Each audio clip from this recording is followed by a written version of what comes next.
The PulpMX Show presented by Motosport.com, Fly Racing and DeCAL WORKS. Coming at you! It's Monday, May 18th, 5 p.m. Pacific. Look, there's no race to talk about, National Supercross, but lots to get into tonight on the show. Thank you for watching and listening. We got the GH Stopwatch Nationals to get into. A lot of money paid out there. It looked like a great track. We got a couple of people that were at that race in studio.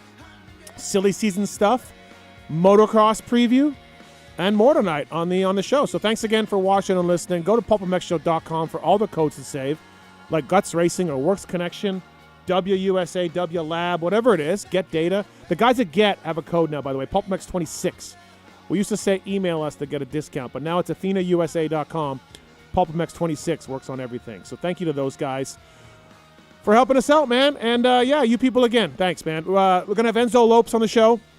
Round one of the Brazilian Arena Cross Series took off, and we'll have Enzo on to talk about that and more. It's always good to catch up with Enzo. Great guy. And also Carson Mumford went 1-1 at the GH Nationals in the 250 class. So Mumphy will call in. We'll talk about that and more tonight. As I said, we got those other topics going on. Plus, we have the Motosport.com tweet at Tits segment. We have the Beta USA I Don't Know Man. We have the Race Tech Rant, X-Brand Goggle Tear-Offs, or at least a read for that. A little shorter show tonight, by the way. So just buckle up for that. If it's off week, we want to get it in and out. We got a lot of stuff going on. One of my co-hosts very busy tomorrow. So we'll get into that and more.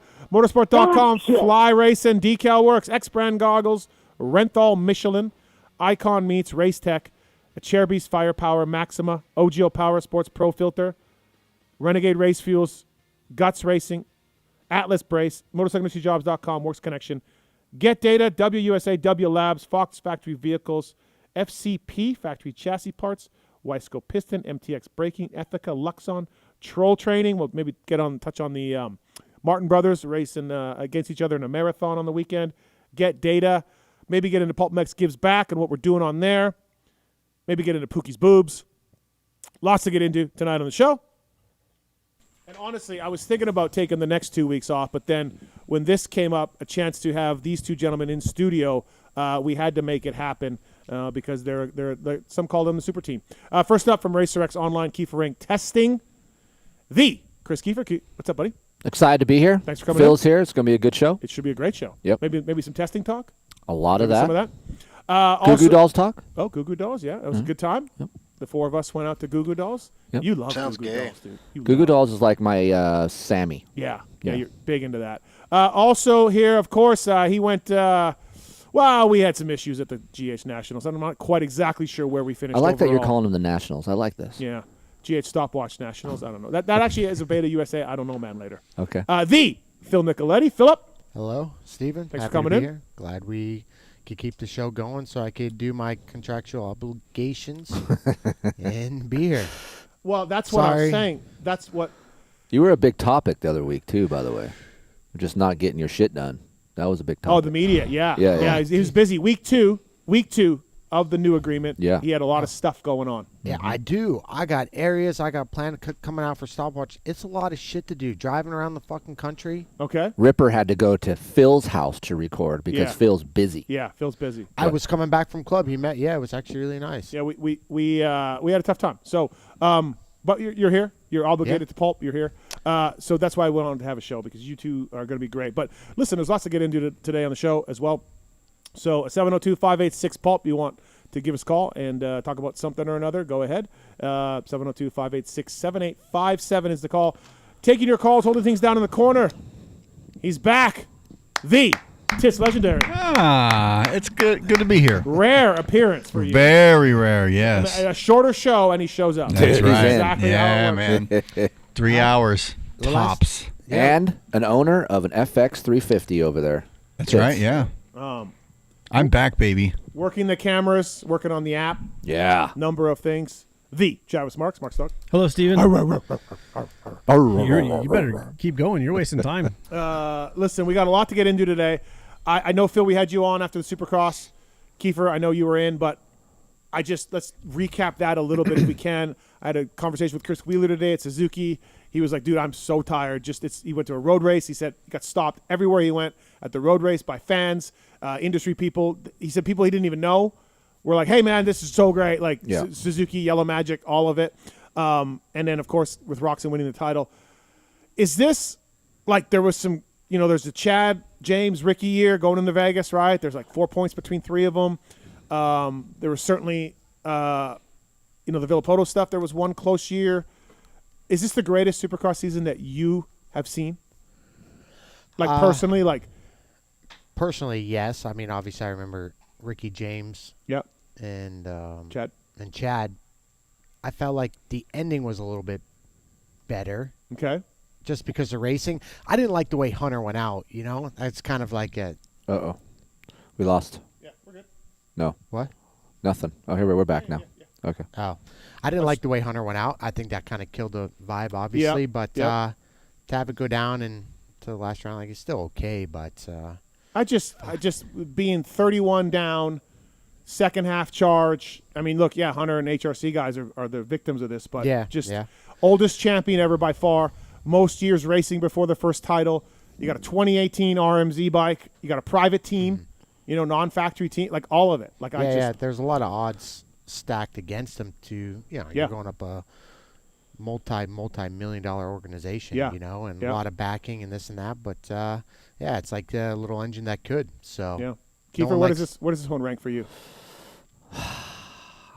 I mean, it's up there. I think I agree. Like Ricky, James, and that era for me was just like I was really into it then. I think I'm a little bit closer to it now. So what I do like though, there was just two really good dudes. I wasn't, and I'll be honest, I wasn't a huge Hunter fan at the beginning when he came over, and then he was on the show a couple times. He was really good on the show. Mm-hmm.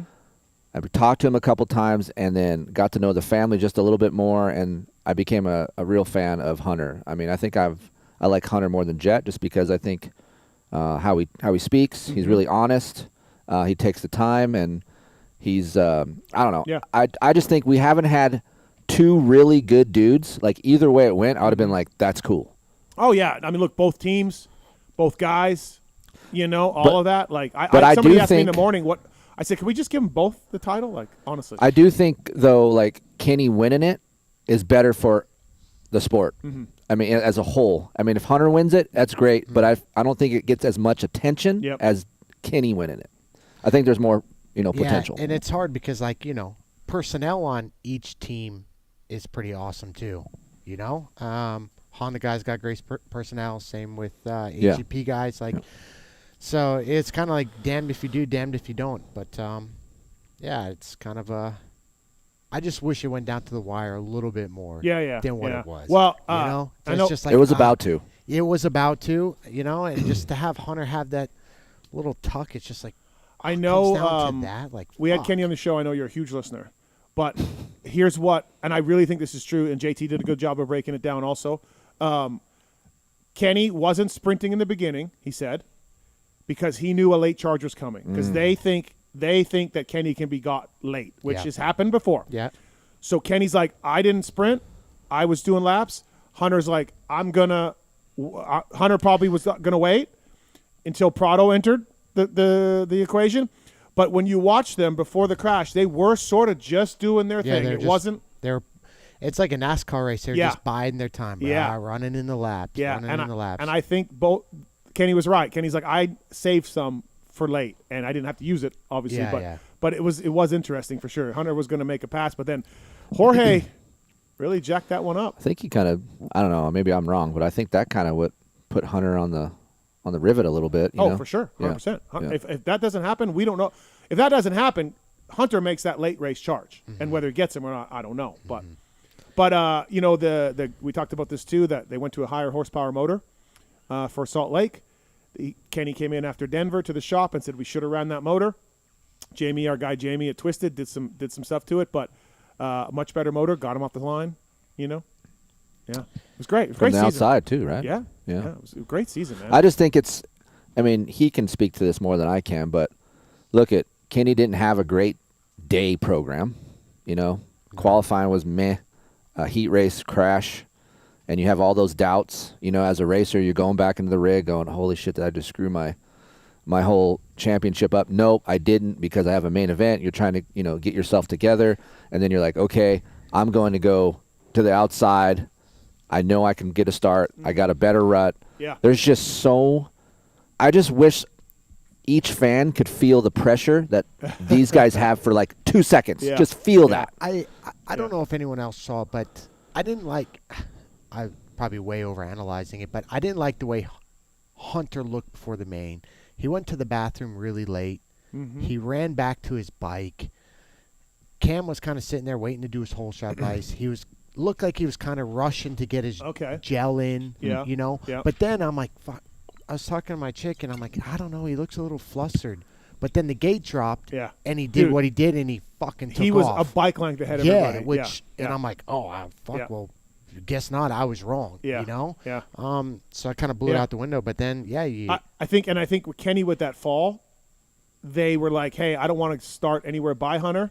He can get me, box me out. Close you off. So that gate, when he lined up at that gate, I'm like, oh, I didn't like it. I'll be honest. I said to Kellen or somebody, I'm like, and then I was like, oh boy, it's not great. And then he did it, pulled it in. Yeah. It was a great season, man. Great for the sport to see Kenny win. And okay, so Ricky said on the show, I wouldn't be surprised if he walked away. Right? Mm-hmm. That's how I would do it. Ricky said I would do that. I would walk away. So I'm like, come on, man, no way. So I asked Kenny on the Monday, and he didn't rule it out. And I heard from another person, third party. Yeah, so that's worst hits, right? Whatever you're doing there. Yeah, we're working on that. I asked another. So there's a third party that's like thinks he will walk away, like somebody that's in Kenny, knows Kenny pretty well. He didn't rule it out on the show. I don't think he does, but would you, Phil? Let's start with Phil. Would you? I say you do 1 year, run the number one, get your glory, and be. Yeah. Then that's it. Yeah. Yeah, 33. Yeah, you're 33. You did it. You do all your contractual obligations. Mm-hmm. You rack in your last bit of money that you want to do, or make. And yeah. Keefer? I would do something like Ricky did his last year. Parts. Just come and ride, get the number, get a chance to run the number one, because that's something that every guy wants to do, right? Mm-hmm. You're not going to have the pressure of trying to defend a number one, but yet you still get some satisfaction of seeing what you can do, right? Yeah. So for me, I just feel like I would just try to at least go to, half the rounds and do that whole deal. And look at he's raced so many years. Yeah. I mean, I was going back and watching some of the old races, and I'm like, holy shit, Kenny was racing back then. Yeah. Eli's the same, right? Him and Eli have literally raced for like, what do you have to 800 prove? races together. What else does he have to prove? And like, this, like, is the juice worth the squeeze? Like, what else can you do? The risk versus reward, is it there? Mm-hmm. Do the half the thing, run the number one, be cool with what you did. You did it. Yeah. No one thought he was going to win. No. None of us picked him to win. No. I mean, maybe the team would say it's different, but I don't even know if they thought he would win the championship. Dustin was acting like they weren't really an underdog, but I kind of think they were. I don't know. I mean, everything, shows that you're an underdog. Just with everything. But, I mean, the optional year of doing whatever you want. But I do feel like Kenny, if it is going to be his last year, it would be cool to go see him do 2 or 3 GPs or whatever, and kind of ride off like that. I think European Championship, everyone over there would like that. I think that would be cool. But I was really surprised. I thought he would be like, no, I'm not retiring. Like, I'm good. Like, I just reached this pinnacle. But he said on the show, he told Courtney if he ever wins, he's going to walk away. We had a third party person told me that that he would do it. It was interesting that he talked about anxiety and things in his interview that he had. Yeah, not a lot of guys talk about that. Mm-hmm. And him bringing that up, it shows you how much it's weighed on him, Mm-hmm. and trying to push that down during the week on a Monday, Tuesday, when you're laying in bed with your wife and that's all you could fucking think about is Saturday night, and trying to, okay, I'm not supposed to do that right now. It's only Tuesday. I can't control that. Yep. And then you're constantly in this internal battle, and it just eats you up from the inside out. Mm-hmm. And that's why I think it was kind of nice for him saying that, and that kind of brought awareness to what, look at it. Mm-hmm. I do that, and I'm not even on a fucking scale of anything like that. I'm just going to go race at a local race, and I'm thinking, hey, I want to win. I want to do this. Imagine that the pinnacle. And so it's unbelievable. Look, and it's not like one of them is Jet Lawrence, who's won a bunch and will win again. Like, Hunter's probably closer than Kenny to winning again, but he's still 27.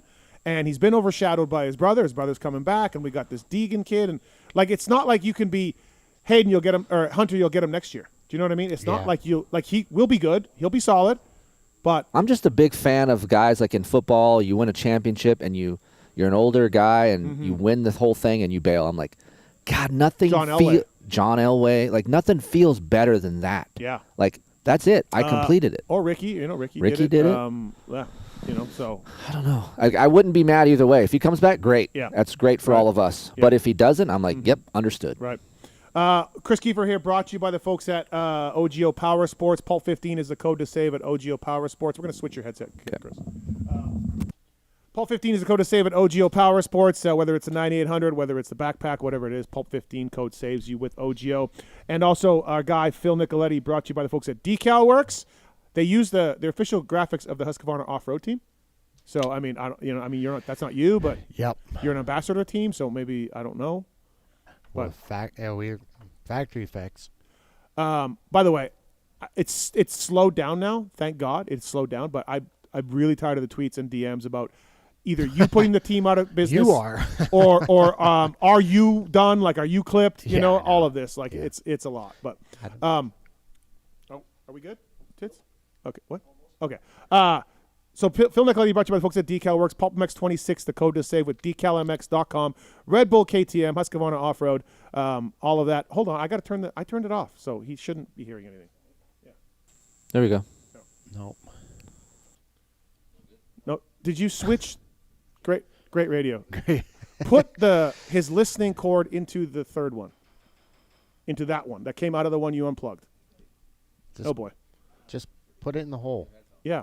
Great radio, bros. Tits. Put it in the hole. His cord, plug it into the third seat female cord.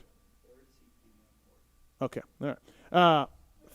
By the way, Carson Mumford coming up, Enzo Lopes as well. Lots to get into tonight on the show as well. So 702-586-7857. Phil Nicoletti, brought to you by DeCal WORKS. And also Fly Racing, flyracing.com. Maybe you have time for JT in a little bit, but I don't think so tonight. But PulpMX code saves you with those guys.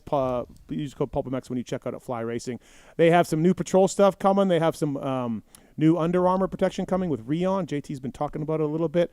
So please check that out at flyracing.com for the new products. Appreciate that. And before we get to Enzo, let's get to Mackenzie on one. Mackenzie, what's going on? Welcome to the show. Hi. I was wondering, has anybody checked on Raining Yellow and how he's doing with all of this? Dude, that's a great point. Raining Yellow, love Stu, regular caller forever. Haven't heard from him. Marks, do we have any Raining Yellow sights? Do we? No sightings as of late. Not sure I when feel the last time was. It's been a while. I feel like he was a Stu fan, not a Suzuki fan. Yeah. So, Mackenzie? Yeah. It's interesting to see. Tits, are we all right? Okay, all right. It's really not. Maybe we should have had an off week this week. We're not even supposed to be here. Sorry, show. I don't get paid enough to host this show. We're not even supposed to be here. You know? It's fine. I'm just going to let it run. I'm going to leave it in view and everything.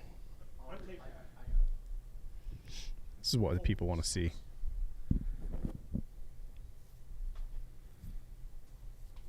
All right. Steve's had a rough fucking day today, people. Oh, dude. Are we going to talk about that or no? We're going to talk about this. Are you done? This. Okay, I got to turn them on. So Okay. Am I on? No. Yeah. Well, you're not, but it's still like. No. There I am. Hey. All right. I think we're okay. Hey, everybody. All right. We got rid of that buzzing. Mackenzie still on the line? No. Oh, okay. Rough day. Yes. Rough day. What was Mackenzie? Raining Yellow. Our Raining Yellow was on Twitter. I saw him active on Twitter, so I guess he's out there. I haven't seen him forever. He was a Stu fan, though, not a Suzuki fan. But listen. You all right, man? All right, enough of Raining Yellow. I want to talk about Steve's rough fucking day today. Can we get into this explain it real fast. Real quick? Yeah. I'm finally okay. So mountain bike ride today. Mountain bike ride today. I'm sore. Did 4 35-minute miles. Steve, I want to go on an easy trail. Just kind of loosen my legs up. I'm hurting. Okay, cool. So we're out. We're bullshitting, having a good time. We come down this basic fucking section. Basic. And I hate biking in Vegas because it's sketchy. Rocks everywhere, fucking deadly. Yeah. And I'm like, God, this is kind of nice, bah. All of a sudden, Steve's talking. We drop down this hill, and Steve goes fucking ass over tea kettle. Dude. And I'm like, Steve just died in front of my face. I mean, Steve's not small. Wouldn't that be fitting? Wouldn't that be something? And I'm like, fuck, Steve's dead. I mean, full on, down this hill, full scorpion, foot slipped off, over the bars. Yeah, so coming down this hill, my foot just came out of the cleat, and I think transferred all my weight forward, and then, dude, it was over. All you hear is carbon and aluminum ricocheting off rocks. Oh. Dude, and I'm like, oh, my God, Steve died right in front of my face here. I get to him. I'm like, you okay? He's like, yeah, I'm okay. And he's like trying to get up. I'm like, yo, just take a second. Yeah, relax. Like, we got nowhere This to isn't be a right race. now. Yeah, we're good. I'm like, anything hurt? He goes, no, I'm okay. Just fucking. I don't know how he didn't break a collarbone, nothing, but I'm glad. My wrist is not good right now. Sorry, but that's all part of being an athlete. Right. You got to get ready. We got regionals next week. Yeah. You know, we got a sprained wrist, but we're grinding. We're grinding. It hurt, man. It did hurt. It did. Did it fuck up your bike? Not really. No. No. Which how long into the ride was this? 15 minutes. Oh, so you finished the ride out? Oh yeah. Nice. Yeah. I couldn't really go down the hills very hard because I couldn't put weight on my wrist, but Hour ride? hour and a bit. Yeah. I told Phil, I'm like, hey, I'm not really going that fast. So What I told Steve, before the show started, I go, look, as much as he rides, he doesn't eat shit a lot. So this is actually a good ratio, I feel like. yeah, maybe. But it's always good. It's like riding. Yes. You always need that one fucking digger to always keep you in a reality check. There you go. You know, like, hey, man, you're not fucking. And I It's haven't not nice. invincible. and I haven't had a digger for a while. Yeah, So well, It's Now- nice to have a big one that you And don't be get okay. fucked up. Yes. Right. A couple scrapes will be sore, but you'd be like, all right, I got away from that one. Now I have to be aware next time you go out riding. You know? Yeah. But that's how it always happens. How many of us eat shit doing something Mm-hmm. small and dumb and it puts you fucking out? Yeah, because you know? Phil, some of those climbs I've taken you on, you're like, oh shit, and I'm like, it's not that hard. or Yeah, whatever. you're like but- fucking bonsaiing down like you're a Right. downhill mountain But bike it's champ. those ones, or where you pedal strike and you're Yeah. not even thinking about it. You're just looking ahead and you're just pedal strike and then over the bars. But there is something to be said for being like not expecting it and Yeah. you're all limp dick. Yeah. And so you're like a spaghetti noodle and you Yeah. just kind of like roll Yeah. with the It's punches. like a drunk driver getting yeah, a wreck. yeah, Yeah. So kind of. I don't know, man. It wasn't good. Well, we're And- glad you're okay. Thank you, man. The show wouldn't have been the same without you. No. We just saw what the show would have been like. So It would have been a life swap. Just Yeah. you know. Yeah. Speaking of that, life swap. We got to talk a little bit about that It's if we locked. can. It's locked It's locked in. in. Yep. We got to get into that and more. Pookie's boobs. baby. regionals. Regionals. Yep. Yep. Paula Wednesday. Paula If the Dunlop. wrist is all right. Yep. Yeah. Oh, here we go.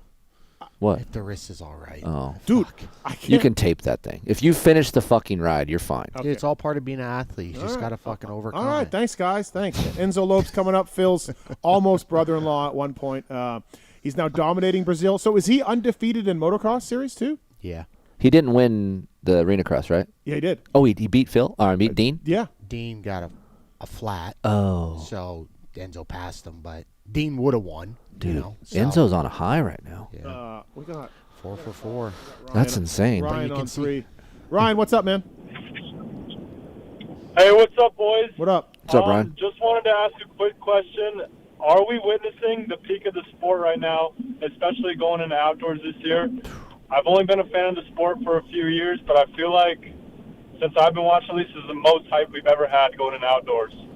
I mean, it's a lot. It's great. It's really exciting. I mean, it's Imagine if Chase was on his game. You know, like I mean, I think it's better than the perfect storm in 05. Yeah, because there was know? only 3 dudes. Yeah, there. there's only I mean, so yeah, I think we're at the peak at the moment. It's going to be awesome because you can pick 7 dudes, and you're like, he could win. yeah, we're gonna get into it later. I want to ask you guys a little bit about it because it's a stacked field right now. And then 250s is open. Like I feel like Hammaker, Yeah. Kitchen, Schmoda, and Yep. Hymas probably are all like, hey, I can win this 250 now.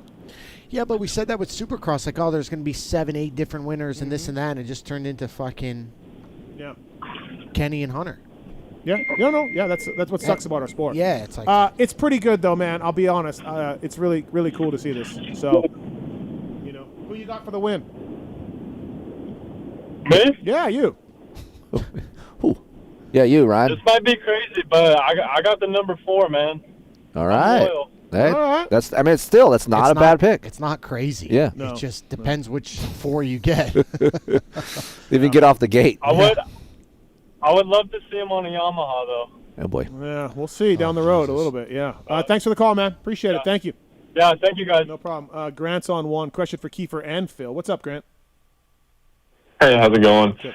I'm a local expert from New York going up to do a couple of Canadian nationals. Shout out Steven. And just wondering what they would put on their bike parts wise to do it as cheap as possible, but not die riding those a little bit rougher tracks, longer motos. So just wondering what their input is on that.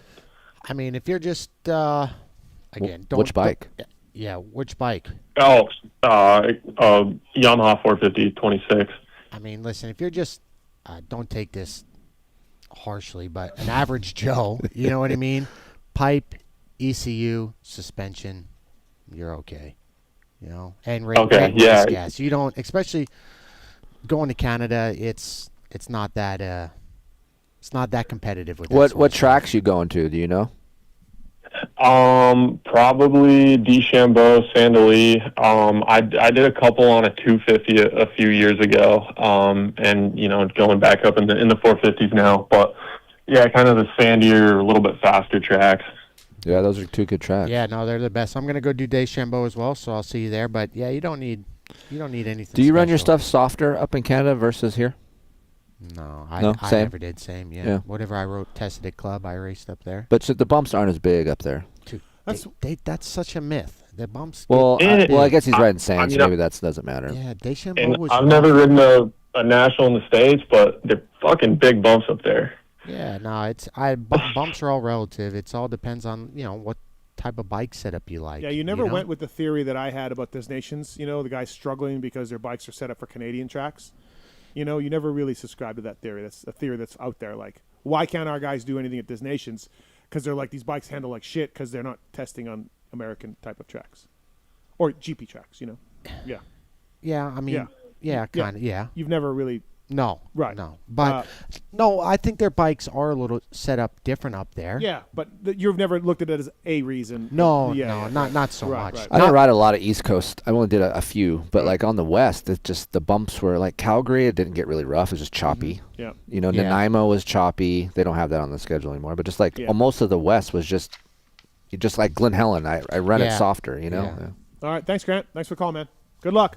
All right, thanks, man. All right. See ya. CARDO Systems. PulpMX code saves with CARDO Systems. Pack Talk Edge phones are waterproof and dirt proof, allowing you to communicate to a range of a mile away. You see that Cartwright had a experimental CARDO on? No. In Salt Lake. Oh, you did? Yeah, they let him ride a CARDO with his mechanic and stuff. Oh, sick. Smaller units. So stay tuned for the guys at CARDO. They got some big things coming down there. And drive your dream vehicle today. Visit Fox Factory Vehicles to find your next custom vehicle. Partnering with top OEMs like Chevy, GMC, Ford, Jeep, Nissan, and more. They're bringing the ultimate turnkey custom trucks and SUVs. Thank you to the folks at foxfactoryvehicles.com. Enzo Lopes coming right up here. Just crushing it in Brazil right now. And God, his fans on social media.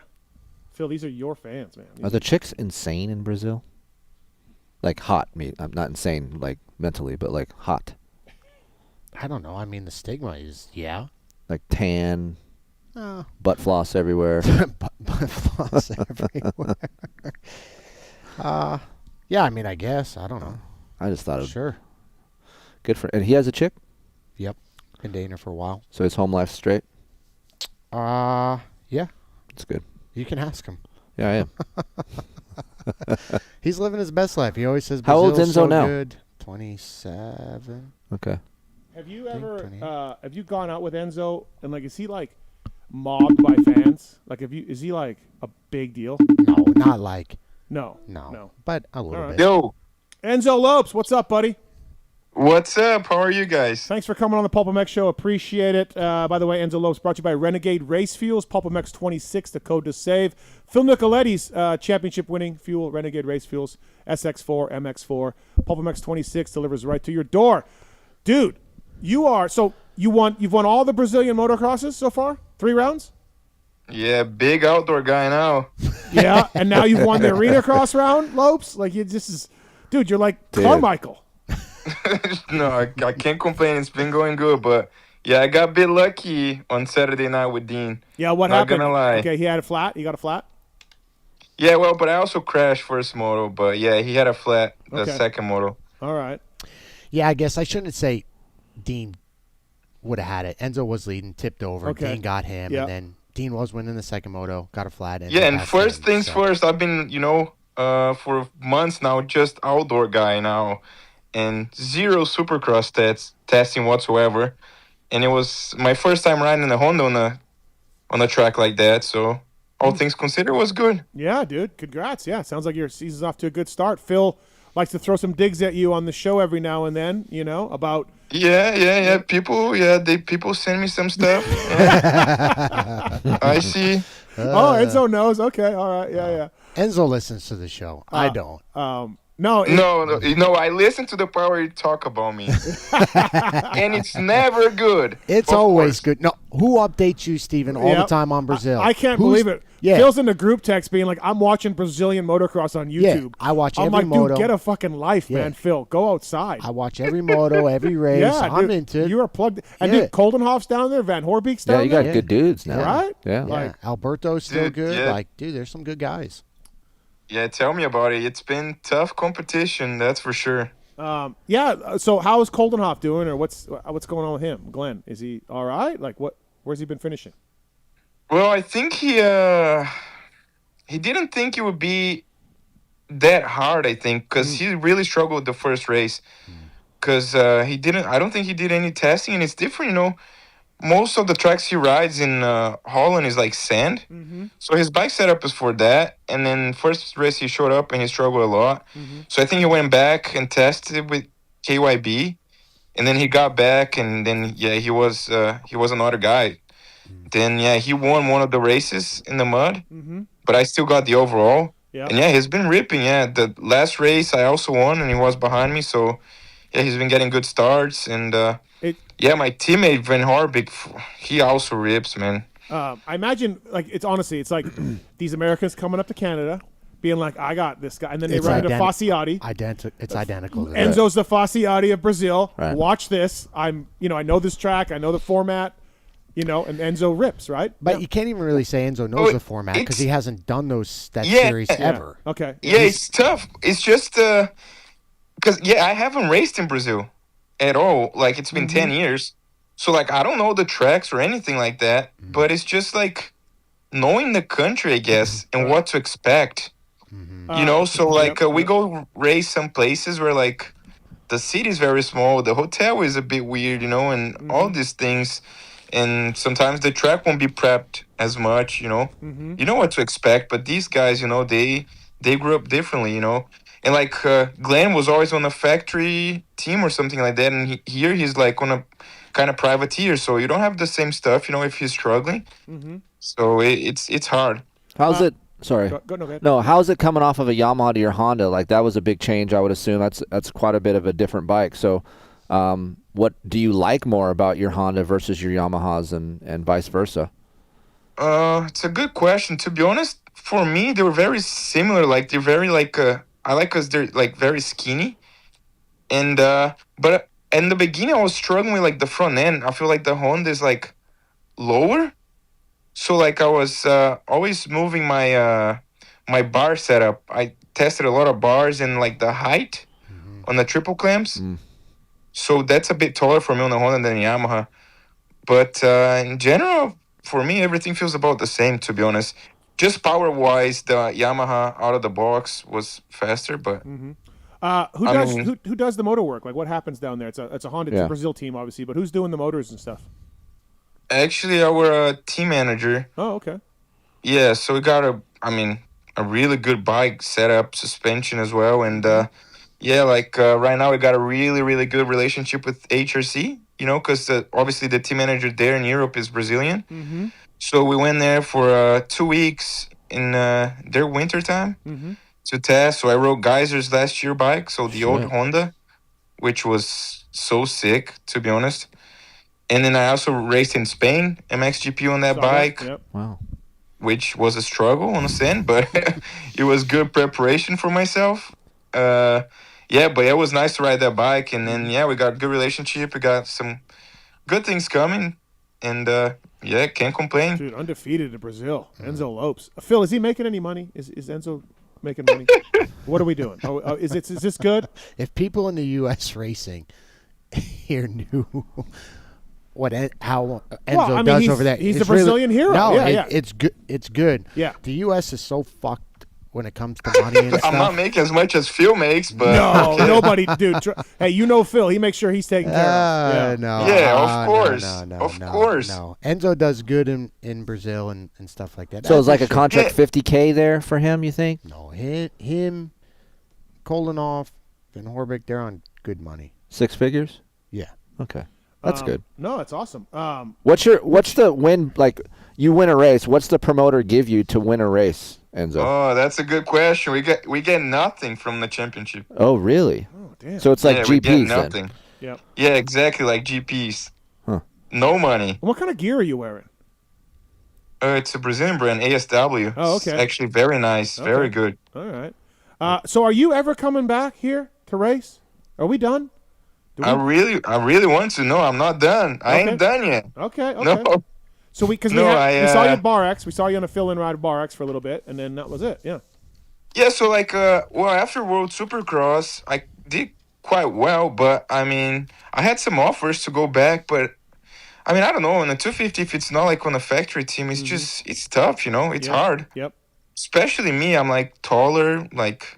Yeah, but so now Phil says you're a motocross expert now, so that helps. Yeah, exactly. So I got a bunch of offers, and I got a bunch of offers here in Brazil from not only Honda, but other teams. Mm-hmm.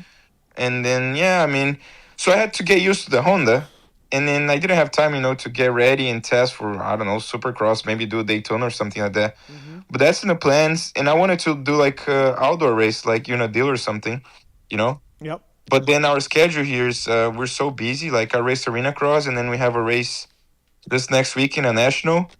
And then we have it goes back and forth, arena cross, motocross, or whatever. Oh, tell me about it, dude. He's contracted. Not good. He's contracted to do moto and arena cross. The other guys, Kolinoff and them, are just motocross only. Yeah. So he's racing Kolinoff and them, Horbeck outdoors, and then racing Dean in arena cross, fucking flip flopping. No, and I mean, if it was arena cross like it used to be here in Brazil back in the day, it's completely fine. But then now you show up, and then the whoops are bigger than AMA Supercross. Dude, they were huge and so far apart. I'm doing track walk. I'm like, Jesus, save me here, please. Good thing Dean's not good in the whoops. Right, exactly. Yeah, exactly. And I was thinking the guys that build the tractor from where Dean is, so maybe, Oh, shit. There we go. There we go. Motherfuckers. Yep. No, but, dude, so massive and so far apart. It's, like, crazy. And then you have the 250 kids. They've never ridden Supercross. They don't have, like, suspension set up for this. Stock bikes. Dude, it ain't good. Practice. Rest in peace, bitches. Fucking Dino, dude. You just know it. You just know it. Build those fuckers up. So like, we had that race, and then now we race we race 3 nationals, and then we have another arena cross. How many rounds is the outdoor series there? It's going to be 10, I think, 10, and then 4 arena cross. Okay. So Phil, should Enzo come back? Should Enzo stay there? Dude. Be a hero? Stay there, right, and then figure out a selective 1 or 2 rounds in the U.S. tracks you like. Mm-hmm. Come do those, and just do your thing. Make your money. It's Well, I'd love to go to Unadilla on a mud race and get a podium like Phil. That would be my dream. Not happening. Nice dream, but not happening. If Phil could podium, Enzo, you could for sure. I mean, God. Exactly. Hey, by the way, are you going to do World Supercross again? Are you doing that? How does it? What's going on with the World? I have a few offers. I mean, under my contract, I can do it. It's just that first race, man. It's I know in the middle of and like it's in between one national for me and the arena cross finals. Yeah. And if I'm leading one of them or both, like Yeah. That's the dumbest. It's so hard ever. I know because the next ones are after SMX, right? The next round 2 is after SMX, so it's like and then also the round 2 for me it's tough because it's the weekend after there's nations. So up to that point I'll be riding outdoors, getting ready. So, right. I have offers, so I'm still working on it. I'd like to do on a. I was going to ask you about this nation. So we're in. Brazil's in. We're going to France. Oh yeah, we're in. We're trying to get into crack the top 10. We got 12 last year, so yeah, you guys did good. Team manager Magma? no, Okay. no, I'm not sure. Magman is Magman. big hype man. Oh, okay. Yeah, Enzo's basically man friend. Okay. Every year. Yes. Yes. So, Enzo Lopes here on the show, brought to you by Renegade Race Fuels, PulpMX 26, right to your door. Yeah, good job this year, man. That's awesome to see that. What's the? You know, like Keefer always says about a home life. No, home life is good. There you know, go. so- See, I was just talking to Phil about you before the show. I go, how's his home life? And he's like, he has a chick. So you've had a chick for a while. You guys live together. All that straight? Yeah, well, basically we live together. Yes, correct. But I mean, in general, like family, everything, you know. And like you go to the race, come back, and you're home. Like in the U.S., I would come back and be at Phil's house. So. Oh, because that was so fucking bad, dude. I mean, that's pretty miserable. Fuck you, dude. Yeah, I should have. No, that just pissed. I should have charged you more fucking rent then. Yeah, just go back to you Phil's charge house. me. No, you date my sister and you charge me rent. Oh, dude. You shoplift the pootie and charge the rent? I gave you rock bottom rental price, dude. Rock bottom. I dude. highly doubt that, Phil. Oh, I did. No, you do not do anything. It was $600 a month. So that's For- rock bottom? Yeah. For a room? Did you get yelled at if you turned the lights on? Or heat? Yeah. Dude, so much. I scratched his wall with the chair. I'll tell you. Are you really a pain in the ass to live with? I tell you. Well, that's what I was saying. Your kid could come live with me if he wants. Fucking whip his ass into shape. Enzo was talking to his chick, and I have white walls, right? Yeah. He's sitting on the chair, dining room chair, and he's got his feet up on the fucking wall. Oh, his feet on the wall. Okay. With shoes on? No shoes on. Oh, No okay. shoes on. Just bare feet. bare feet. Okay. And I come walking out of my bedroom, and I said, Enzo, what the fuck? And he like puts his feet down off, and I just see black footprints. No, it wasn't that bad, dude. Oh, dude. It wasn't that. You're so full of shit. And you dude. could have painted the wall with all the money I paid you for you on rent. Also, when it comes to your relationship with your chick, just do the opposite of Phil's relationships. And so Yes. just do the opposite, you'll be fine. No No, conflict. I actually miss it. I actually miss living with Phil. What's the number one thing you miss about living in America, though, Enzo? Like, what stuff do you miss Me. besides Phil? I miss the racing, to be honest. Yeah. Yes, I miss the racing. But when it's like when you're one with the bike, you know, when everything's going good. Right. Yeah. Yeah, when it's good. Yeah. You know? Yeah, I miss racing. I also miss like Whole Foods and Trader Joe's. Phew. Yeah. Yeah, we don't really have that here. No. Yeah. Listen. Oh, and that place Starbucks. I don't have Starbucks where I live. Oh. Only in like airports and stuff. So Yeah. I Brazilian miss coffee, Starbucks. though. Look, I need to know a real question. All these other questions are lame. The women compared to American women and Brazilian women, what's the difference? Dude, I don't. Are they I- Brazilian women more laid back? Are they more fiery? Or what's the He never difference? had Definitely, never American not chick? laid back. He never Ask had an Phil about American that chick. question. He never had an American girl. I thought he did at one time. No. Damn. Okay. No. I I tried did to not. get him to go out with an American girl every once in a while, but no. Yeah. Too scared. No, he wouldn't come out of his room. No, I mean I don't know the difference. I mean I grew up here, so Oh, it's God. normal for us. But yeah, American- they're definitely. I'd say. I mean, prettier. I don't know. That's what I wanted to know. Like I was asking Yeah. Phil. No, is it that's just not true. So really? No. when I worked at Chaparral in '99, McGrath was on the race team a couple of races, and so it was Ferry, Lamson, and then Jeremy showed up for a couple of races. And dude, More when chicks. when he would walk from the lounge to the back of the truck, and he would walk past the door, just cheers. People losing it, chicks hanging out all day, all day long. Randy Lawrence signing boobs. Randy Lawrence. Is that Enzo in Brazil? No, it's just dudes. It's just dudes. There ain't no Just chicks. a bunch of dudes. Yeah, he ain't wrong. Mostly, yeah, some chicks here and there, but mostly dudes. I just feel like Enzo is just like From a the comments fucking- on the Instagram today, right. dude. I feel like Enzo is like Mick Jagger of Brazil at motocross. No, but sometimes at the races it's kind of crazy. Like arena cross, I'll get in for like qualifying, and there's already people in the stands and they cheer for me. Like Super Pole too. It's crazy. That's cool. Yes. That's really cool. Uh, What about you didn't even talk about Geyser's bike. I feel like I want to know more. Like you rode Geyser's bike. What did it feel like what's the like? I just can only imagine how his engine was and what his chassis felt like, because you're on a bike that really doesn't exist anywhere else. No, it's when it's got like no chassis numbers and everything. I told people it's like riding the Star 250. It's like it's hard to describe. It's like so different, but like the bike, like the sound and the bike feels like so much skinnier than like a stock bike. Huh. And the power is like, when you build like a strong bike out of the turn, sometimes it comes up. Yeah. Like that bike has got so much power, but it's like just connected forward, connected to the ground. Fuck. And the bike feels so light. Dude. So light. Yeah. You feel like you can put the bike wherever you want. Like thinking about what he's saying, like I can kind of relate because I've ridden a couple bikes like that. Like you have all of this power, all this torque, but never wheelies, and it just drives forward, and it feels like you can't fuck anything up. You feel Velcro to the ground. Mm-hmm. Like, yes, exactly, exactly. Yeah. It's hard to explain, but it's like that. It's so good, and like this, like the mapping for starts is unreal too. And I mean, it was the old bike, and they say that the new one is much better. So I mean, I don't know. They say 9 pounds lighter production bike is what. Oh, the new one coming. The new one. Yeah. I don't know how you crazy. fucking get rid of 9 pounds. Where do you get 9 pounds? It's got to be engine parts.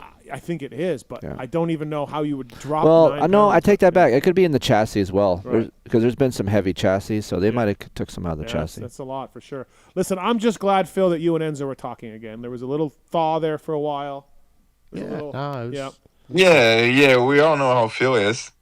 Ha! Me.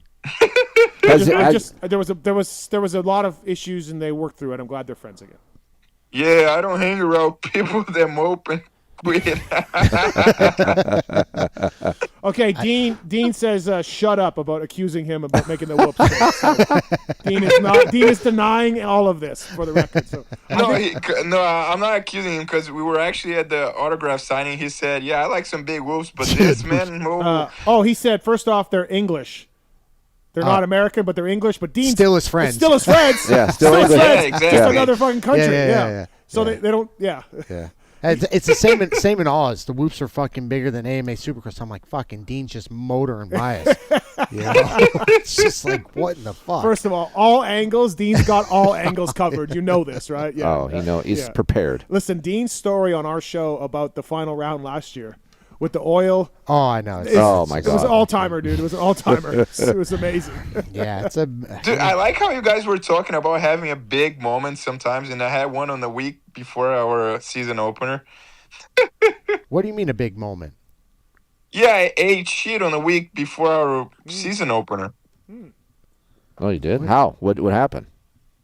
Dude, I high-sided so bad, bars to my stomach, broke 3 fingers.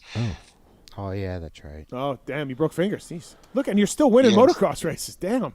What is Koldenhoff doing? He's racing a guy with 3 broken fingers. He can't beat him. No, because Phil ain't here. Lucky me. Yeah. Yeah, you're lucky. I really wish I could have raced. Yeah, why didn't you do Brazilian arena cross? Dude, I wish so bad you could race here, dude, for 1 round at least. Did you look into it at all or no? Like you're just I did ask a team last year about doing it, but no, but now the next few, there's only 1 round that's good. The next few races, the tracks are not good, but the first round, the track was unbelievable. It was so sick. Yeah, it did look badass. I would love to see Phil and Enzo battling it out. I would love that. Oh, I wouldn't even be close anymore. What? Yes, you'd be so far behind me, dude. Oh, the tables have turned. Me and my prime versus you and your prime right now, I fucking kick your teeth in. Remember your prime time, Atlanta? What year was that? 22? Prime time? Oh, yeah. When I broke my arm. I was in front of you, though, until that point. Yeah, true that. I saw everything. You about kill myself as well. Fantastic, yeah. No. Listen, Enzo, I'm glad it's going well for you, man. You sound like you're in a good mood, all of that. Like, it's awesome to see you doing this. I wish you were here in America still. You know, you're a great rider and all of that, but it's underrated style, for dude. One race or another. Great style. It's like I remember watching him in amateurs, on KTM's, and me and Aiden would sit and watch him. Like, dude, Enzo's got good style, man. Yeah. It's always. Yep. It's the opposite of Phil. Yeah, listen, I was always jealous of Enzo. You know, like Right. he always had the swagger and always had the speed and style to do it. Yeah. But he didn't do outdoors. No. I didn't do outdoors, and it would always drive me nuts. But here we are. Now Outdoor we're fucking guy. doing 35-minute motos, all this training, all this grinding, and where was Yeah, this can't guy cut the track no more, Phil. Can't cut the track. Fucking cheater. Oh, what do First time I ever met Enzo, Okay. JGR days. Yep. What was it, 2018? Yes. Literally his first day. He's just a kid. He could barely speak fucking English. We were doing a moto. All the club kids came up to ride, and we went from slow to fast. So Enzo went second to last. I went last. We catch some of the club kids back then, and he just cuts the track at JGR. You know how it's like in the woods Yeah. and shit. Passes them all. Cuts the whole section of the track. Yeah. Dude, I got done with the 30. I passed all the kids, whatever. I came back in my first ride. I said, "You ever fucking cut the track, you motherfucker?" And he's just looking at me in his chair. He ripped like, me a new one. That's great. That's awesome. And then I said, "What are you going to cut the track in the race?" Yeah. Oh, what the Right, hell? right. You know, but yeah, it was a long It's time. just great. It's great to see Enzo so dedicated now, Phil. Yeah, it's wild. It just took a little while to grasp. Enzo, are we, like, for real though, not joking, do we still have nerve stuff going on? Are we 100%? Is that, you were on the show a couple years ago or a year ago talking about it. It's real, something that really bugged you. Like, how's that doing? Yeah, no. Well, so my whole problem since I had going in Supercross that was bugging me, I never realized it was like carpal tunnel. But then, yeah, with all that Botox, everything's gone, to be honest. But it's funny because ever since I got that issue, I've had like 3 or 4 guys text me that they've had the same thing going on, which is a bit funny actually. But yeah, no, all that's gone, Did you do so anything long. or it just went away? Did you do any one thing to help it or no? No, it went away, but okay. it took Yeah, yeah. so long, like Yeah. 8 months Damn. or something, you Yeah. know? You said you took Botox in your arms? Yeah, I did that Botox up in Wyoming or something. I forgot where it is. Yeah, I heard a lot of guys are doing that for arm pump, like using some Botox to help them. Yeah, but then, like, I don't know if it was the wrong dose because it was only on my right arm or if he pinched the nerve or something. I could never find the answer for it. Because over time, the Botox was supposed to it wears off. Yeah. And that's Yeah, he what said. it took. Yeah, the doctor said 2 weeks max, and 2 weeks to 6 months. Like I couldn't move my finger, literally. Fuck. So it's like crazy, when the whole start you. If it was only for the Botox in the arm, and if it's okay, but dude, like being on Star, having that opportunity, and because I trained a bit with the guys before that happened, and I knew the speed I had, so Yeah, stuff. somebody told me you were the fastest guy there some days. Everybody at Star. On Soupy? Yeah, exactly. Yeah, you were doing really well. Yeah. So that was so tough. And then I was supposed to do West Coast, and then it's not gonna work. You're gonna do East, and then by the time East comes, your arm ain't working, and it's like, oh my god, So it was. No. And then Bobby tells you, the door's always open. And you call him a year later, and there's no door anymore. There's no door. Door's shut, No man. door anymore. Well, when you have 12 It's guys. not like the movie for the kids, the Monsters something. Oh, where Monsters, you can choose Inc. the doors. Monsters, Inc. Yeah. Yeah, no door no more. So yeah. Well, listen, man. I hope you do Worlds. I hope you can figure that out. Yeah, that'd be good. You did pretty well. Yeah, there, it's but, on the 450 would be sick, to go with, I don't know, maybe Wilson, Craig, Savacci. So it'd be nice. What's Those guys rip. What's your program during the week? How many days a week you ride? Do you have certain tracks that you ride, or how does the program work there for you? It depends. In the off season, like 4 times a week, but now usually twice a week. So I got back from Marina Cross, so I'll probably ride tomorrow outdoors, tomorrow morning, Tuesday, Wednesday, and then fly Thursday. And then we race on Sundays only, outdoors. Okay. So then we have like a shakedown ride on our race bike on Friday. Like we'll do like 2 15-minute motos. Oh, but then Saturday just hang out. Nothing going on. Yeah, exactly. Oh, okay. Yeah. So this shakedown thing is something they started last year here with Honda, and I didn't know how I felt about it at first, but it's actually really good. You ride the bike, you get your body loosen up a little bit, and then Yeah, we race only on Sunday. So You yeah, have back in the day, we used to have like practices on Saturday, like 2 40-minute practices, and then only race on Sunday. But now we only have like Sunday 2 15-minute practices, and then go and race. So it's good. I prefer it that way, you know. you have good practice tracks close to your house, or is it like America where you have several you can choose from? Yeah, where I live, Phil's been here, so we have, I have like a sand track. I have two hard pack tracks, and then another sand track like 30 minutes from here. Yeah, there's a lot of tracks, so yeah, it's good. And then got my bicycle, everything here, so You realize everything's good. You realize like European guys why they're good in the sand because they ride sand all the time. You realize why Enzo's so good on hard pack and stuff because it's fucking hard pack. Right. Like, Yeah, it's hard pack here, and it's getting very cold here now too. It's about to winter time, so yeah, and then it's tough because the next few races are very warm, like outdoors in America, hot, very hot and humid. Is it safe down there, Enzo? I mean, obviously, like you just hear all this shit. What like, do you mean? I hate that question. Okay, I don't know, man. But I know there's parts that are probably dangerous. Like so in the U.S. too. I know, but do you go to those parts then race it or no? Like you're just No. Okay. Back in the day, some races yes, but not anymore. No. Okay. All right. Where I live, it's like they call it like the Europe of Brazil. Yeah. You can ask Phil. It's very nice. Yeah. No, listen. My buddy lives down there full time. Canadian guy I grew up with. He loves it. Loves it. Yeah. But my town is very small. Like, it's so easy going. It's good. Like, my sand track is like 2 minutes away from my house. Is it And just then, like in an open land, or is it actually a property?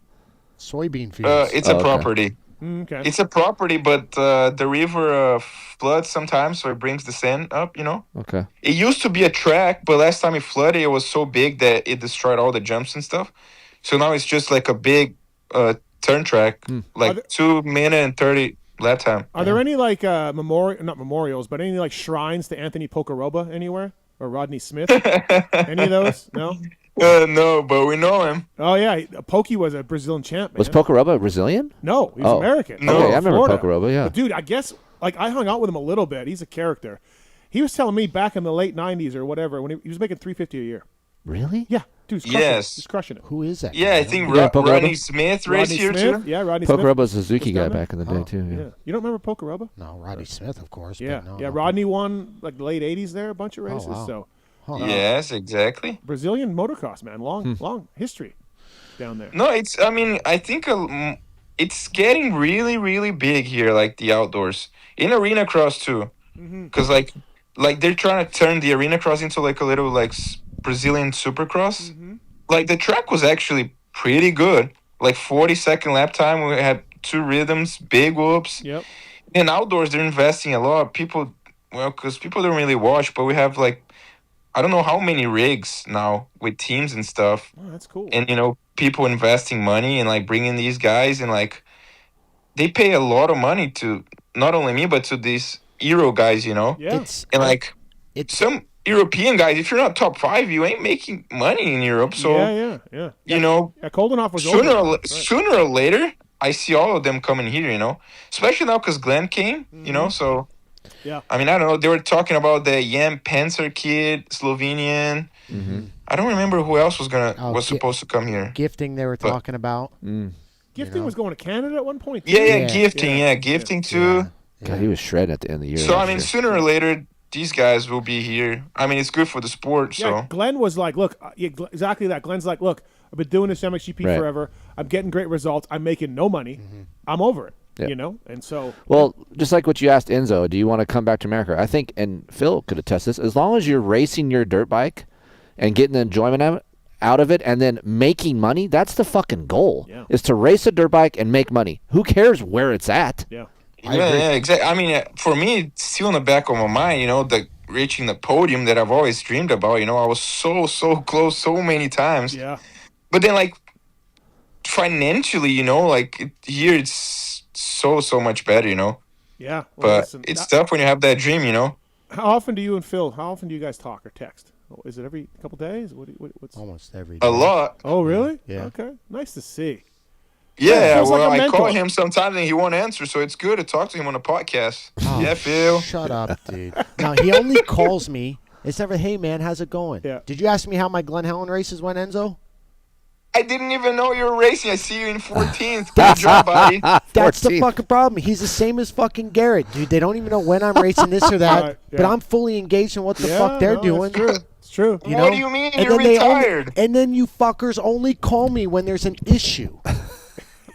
Dude, that's a lot of friends though. That's Oh how my shit God, works. dude. I know, but him, I can show you the text. Every Yeah. question, every text is like, hey, what about this? Go to- yeah, yeah. Hey, What- should I I have care- this? I care Hey, what for you, my electrolyte? friend. No, you do not. Shut up, dude. Okay, It's called being a I'll fucking friend. You text should try it tomorrow morning. sometime. Good morning, my friend. How are you feeling? Yeah, that would be nice. That would be a fucking start. And start with Yeah, that, but then- Enzo, and then yeah.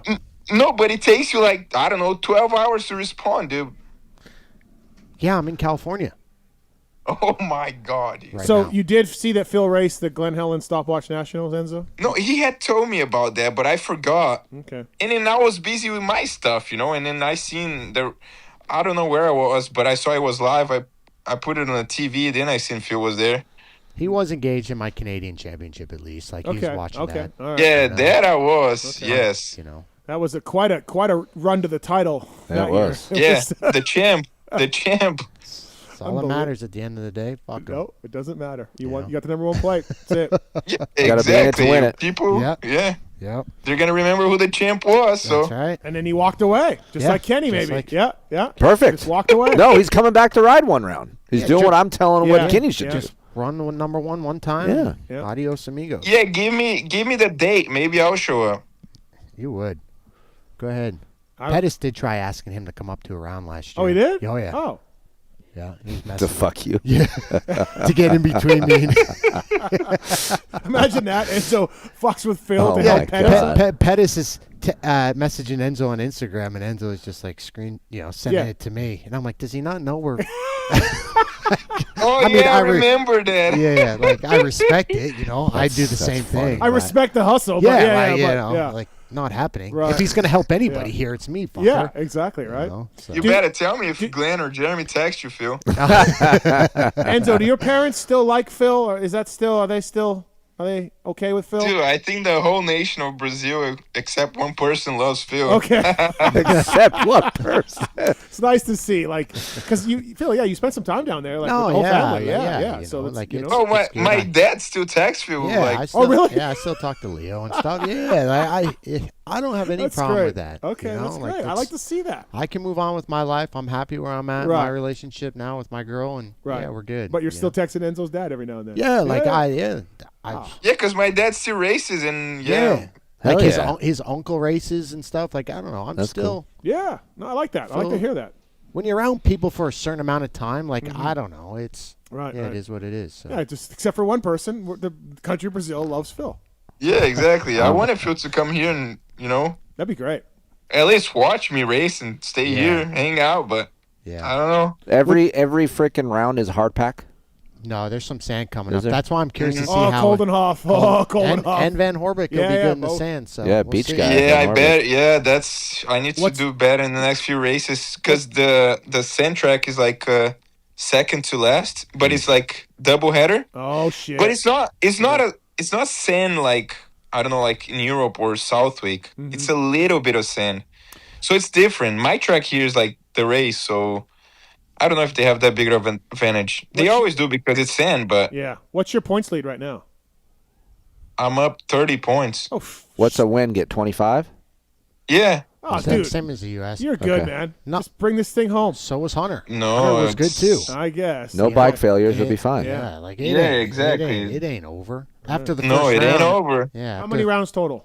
10. And we're 3 down. 10. So yeah, okay. Yeah, there's still a lot of races No, left. I gotta do well in those next few races because they're hard packed and kind of like SMX track. They're not big, so I feel like it suits my style. So I like how it's just like, yeah, I got to worry about fucking Glenn and Jeremy, but then on the other side of the show, you got to worry about Dino. Yeah. It's yeah, like, yeah. fuck. Everywhere Getting you hit- look. Yeah. Getting hit dude, it from would have every been so angle. much nicer if Dino would have stayed home, dude. Like, where's third place? 10 seconds back? Well, Dude, no, that's what I mean, dude. I lap. ran that, dude. Okay, dude rips on a Super Pole lap. Yeah. He was, because I was first in Super Pole with like a 39.5. Aranda was a 39.6 and Dean a 39.7. So we're like the same. Yeah. But then by the main event, dude, I don't know what happens. Like, he almost got lapped by us. Aranda. Oh, yeah, he's Aranda. good. Literally. Yeah. He But must not be quite on his game. Unless he's not there, right?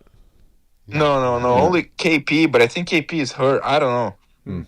KP's doing Zach Williams was here But too. again, Aranda's no joke. I mean, he can set pole faster than Jet Oh, yeah. at Bercy. No, it's just Aranda's like, right. dude, I know, Yeah. but it's, holy He must fuck. be hurt or coming off in like something's done Yeah. wrong. Something's he's better than Dude, that. but also like Arena Cross, it's no joke because we race at 9 p.m., but we have like a basically 13-minute main event. And then we race another one at 10, so we have like 20 minutes in between. And it's like, it's tough. All right, Enzo. Well, listen, man. Thanks for the time. I appreciate it. Good to catch up with you. Undefeated so far. Let's keep that rolling. Yeah, that'd be nice. That'd be really nice. I always like talking to you, man. Especially you're a good kid. I'm glad everything's working out well for you. I wish you were in the U.S. Making podiums here, but hey, you know what? We'll see it down the road, Enzo. Yeah. Go Brazil. Yeah, no, thanks for having me. I miss you guys. Yeah. Awesome. Oh, thank you. He misses me. He misses Hey, me. I know Enzo, you miss me. I know you miss me. You don't have to say. Just text him in the morning. Hey, hope you have a great day. That way it gives him Yeah, off I your back. will. I will. And okay, I'll wait for California time to be like 7 a.m. And you know what? You don't even sleep, dude. So that is true. does not matter. You insomniac or something? Hey, Yeah, Phil, that's I've never seen anybody, like, obviously he's got more time on his hands now because he's not racing full time, but I've never seen anyone that knows all the fucking secrets and gossip in the industry like Phil. Like, but your friend group is everyone. And Phil is so plugged in, Enzo, right? Like with what's going on. Yeah. So when we say you Yes. heard it, we know where you're getting it from. No. No, he has a good vault too. Yeah, he's got a good vault. But I'm just saying, I know he knows things that he doesn't tell me. I Yeah. know he knows. Yeah. Because he. Yeah, no, 100%. 100%. Yeah. That's how it should be. Oh, by the way, our Travis says you can tell Enzo in like your app, you can schedule messages to send at the time of your choosing. I didn't know this on like. Yeah, WhatsApp, yes, yes. You can schedule a message. So there you go. No, I want it to be fucking authentic. Okay. I don't want to All be right, scheduled it needs at to a be certain So time. schedule it for Jesus Christ, 8:37. I need it to be authentic. I like that. You know why he's like that? He's a fucking upstate New York guy. That's how they are. Relationships, family. Yes, I'll make shake sure I your post hand. a TBT picture with you on Instagram, too. There you go. there you Perfect. Thanks, Enzo. Thanks for calling, Matty. Appreciate it. No, thank you, guys. Later, Bye. Enzo. Good luck, man. See ya, Bob. See ya. Thank you. See ya. That's Enzo Lopes, everybody. Brought to you by Renegade Race Fuels. I remember him, just number 16. That's what I remember him by all the time. I like Enzo. I've always liked Enzo. He's a Good nice kid. Yeah, really good kid. Always. Nice. Yeah, I wish the Star thing would have worked out, man. Who knows? Yeah, where that could no. have gone. Because I know he was shredding. People told me he was flying. And we didn't talk because of that, because I just wanted him to go try. Yeah. To initiate his contract and stuff like that. At least give it a shot. Go to Detroit. Try it, back then. But it's just like he just didn't want to. And I'm like, fuck. I can't. If you're just going to quit, then just fucking So the quit. Botox is what fucked his arm? Is what? Yeah. So Yeah. they hit the nerve somehow. Yeah. And the team talked to him, made him go do it, which is Yeah. fine because he's having a little hand issues anyway. But then it pinched a nerve where he couldn't use a couple of his fingers and he couldn't hang on to the handlebar. So Yep. is what it is. Well, he's a motocross guy now. It's wild. Is his Honda's blue in the back too? Yeah, That's they like are. interesting. Yeah, they Yeah, are. same. All right. Thanks to Enzo Lopes for coming on. Pulp 20 code to save at Maxima and Pro Filter. SC1, of course, 10% more. Yeah, go ahead. 10% more for the same price now at MaximaUSA.com, ProFilter.com as well. Code PULP20 saves you with those guys. I want to thank the folks at Renthal. They got the lock-on grips in stock, 9 styles to choose from. They got that 661 bar back in stock, the Yes, Keefer sir. developed bend. Twin Wall 99501 to be available very soon on the website, which is the 661 equivalent on a twin wall. And check it out. RacerX Reader Survey, the #1 handlebar grip and sprocket.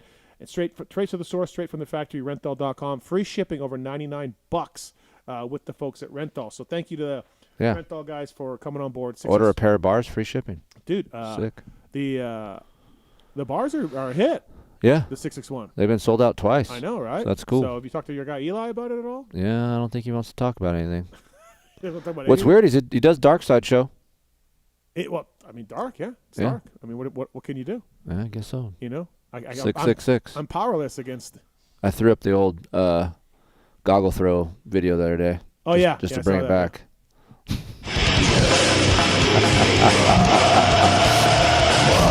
I did hear. I watched a little bit of the show. Every time he fucking did that, I start laughing because It's great. his face just goes like this when you put it on. I mean, it's very immature of us. But that's why it's funny. But that's why it's funny. Yeah, Yeah, I felt a little bad for it, but at the end, I thought it was great. pretty good. Also, wlab.com for more information.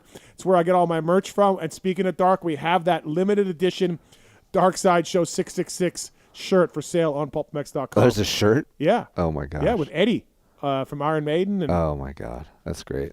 Dark designed it, smashing the Summercross trophy and stuff. So WLab can do these for you. PulpMX for a free sample and a discount as well. All right, real quickly, let's get to our next guest here. This is big news for our industry, of course, and from FXR, it's Andy White. What's up, Andy? How are you, buddy?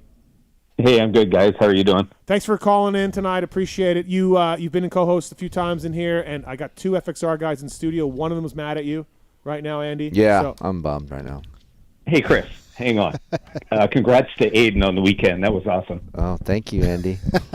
And good job, Chris, cheering him on. He was cheering me on, too. Hey, are you on the show tonight, Chris? Yeah, Andy, I'm on the show tonight. Thanks. I didn't know, man. Like, I don't know when you're going there. Wow, but you knew Phil was here. Every time Phil's in California, he goes to the show. Yeah, that is valid. That is a valid point. Listen, Andy, I wanted to call you tonight because the long national nightmare is over. The contract with FXR and Phil is complete. Yes, it is.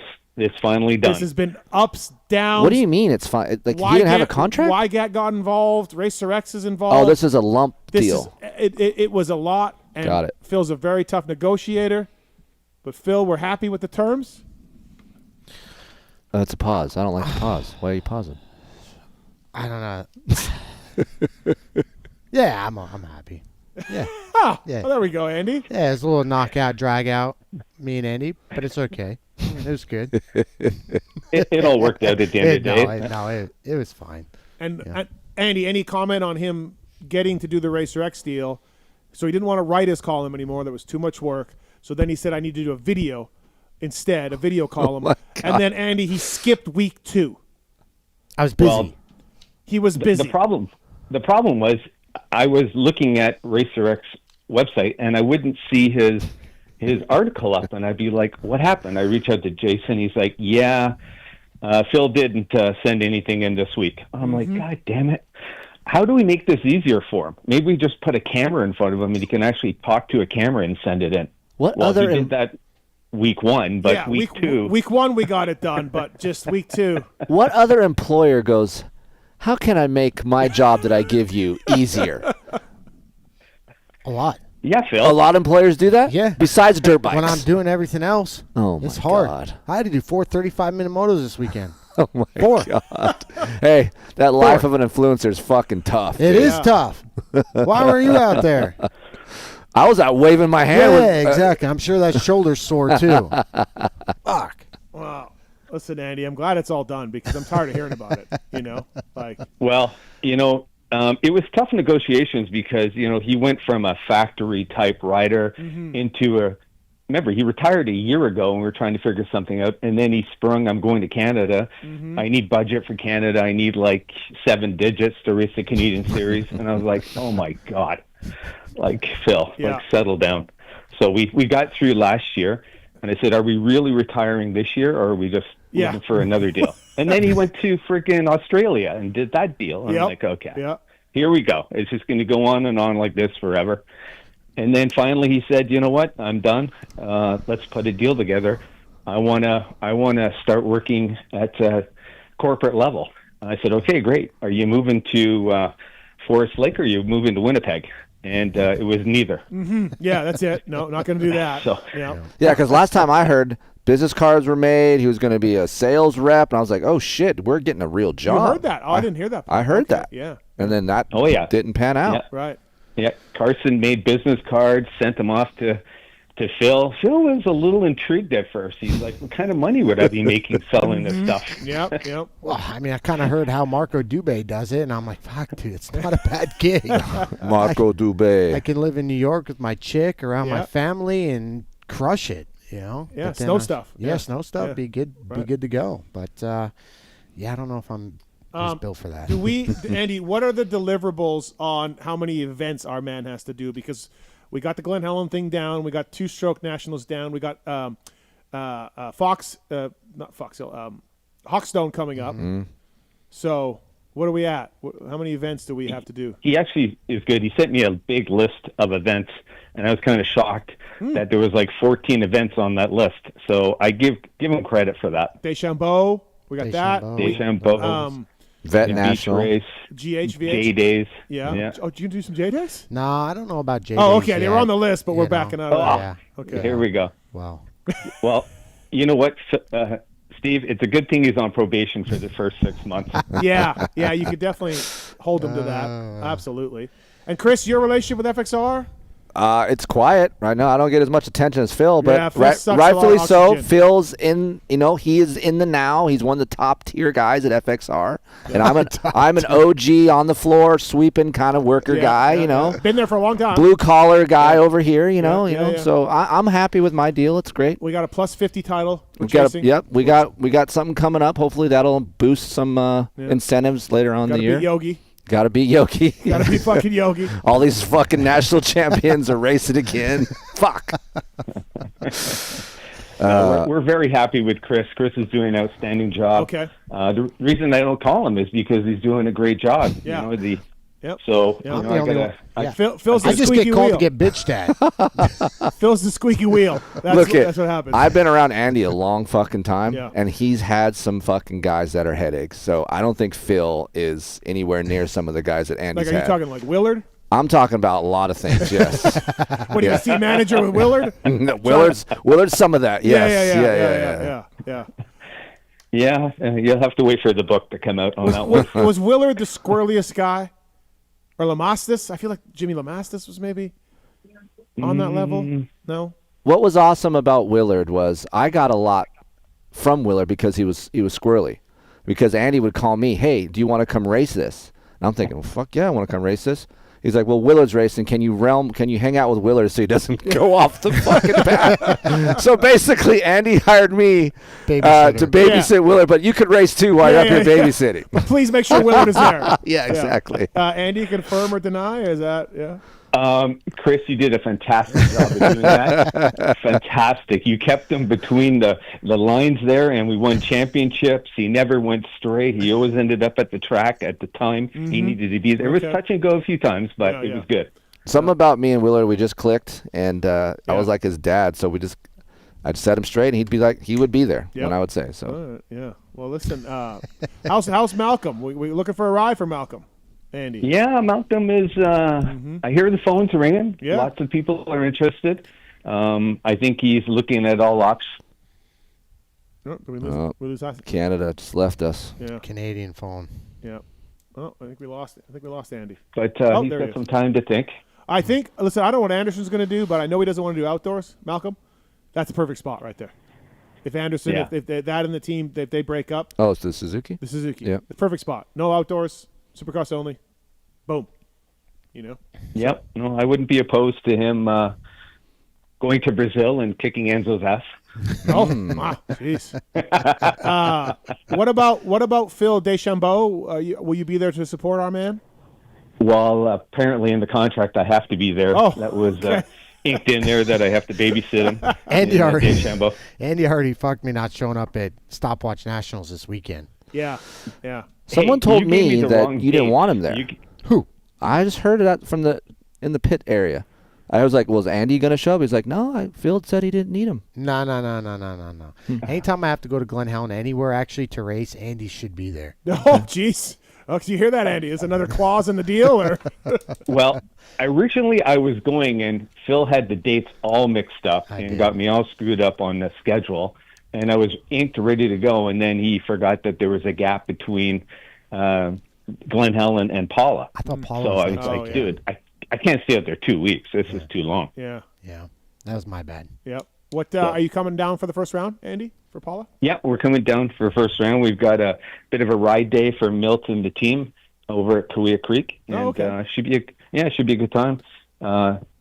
Chris will be there, and Tickle, and a few of our other guys, and maybe Phil will make an appearance. We're trying to figure that out. Phil, Kaweah Creek ride day? Yeah. Oh, doesn't look like it, Andy. No. It's just 4 weeks in a row. It doesn't look like geez. it. He was. I'll just stay here and ride the regional with me, just and round it off, dude. It might be easier than the one I got to race in Muddy Creek. It'll definitely be easier. He's got Zacho and Muddy Creek coming up. Oh, good God! Yeah. Zacho's one of 15 of these fuckers that are going to be there. Right. Oh yeah. Yeah, I mean, plus 25 is one thing, but pro sport, yeah. There's a couple diggers in the class. I feel like these kids don't know what the fuck's about to hit them this summer, dude. They'll be fine. Dude, between you and Zach, like, it was funny. I was commenting on something. Because Shorty was like top 10 only. Shorty's 40. Yeah, but Zach's way more current, dude, I feel like. Yeah, no, that's true. Okay. And me and A-Ray were talking on this Instagram post, and yeah, you're going to deal with A-Ray. God, everyone's got to deal with A-Ray. Get the fuck away from A-Ray, dude. Everyone's got to deal with A-Ray. Did you see him take out those guys at the holy shit? That guy had to go to the hospital. Yeah. Yeah. He got carted out. Right, because of A-Ray. God. Yeah, he knocked his dick loose. Down a start straight. Like, what is going on? These kids are going to see Zach puking on the starting line and think, oh, this guy's fucking weak. This guy's a bitch. Little do they know that's the process of getting your ass kicked soon. If he's not puking, there's a real issue. And then you line up next to A-Ray, and you're like, oh, God help me. Yeah. No, I did fuck my ass. Aiden raced A-Ray at some local race, and A-Ray showed up to race like a swap motor race. And he's like, Dad, I'm not fucking starting near A-Ray. And I go, yeah, you probably shouldn't start near A-Ray. No, definitely don't. He is Army, though, and there's a lot of momentum over there. Yeah. So, you know. Supercross title, Loretta's title coming up. Yep. You know, so. Well, all right, Andy. Anything else? This is a congratulatory call on finally knocking this deal out. So. Yeah, no, I'm very happy. All of FXR is happy that we got this through. Okay. That's a lie. Everyone got cake and hats at the headquarters. We've had this damn cake in the fridge for months, and we just couldn't use it. But now we finally broke it out, and we've had a good party. And it's gonna be a lot of fun. And we got Phil and Chris and Brownie and Tickle and all the boys. So we're building a nice team effort. Nice, you don't got nice Webb. program. You don't got Webb. You don't got Bradshaw. You don't got all. Pike. Well, they're irrelevant though. We got the more approachable team over here. You can always just hang out with us. We can't hang out with Bradshaw. Yeah, Bradshaw you can hang out with. Yeah. Bradshaw's cool. You ain't hang out with Webb though. Yeah, Webb's cool. Nah, you're out. Webb sucks. Hey, we got Mookie. Mookie's approachable guy. Mookie's there you go. all time approachable. Yep. That is a good Savachi, point. approachable. Yeah. Marchbanks. Joey. Yeah. Shane. Yeah. Shane. Yep. Nice guy. Yeah. Listen, good work, and great work leaving the club guys. They look better than ever and fly. They're whole shotting, leading laps. I mean, Oh my I don't know why you guys stepped away from that there you one, go. Andy. I don't know what happened there. There it is. So. Hey, Steve. Yep. Go fuck yourself. How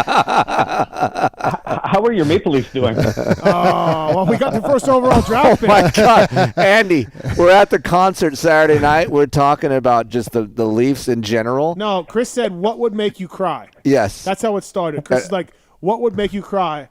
And I said, "The Leafs winning the cup would make me cry." This dude from a row in front of us turns around. He's like, "Dude, that's never gonna happen, man." He's like, just some random guy. So, hey, what's the score in your game? 2-1 Montreal. Oh, nice. Okay, all right. Game 7. Yeah. Habs. Yeah, you're cheering for them, right? Because you're Canadian. Yeah, I guess. Sure, they're a division rival, but sure. Come on. My wife makes me cheer for the Knights now. So they're not bad. They're good. No. All right, Andy White from FXR. Anything else for Andy? No, as long as if I come out for this ride day, Andy, you better bring some fucking gear too.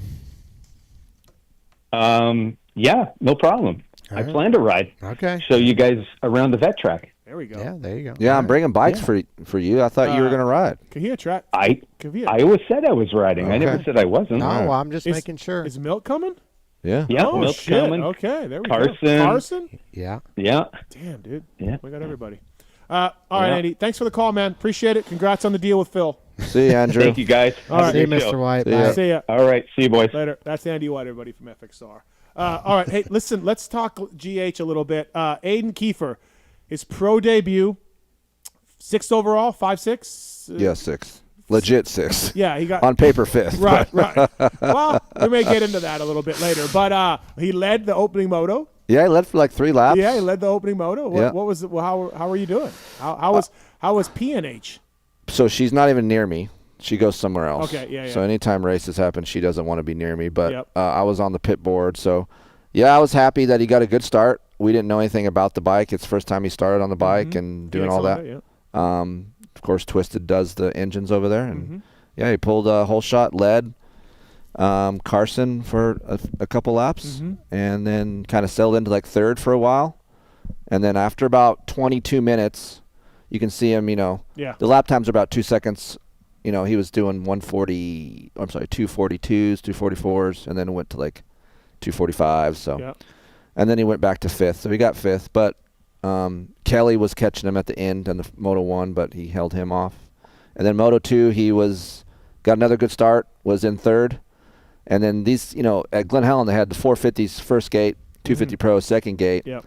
250 kids are catching these back markers of the 450 within the second lap. So Aiden was trying to rush around one of the 450 guys, and instead of, they have these inside berms and outside berms. So Aiden was like, hey, the guy went outside, so I'm going to go inside and then try to halfway through go straight to make sure that 450 wasn't going to get around him. And when he went straight off the inside berm, he endoed. And then endoed his brains out. So Panic situation. Yeah. I mean, those berms are 4 feet high. So I'm sitting there right there on the straightaway, and I see it happening, and I just go, motherfucker, what an idiot, right? So he comes around down the straightaway, and I just stand in the middle of the track doing this. It's like, what are we doing? What are we doing? What are we doing, dude? Those berms are high. Yeah, you just Yeah, can't. he just endoed right off the edge of it. That was like me today on the mountain bike. Were you happy?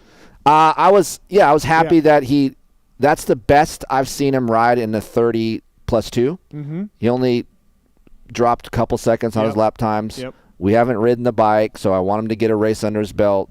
That bike showed up Thursday because the rig broke down in Salt Lake, so we had to have someone drive that out there, and he didn't. Yeah, he had a one practice session on Saturday and went racing. So, I'm happy. Yeah. Were the nerves any different at all? No, it's No, same. I'm fine outdoors. Yep. Supercross, I don't do well. Yeah. I think I know too much about Supercross, and him being new to that, I'm more nervous for that. Yeah. So yeah, no difference from lining up. Saddle up. yeah, I know. Fuck, there ain't no way. There's no way around it. Yeah. You want to be a fucking Exactly. Supercross star, you got to fucking go ride it. He actually prefers Supercross. He likes to ride it more, but as far as a parent, I'm just more nervous for me. It's tough. Any advice for Aiden, Phil? What would you tell a 19-year-old kid? You're going to have to take your licks. You're going to have to learn every Saturday, but like I was talking to Kris, you have to be in it every single moto. You can't go there, get a 30th one moto, and then get an 18th. You need to stack the time, learn the races as quick as possible, and just go 18-18, 18-18, 17-17, and just work your way up. And you figure out how the race works. It's like mathematics, you got to figure out the numbers and how it kind of works and how the race lays itself out. Like, dude, the first 4 laps, it's bonsai. You just got to hang in there and wait till the 15-minute mark till everything kind of calms down, Right. And also, like you said, too, like going really fast and crashing out, like that doesn't do anything. No, it doesn't do anything. You're not building anything. those blocks, right? You're not stacking the blocks. And it's going to happen. Yeah. Aiden's going to get a good start. He's going to start 8th or 7th. It's going to happen. And he's going to go back to 15th, 16th. But it's just the learning process of being able to figure it out, That's just part of it. He was never that superstar kid that's going to start 9th and finish 9th or go to 5th or whatever. Dude, I was the same. Amar was the same. It's just Actually, you have a great point. You and Amar really were those guys. And it's hard to be able to comprehend that at a young age. But as soon as you do and be like, hey, I went from 9th to 15th. When that happens again, maybe I'll only go to 13th. But you can't take it and fucking throw it away. You got to be able to utilize that 35-minute as much as possible. Yeah, we have a plan. Like, we've discussed it as I just said, look, man, if you go into Paula and go 21-23, I'm okay with that because at least you're in the realm and you're just clicking off rounds, right? Yeah. As rounds go on, you'll get more comfortable. And as everyone knows, round one, everyone's fresh, everyone's hungry, everyone's there. So, like, if you look at the 250 list, there's 20 fucking factory guys, right? It's like you're going to be around guys that you've watched and you can't jersey read. You got to ride your race the track, and then learn. Like, when you're behind a guy, I go, fucking learn shit. Like, that's the way to do it. One thing to me is he don't care about the jerseys. I've been around Aiden enough to know that. No, he has no. But it's different when you're 20th and there's just shit happening everywhere. Yeah. Bikes, carwheeling people, crisscrossing people, passing, jumping over you, clipping your bars. Like, it's a lot not to, like, freak the fuck out, you know? So that's the hardest part. But if he just stays calm and, again, he doesn't spike out. Go 17-23, he'll be okay. Yeah. And it might not get figured out till round 4 or 5. You know? Yeah. So it's just... No, I told him, I said, hey, man, at High Point or somewhere back east, there's going to be some guy with a full-time job that goes around you. Yeah. And you're going to be like, I don't know who this guy is. Yeah. I've never heard of this guy. Yeah. And, like, there'll be some guy that will fucking go right by you. And you'll be like, wait, what? But just take it. Our goal is just to be on the bike. Yeah. Be at every moto. Do not get hurt. Right. I mean, yes, you're going to have your crashes and things, but, like, just try to complete a whole series, you know? And obviously, Evan Ferry, you know, great friends with his dad. That's been Evan's thing. Like, dude, you keep getting hurt. It's you tough. Can't stack the motos together. Yeah. Or when he was up front at Bud's Creek or whatever, he would crash out. Yeah. Like, you can't – your learning's not happening. You got to just back it down. Yes. Take your teeth getting kicked in, but like Phil said, you learn, right? Yeah. So just no quit. Yeah. It's going to take some time, but that's part of the deal. Yeah. So and that's the problem. It could be a lot of time, but you just have to fucking keep your nose to the grindstone. That's all there is to it. And Phil, for you, your race, you had a little mechanical issue and a fall and whatever. Yeah, I'm bummed with the amount of money I should have made. I fucked up twice. You did You did the math. 6K. You lost a little bit with. I lost probably about 6K. You know, between Friday and Saturday. You know, I had 2 screw ups on my own there Friday, and then issue second moto. But I had fun. Like, I still was in it. You know what I mean? I haven't done a 35-minute moto since Walton last year, and to be able to do 4 of them in 2 days and be able to kind of like. You know, it sounds dumb, but still find that dog a little bit that I still had it, even though I was still back after hurting. Rod Bell, I saw that. Yeah, back after Rod Bell. Yeah. And then even the second moto, like, I was tired, but I still felt really good at around 25 minutes before I had my issue, and kind of it's just like, I still there a little bit, but do you wear a heart rate monitor when you run? No. But I'm maxed out. Fuck, I don't even have to know. You know? Track looked fun. It was good. It's like it was cloudy, so it like kept some good moisture. weather, overcast, a lot of moisture in the dirt. The layout looked fun. Yeah, I'm sure. All of it. It was nice to ride Glen Helen because I rode it at the 2-stroke national. It was like this fucking table. But it's nice to be able to have loamy, rutted bumps, you know? Right. Like, you could run a paddle tire at Glen Helen and kind of be okay with it. Maybe overwatered in a couple little sections, but that's how it has to be for us. You know, I don't think any of us pros on that line had an issue with the way the track was. I like that jump back in the canyon. Yeah, pretty fun. Sick. Yeah, Stapleton did the track. I thought he did a good job of reshaping it, doing things. He brought some guys in from like the motocross action side, and I just think it's Glen Helen needed a change. That's first and foremost. I think Phil gave me shit because I posted up a GoPro and like nothing's even changed. I'm like, with Phil on that. I watched. I'm like, I wasted. Yeah, I gave you a fucking time. view, dude, for one corner. But here's the thing: for one us corner. local guys that go there all the time, if they change something little, it's like, holy fuck, thank you. Like, we got something different. But this right? was radically different. Yes. So by the time I posted that till to the race, a lot of shit has changed, and they did a good job of. And me and Phil talked about it's still one line kind of, but you're sweeping in and out. Yeah, like because like you said, it was overwatered in areas and things. So coming down Mount St. Helens, they put the corner right at the bottom, which they probably pushed it out a little bit more. Would have been better. But just in general, the prep, I feel like it was the best I've seen in a long time, and at least there was changes made, and it did bring back a AMA national outdoor feel. That's kind of how I look. I was like, it feels kind of like that, Right. Yeah, it looked fun. I mean, they won't keep it all the time for all the practice days, but I like that it was a 2-minute 40 lap time. Like, we get so in this bubble, the AMA National, it's like, got to be 155, 2 minute for TV. But the fact we only did 14 laps made the moto feel like it went by so fast. You know, OG Glen Helen used to be 3 minutes. Yeah. You know, 3:30, I thought. 3:30. Yeah, way back in the day, up through REM or whatever. But dude, it just makes the motos feel so much, even though at the same time shorter, just because like you're not going round and it doesn't get the track as rough. Honestly, right? Yeah. So yeah, I feel like in the world of Glen Helen, it was rough, but it wasn't. No, it wasn't jacked up. No. Yeah. I like the track. I normally bitch about it.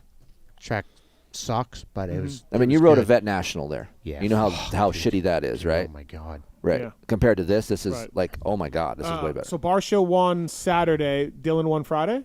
No, Nichols won Friday. Oh, Nichols went With a 2-2. That's 2-2, right. Yeah. What happened to Dylan? Looped her. Oh, that's right. Yeah, I saw that. Yeah, I saw looped that. out. So Nichols and then Barsha won the other moto. Yep. And what happened to Barsha the other moto? He crashed. Okay. All right. then- Okay. And then on Saturday, Barsha goes 1-1. Yeah. Yeah, Barsha second moto did crash, Yeah. and then Colt caught Saw back up, that. was really close. Yep. I was sitting with Matty G at the mechanics area, and he's like, oh boy. But then the next lap, he pulled 2 seconds, and he's like, oh yeah, we're good. Right. So Ducatis look good. Dude, like the start straight. They were. That's the first time. I mean, look at Barsha's revving the shit out of everything. Yeah, right? yeah. Dude, that thing sounds. A lot of people didn't like the sound, but I liked it. It sounds. It's a unique sound, and it sounds mean, dude. Yeah. When he's revving it, I was like, shit. I'm riding it. My bikes are stock, right? Yep. You know, factory edition. I've got a twisted ECU and exhaust flange. So, but other than that, Motorworks stock. My bike, I had really good jumps. I used a great, and I was right there with Barsha, and then you know, obviously he's on a works bike, and it was just like, just walked away, you know. Yeah. But then I'm like, I asked him, I said, "How's the power on that thing?" He goes, "It's really good, smooth, revs super high, but fastest bike I've ever went down this straightaway on was JGR bike." Yeah. You know, which is just how it kinda- builds power. you know? Yeah, which is kind of crazy to think about, but Yeah, how long ago that was, right? yeah, But it's like fuck. Yeah, those So- Yamahas, those pre-23 Yamahas they had some horsepower on them. Oh yeah. And then, so yeah, good for Nichols for winning too. That's cool. Yeah. He 'Cause made Colt, some money. Yeah, Colt needs some outdoor results here. And So- actually, he looked really good. Yeah. Like, people don't think Cole is an outdoor guy, but I mean, he looks good. Yeah. Battle Colt outdoors. He's good. I don't know what happened with Colton Supercross. I don't know either. Yeah. I just feel like Colt's ability should be a 7 through 10 guy like G every week. Like, obviously, there's only so many people that can fit in that area, Yeah. but he has that skill to do that, and it just doesn't happen a lot. It doesn't Yeah. seem like so. Yeah, he got an 8th this year, and he was like, I feel really good. And then the next week he was back to where? Yeah, 13th 14th or something, yeah, and I'm like, yeah. it doesn't make sense for Nichols. No. Yep. But he does look good outdoors. Yeah. Like, I'm like, fuck. What was Aiden saying about the pace or the riders around him or anything? Like, was he? He said he probably could have gone faster, but he's like, look, I try to ride like my 80 to 85%, and because he doesn't know how long he can last. And I was like, hey man, go as fast as you can till you redline. We'll know when you redline, and then we can kind of work from there. But he's like, I rode 85%, and like you got guys like Lux Turner, Parker Ross, Schwartz was there. He was in that lap time. Carson was on a different level than everybody else on Saturday. He was 1 to 2 seconds faster a lap. Yep. And Aiden can hold that, bar X pace for a little bit, but just not that long. Those guys are just more seasoned and tougher. Yeah. And he's like, honestly, the pace on Saturday wasn't that bad for him. He's like, it was more nerves where I would be at, and that's why I want him to race. The Phoenix guys are like, I don't know if they really want him to race, but for me, I'm like, he needs to race at a track that he's familiar with good guys to get that under his belt. Yep. And I'm just glad we did that. Was P&H all right with the day? P&H was texting me. Heather. So who? Pro National Heather. My wife. There's the amateur national. Yeah, you Heather, like that? and So they had natural. transponder issues during the race. Yeah. So I'm trying to get Aiden's lap time on the board and looking at my phone, those lap times, and then I see Heather's text come in. Aiden's in 3rd. No, he's still in 5th. No, he's in 3rd. I'm watching it. I'm like, no, babe, I'm seeing what I'm saying. It says he's in 3rd. Oh, wait, he's winning. I go, babe, he's not fucking winning. Like, and then I'll get another text. What happened to him? It says in 13th. No, look it. Just fucking stop texting me. Leave me the fuck alone. I'll tell you if anything happens. And then he crashed. He endoed. Yeah, endoed. And then he came around and whatever. Did he crash? Yeah, babe, he fucking crashed. Like, can you just leave me the fuck alone for 30 minutes? I'd block the number just for the 35-minute window, And then we get back to the rig after the second moto, and he's like, he got 5th. I go, no, he got 7th. Yeah. No, he got 5th because Kelly and Timbo, they crashed. I go, no, they didn't. No, and then Aiden gets back. I go, did you see Kelly and Timbo out there? Yeah, man, I saw 2 guys crashed out there, dude. I got 5th. And they just fucking team up together, right? And I'm like, no, man. I'm like, no, dude. I walked back to the pits. I saw Timbo and Kelly go to the pit before you got here. I got 5th, man. So I just shut the fuck up now because I get worked up and then I just get mad and then I don't talk. So I'm just like, I let them have cool, man. Celebrate your 5th. But then he comes back with the 5th place money, and I'm like, well, motherfucker, maybe you got 5th. But then I get a text today. Yeah. Well, first of all, I'm driving home. I get a missed call from Glenn Helen. Yeah. I'm like, oh, boy, something's going on. So I try to call back. They didn't answer. I'm driving. I dropped them off at the airport today. I get a text from Kelly. He's like, Derek Kelly, yeah. Yeah, Derek Kelly. And he's like, hey, man, tell your little shit he's welcome for that extra money. And I'm like, well, why? What happened? Did you crash or something? He's like, no, I didn't fucking crash. He's like, I got 5th overall. Aiden should have got 6th, and he got 5th place money.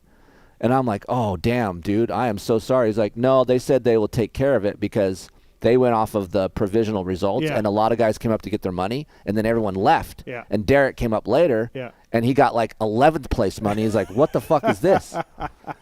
And so it seems so out of character for GH to have some problems. Long story short, that's odd. Yeah. They did honor, and Bud said, hey, I will take care of you. Right. But I did tell Derek, if that doesn't happen, I will give him his, because we owe him $500. Heather says you're being over dramatic. No, I'm not. Okay. I will show you my text during the time. It's not over. You can't do that, dude. Okay. All right. All right. Listen, thanks to the folks at Cherubies, at CherubiesUSA.com. This PulpMX guys running the Cherubies Factory Kawasaki as well. Thank you to CherubiesUSA.com. If you want a discount, just use the contact form on Pulp to email us. And Pulp-FCP26 to save at factory chassis parts. Keefer, they got a new titanium pivot. On the Triumph. On the Triumph, for the Triumph only. Does this help? This is race team spec, honestly. Okay. Race team guys run a solid pivot. We've been testing that for a while, and it's good to see that he built something. Yeah, so the pivot performance kits for Triumphs are now available. They really help that bike out. Of course, they got their engine mounts as well, the race cups that Phil used on his Cowie to win a national championship.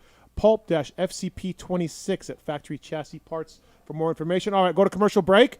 And we'll be right back. Carson Mumford's coming up. I'm going to do a motocross preview. Short show. We got some segments. I'm telling you, man. Oh, man. Listen, these 2 idiots, they threatened to walk out. Quit talking. We got commercial. They said they're going to walk out. Let's go. So we got to go.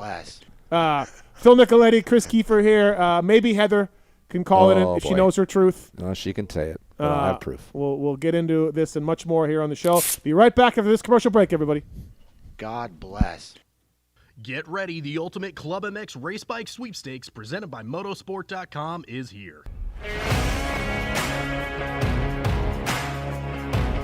For 17 straight weeks, we're giving away epic prize packages from the biggest names in motocross.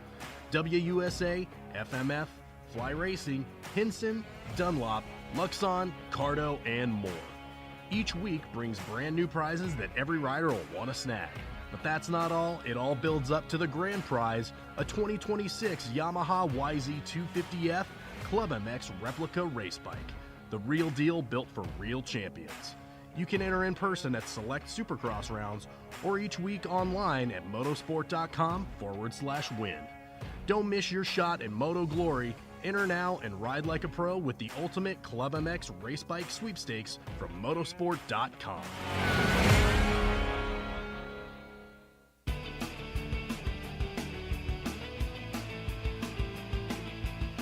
You likely know Racetech as the suspension and engine tuner of choice for the world's fastest privateers. But what you may not know is behind the scenes, Racetech is the trusted source for many OEMs and factory teams throughout the motorcycle industry. For nearly 40 years, Racetech has been producing high-performance suspension and engine components and services right here in the USA. Racetech doesn't just specialize in motocross. In fact, they have many off-road, hill climb, flat track, road racing, and supermoto championships on the mantle as well.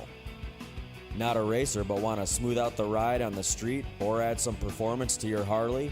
Racetech offers a full line of suspension solutions including industry-leading built-to-order G3S custom shocks. All Racetech products are 100% guaranteed to exceed your highest expectations. Don't wait. Experience the Gold Valve advantage today by logging on to racetech.com. Don't forget to mention PulpMX when ordering for a discount.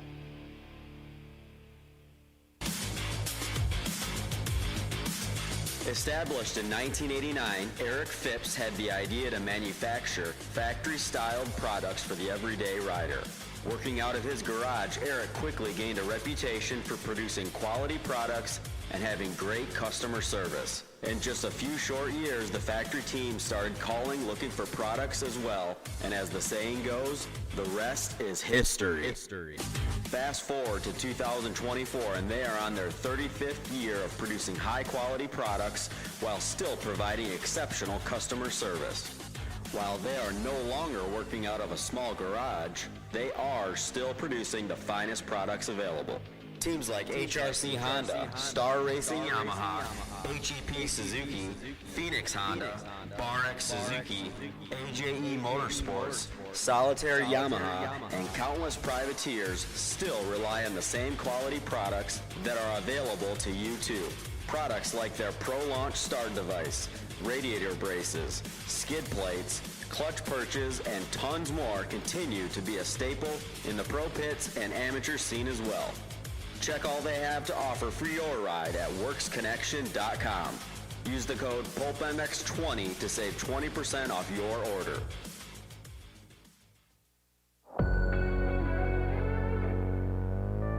Wiseco Piston has over 80 years of experience manufacturing pistons in Cleveland, Ohio, USA. Wiseco pistons are developed and proven through professional racers, teams, and engine builders, including factory Honda HRC, Club MX, DBTV, Twisted Development, and many more. Wiseco is rooted in supporting grassroots racers across the country. Wiseco has been a sponsor of Loretta's and GNCC Racing since their very first events. Wiseco has a piston to fit the needs of any type of rider, from reliable rebuilds to serious racers. Wiseco is still the piston expert. However, the brand has evolved and has a complete range of performance components, including engine rebuild kits, clutch and valve train components, crankshafts, gaskets, and more. Wiseco has all of your power sports machines covered, from dirt bikes to UTVs, ATVs to jet skis. Find what you need at wiseco.com or wherever you like to buy your parts.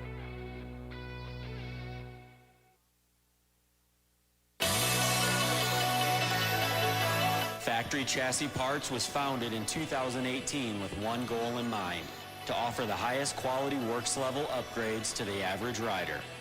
With the success and popularity of FCP engine mounts, we're excited to announce our latest chassis item, the FCP Race Cups. Offset steering races have been used by top motorcycle professionals to adjust the geometry on race bikes for years. Now, Factory Chassis Parts offers an impressive way for you to experience the same improvements in handling and traction by changing the rake, trail, and wheelbase of your bike.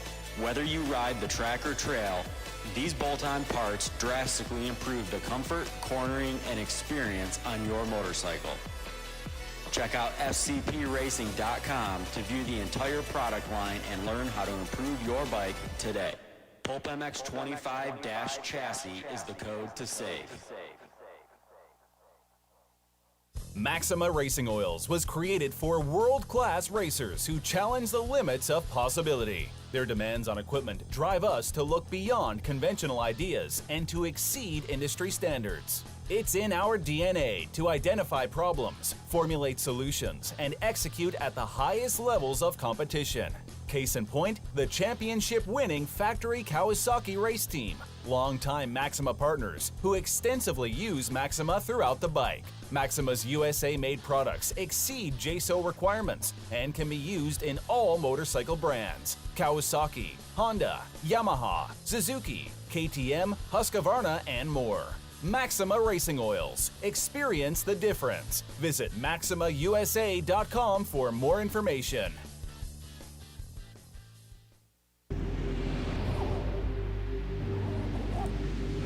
Cooper Webb, and I choose OGIO.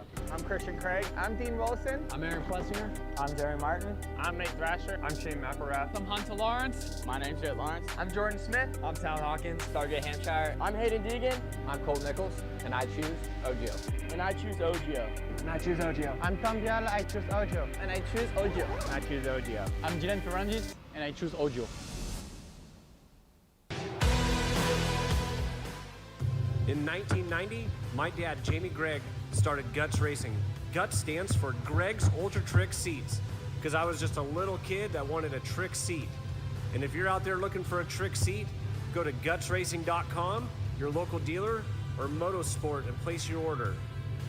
Support the people that support PulpMX. You can use Pulp 2025 for 20% off at gutsracing.com.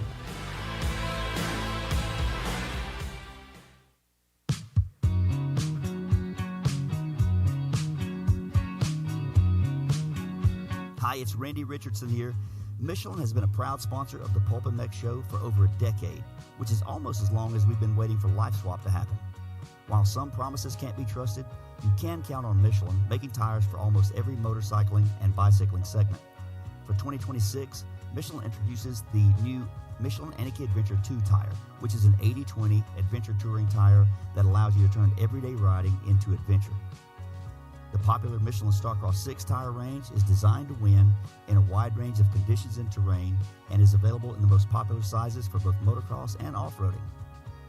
Michelin has multiple options for the V-twin motorcycle riders, from the Michelin Scorcher range of Harley-Davidson original equipment tires that are co-developed and co-branded, to the Michelin Commander 3 cruiser and touring tire lines that offer exceptional wet grip and class-leading mileage.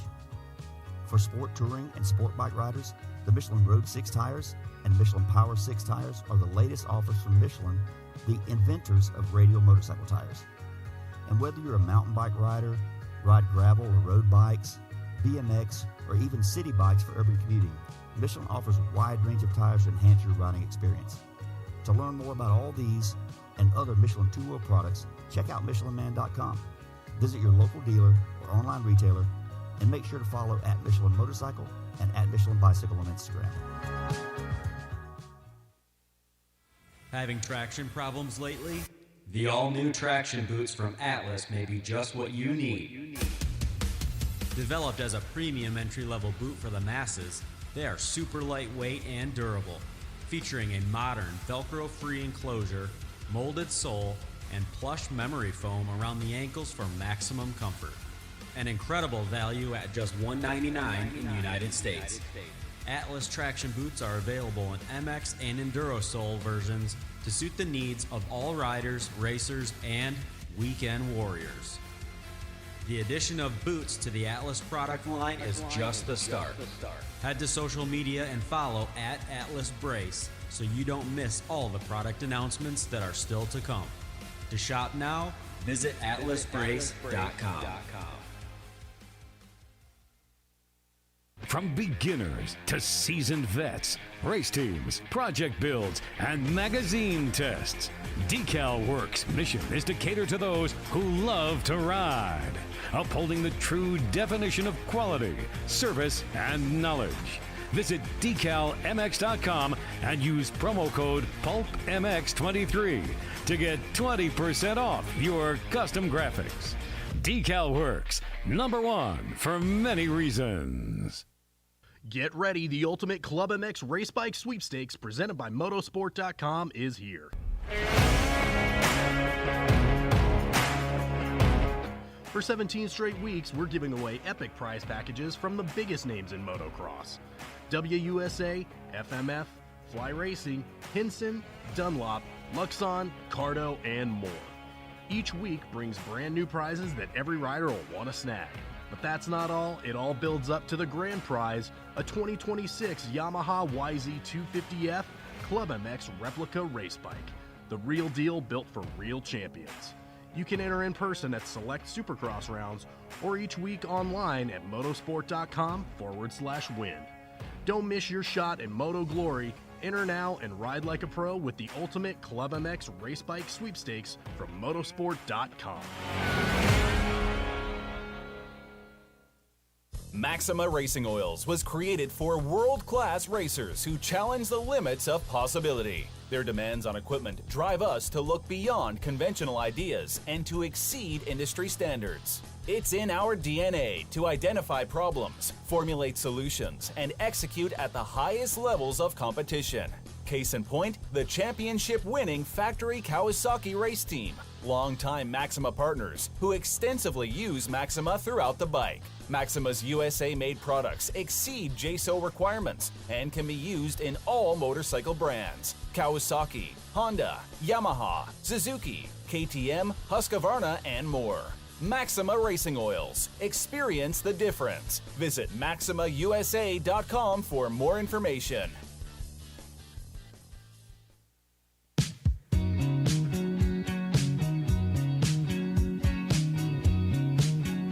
Hi, it's Randy Richardson here. Michelin has been a proud sponsor of the PulpMX show for over a decade, which is almost as long as we've been waiting for Life Swap to happen. While some promises can't be trusted, you can count on Michelin making tires for almost every motorcycling and bicycling segment. For 2026, Michelin introduces the new Michelin Enike Adventure 2 tire, which is an 80/20 adventure touring tire that allows you to turn everyday riding into adventure.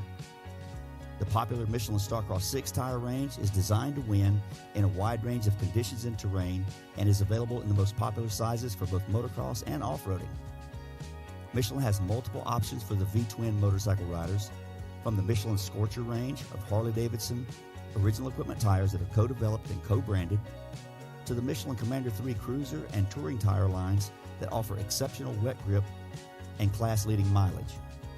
For sport touring and sport bike riders, the Michelin Road 6 tires and Michelin Power 6 tires are the latest offers from Michelin, the inventors of radial motorcycle tires. And whether you're a mountain bike rider, ride gravel or road bikes, BMX, or even city bikes for urban commuting, Michelin offers a wide range of tires to enhance your riding experience. To learn more about all these and other Michelin two-wheel products, check out MichelinMan.com. Visit your local dealer or online retailer, and make sure to follow at Michelin Motorcycle and at Michelin Bicycle on Instagram.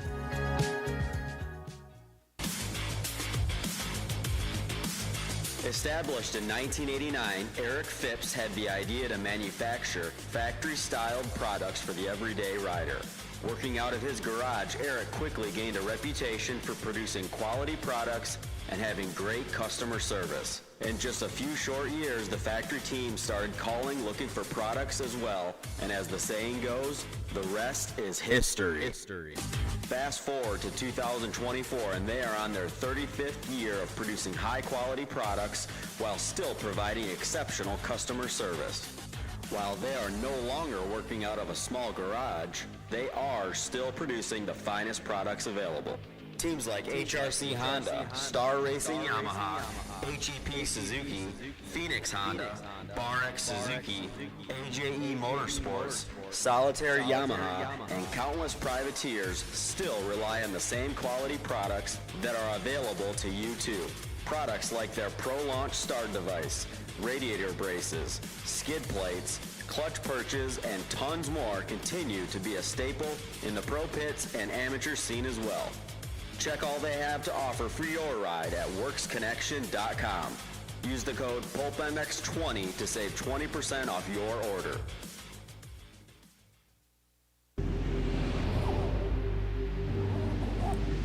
I'm Cooper Webb, and I choose OGIO. I'm Christian Craig. I'm Dean Wilson. I'm Aaron Plessinger. I'm Jerry Martin. I'm Nate Thrasher. I'm Shane McElrath. I'm Hunter Lawrence. My name's Jett Lawrence. I'm Jordan Smith. I'm Tal Hawkins. Stargate Hampshire. I'm Hayden Deegan. I'm Colt Nichols, and I choose OGIO. And I choose OGIO. And I choose OGIO. I'm Tom Biala. I choose OGIO. And I choose OGIO. And I choose OGIO. I'm Jiren Ferranges, and I choose OGIO.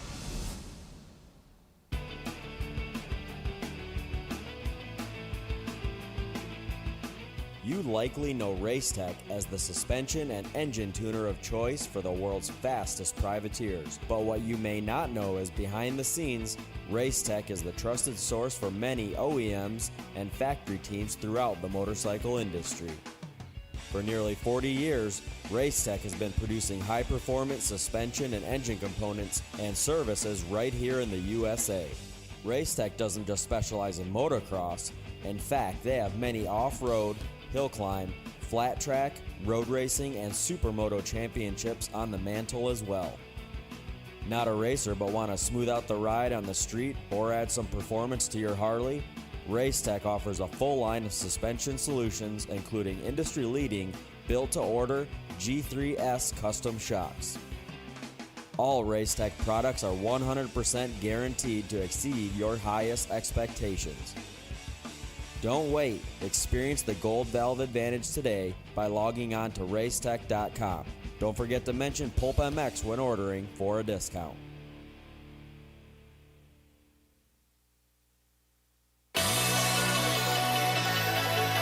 Factory Chassis Parts was founded in 2018 with one goal in mind: to offer the highest quality works level upgrades to the average rider.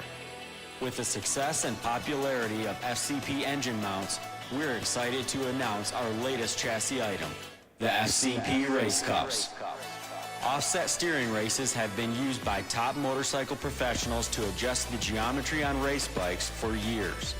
Now, Factory Chassis Parts offers an impressive way for you to experience the same improvements in handling and traction by changing the rake, trail, and wheelbase of your bike. Whether you ride the track or trail, these bolt-on parts drastically improve the comfort, cornering, and experience on your motorcycle. Check out fcpracing.com to view the entire product line and learn how to improve your bike today. PulpMX 25-chassis is the code to save.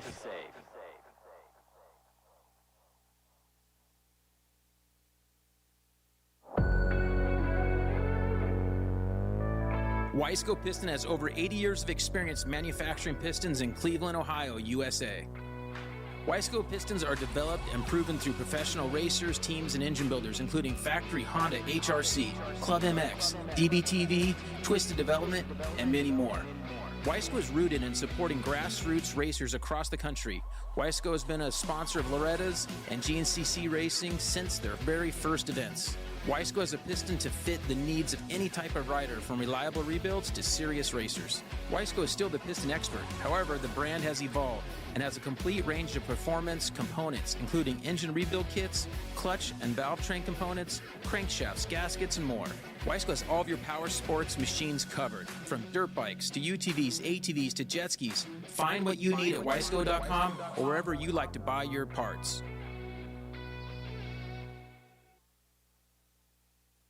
From beginners to seasoned vets, race teams, project builds, and magazine tests, DeCAL WORKS' mission is to cater to those who love to ride, upholding the true definition of quality, service, and knowledge.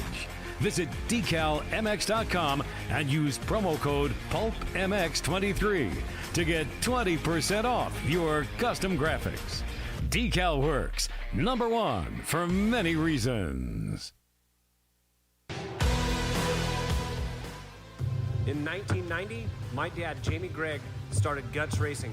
Guts stands for Greg's Ultra Trick Seats, because I was just a little kid that wanted a trick seat. And if you're out there looking for a trick seat, go to gutsracing.com, your local dealer, or Motosport, and place your order. Support the people that support PulpMX. You can use Pulp 2025 for 20% off at gutsracing.com.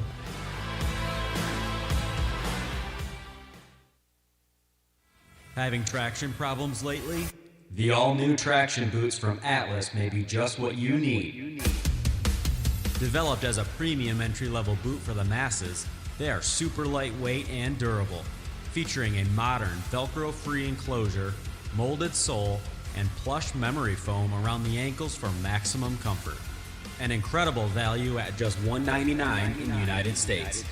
Atlas traction boots are available in MX and Enduro sole versions to suit the needs of all riders, racers, and weekend warriors.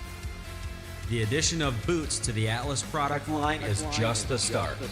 Head to social media and follow @AtlasBrace so you don't miss all the product announcements that are still to come. To shop now, visit atlasbrace.com. Yeah, welcome back, everybody. Carson Mumford coming up here on the PulpMX show, presented by Motosport.com, Fly Racing, and DeCal WORKS. Of course, Kris Keefer brought to you by the folks at OGIO. Phil Nicoletti is DeCal WORKS. PulpMX 26 code to save with them. Pulp 15 at OGIO. PulpMX code at mtxbraking.com. Lots of people using the code. Thank you for those people that are getting the brake pads for road bikes, mountain bikes at mtxbraking.com. Also, DM them with your brake questions. I know some of you guys have problems bleeding the Maven sometimes. They can help you, man. MTX Braking is all about power, modulation, and silence for your bike. And also Michelin. MichelinMan.com/motorcycle. Randy Richardson. He was at Moto 90s. Man. He had an afro and a jersey, and it was a whole production. Our guy Shocking. Randy. Yep. When isn't it a production with Randy? I don't know. Check out the Starcross 6s. Mountain bike tires are great as well.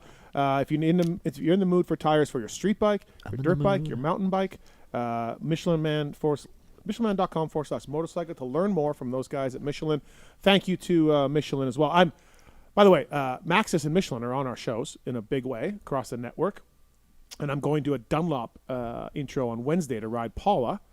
Called Michelin, called Maxis.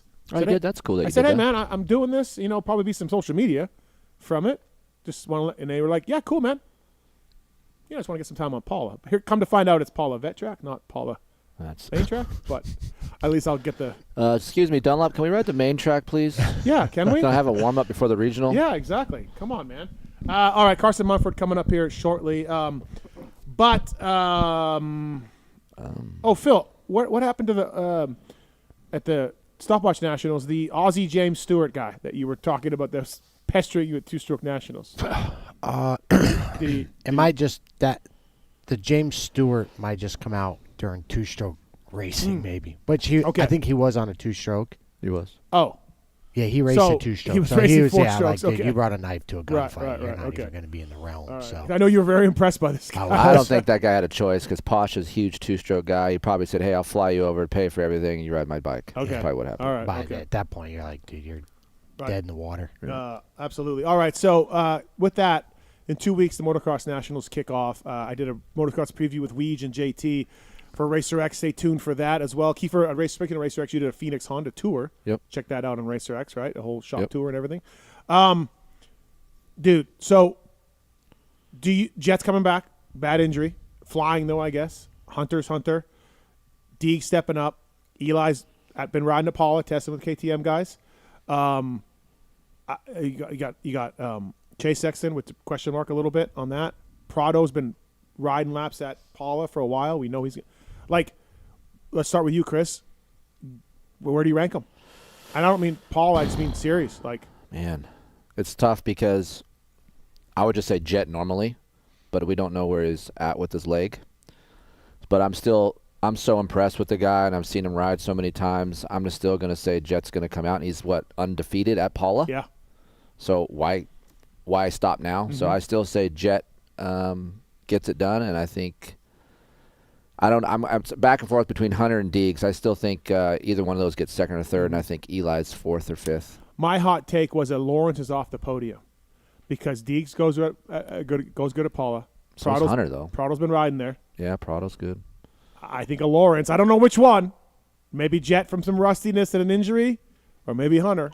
I think of Lawrence is off the podium. It's tough for me because Jet's so efficient on the bike, I know, dude. Man. And look, I know guys who have seen him ride. They're like, it's back. He's back. Yeah. He's amazing. But I also see Deegs win. I can see that as well. Phil? Yeah. I said it last week in the show. I didn't realize the extent of how bad Jet's injury was. Yeah. Do what I like Jet to win? Sure. I just don't think it's in the cards. You think he'll take some time? I think he said he wants to come back and win Paulo for sure, but you'd almost have to say a little bit in the back of his mind, he's just like, and I'm sure Dazzy's telling him too, like, hey, let's just go there, go 4-4, go 5-5, get the points for the first 3 rounds. Let's work through it. Because last year before he did his knee, at least he got in some Supercross races and stuff. It's been a while now. Des Nations, since he's raced. Yep. Well, Bursey. Des Nations was... Bursey. So that's a long time not to have any gate drops. Like, I want to say Hunter wins or Prado. Yeah. I think so. Just because Prado's starts are going to be so good. Yep. Hunter starts are going to be so good. But then again, you have Deegs. there's always this thing. A rookie comes up to a 450 and he's been riding outdoors on a 450 for a while. If you look at he's riding 45-minute motos, like he's if you look at Deegs 450 motocross time versus Hunter's, like Deegs has him covered. Time on moto, right? Like, yeah. And Deegs could come out and just lay wood down, fast lap, and he could go 1-1. I'm not saying that. It's just Paul on a 450 is a different beast than it is on a 250, especially up and down those hills. Like, it's not fun to ride by any means. So, but there's. Are you both with me that Deegs wins motos and maybe overalls? Oh yeah. Yeah. Okay. Sure. All right. Yeah. Okay. And For Prado wins motos. Yes. Yeah. Oh yeah. Okay. Yeah. Jet wins motos. Hunter wins motos. Yes. Okay. And Tomac wins motos too. Okay. I think we all saw today Jet's win percentage now. How many? He's done 27 nationals. He's won 87%. He's won 24 of them or something. 96%. Yeah, I don't know. Something ridiculous. I think that stat comes down just because of these first couple weeks that are going to come up. Yeah. I just have a hard time seeing him winning right off the bat. And Jet is a god on a dirt bike. I'm not saying he can't, but I still think there's just like, hey, we got to take a different approach to this season to get the end result that we need. Yeah. Yeah, I wouldn't be surprised if Jet won, but also I wouldn't be surprised if he goes 3-3 or 4-3 or whatever. No, you know what I mean? yeah. I think that's where he's at. Okay, so do you have? Am I missing? Is Tomac? Is he? I'm probably not as high on Tomac's chances. What's crazy is you say that he could fucking win. Like, we don't know. Last year he was on it at Paula. Yeah. Yeah. I mean, him and Jet. Jim and Jet were from the eye, from looking at him on the bike at Paula, because I've been there. Yep. Doesn't look the same. Right. He's not been beat him. up. He's The been beat bike up. Yeah. doesn't look like his other bike. Sexton, where are we at? Here's my take. Here's what I said. Here's what I said on the preview. If he's just a 5 to 10 guy, he doesn't race every round. No. Like, he will get banged up or legitimately crash trying to push through stuff, and he will disappear. He's not going to do 22 motos 5 to 10. No, I agree. But right now, that's kind of where I have him, right? Am I too low? And Paula is a tough track to get a good start because it's so deep, and if your bike's not fast, I don't. If he comes around 15th like he does in Supercross, fuck, dude, you're off the back in the first lap. Yep. Forget it. Yep. You come back to 6th. It's tough to make up time. Yeah, is there any way, Phil? I'll ask you first. Is there any way he's better outdoors than indoors, like on the bike or his skills, or anything? Like, is there any reason, if you were a Chase Sexton fan, do you think there's any reason you could be like, yeah, outdoors will be better? I don't know, because you hear from all these things that Cowie was better on Supercross than it was on outdoor. Jorge said that, right? Yeah. So does that just compound? I don't know. You're the expert. I'm asking you. I don't know. I mean, I rode my Cowie outdoors. From what the things that he's talking about that he doesn't like about the bike. Yeah. It's not going to help that outdoors. If he's complaining about a heavy, Phil just went heavy. He sort of agreed with you. Yeah, he's talking about a heavy front end feel, like all these things that And look, Jamie's helping the situation, right? Yeah. I think Jamie from Twisted is in there. It could help it, but is it going to be like a whole turnaround? Probably not. But Jamie's doing some mapping. Yes. And it came up with a start map for the last few races. Yep. Well, and just in general mapping, period, not just a start map. But Chase told me they just used a start map from Jamie. That's all they like the start map. Yep. Now there's rumors that he may get more involved. Yep. Chris, you rode that bike, I believe. You did a whole twisted KX 450. Yep. Who knows how much he gave you for that compared to what he would give Cowie? Well, no, he always gives me everything so I can feel it, and then he listens to me because he knows I'm going to bitch about it and says, he calls it Keefer rising. Right, that's what he wants. Phil wants all the power. And then he knows that I'm going to dial it back, right? So, I felt what it's available. And what do you think of that bike? I haven't ridden the factory bike, but world of Jamie 450s, right? If they get together and Jamie does more than mapping, yes. How much better is that bike? I think it's going to be quite a bit better, honestly. Really? I've ridden, out of all the 450s that I've ridden of Jamie's, it's the most easiest, friendly to ride with all of the power that you would want. Before, I'd be like, all the power you would want, and then there's a line where I don't want none of that. Yeah, but Chase would want that. I understand that, but right. I also being around Aiden and Tickle and knowing things, I kind of know what Chase likes from hearing. Yep. And I think that direction would be really good for him. So I think there is enough power within that. Do you find it weird, Phil? Because I kind of do, that, you know, they got Theo over there, and like Chad Reed has spoken so highly of Theo, and I do think he's a smart guy.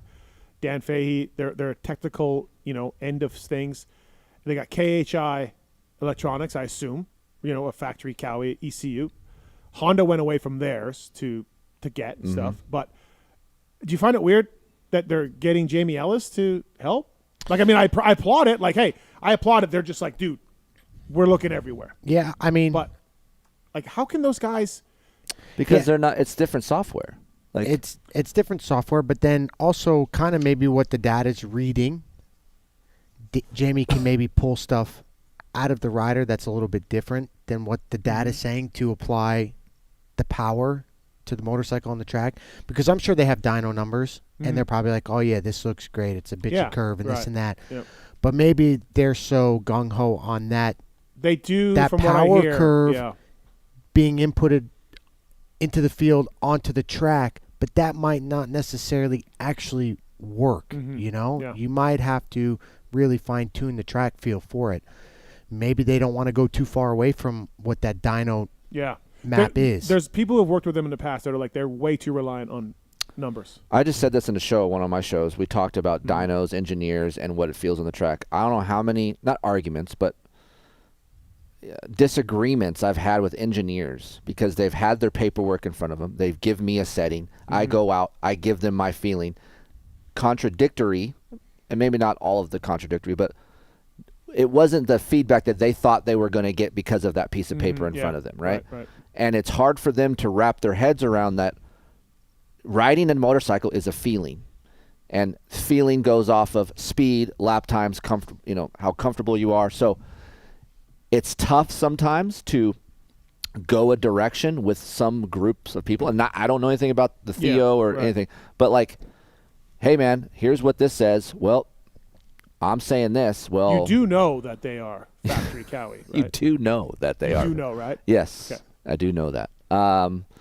So it's just tough at times. It's not as easy to say, oh, this is better, we're going that way. Right. I think a lot of us as fans, we think that's the way it is. Yeah. There's a lot of ins and outs. And I listen to Tickle give feedback. I feel like Brock is a really good test rider. Like how he just explains things, how he breaks it down. Yeah. And then I was even there when Chiz was there a little bit at Glen Helen, and they're very similar. So I think they have a good group of guys. They just need to maybe go out of their box a little bit more, like they are. Yeah. And No, they are. keep going that direction. So both of you are incredibly biased. I'll just put that out front. But do you think they should let Jamie at Twisted have a shot at the whole thing? I do. Yeah. Why? What's to lose? Just money. Yeah. But I'm just saying, Yeah. hey, no, you're just paying Jamie, you know, your budget or whatever. Okay, Yeah, but yeah. how? In what sense is paying Jamie an X amount of money and then having your rider do a turnaround? Yeah. No. Yeah. Right. So, and let's say that happens. Okay, here's my package, and you fine tune it for number 4, and he's like, okay, I do like that better, and the results show that it is better. Yeah. You're only going to improve the manufacturer, the brand, everything. Yeah. So, Phil, I just don't understand how it's that hard. To what? Listen, I'm to not make a change.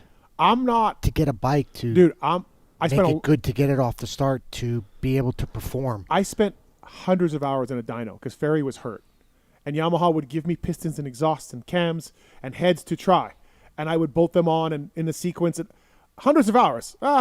Hundreds. Maybe that's exact. Anyways, I spent so much time on a dyno, putting parts on and dynoing. I don't get it either, Phil. I'm with you, man. Like, Phil's been around it more. And I remember that Chase Sexton story that you told was great. It was funny. The as start shit. one? Yes. That But ain't it. I've watched the Garrett's bike go off of the grate. It's not fucking good off the grate. It's slow off the grate. And granted, G is a little slow off the gate as well. G will tell you he's a great starter. He'll tell you. But like, Phil. I feel like the start map, at least before Jamie, what I saw, it was very sluggish off of the grate. Yeah. And I think that half of a wheel is kind of. from my standpoint, last year when I was riding the Cowie, I didn't like my engine package. Like, I don't care. I'm not riding for Cowie anymore or whatever. I didn't like it. It was slow. It was slow. I'm like, dude, I can't get off the line. It's not punchy. I got an ECU from Jamie. I went down that road.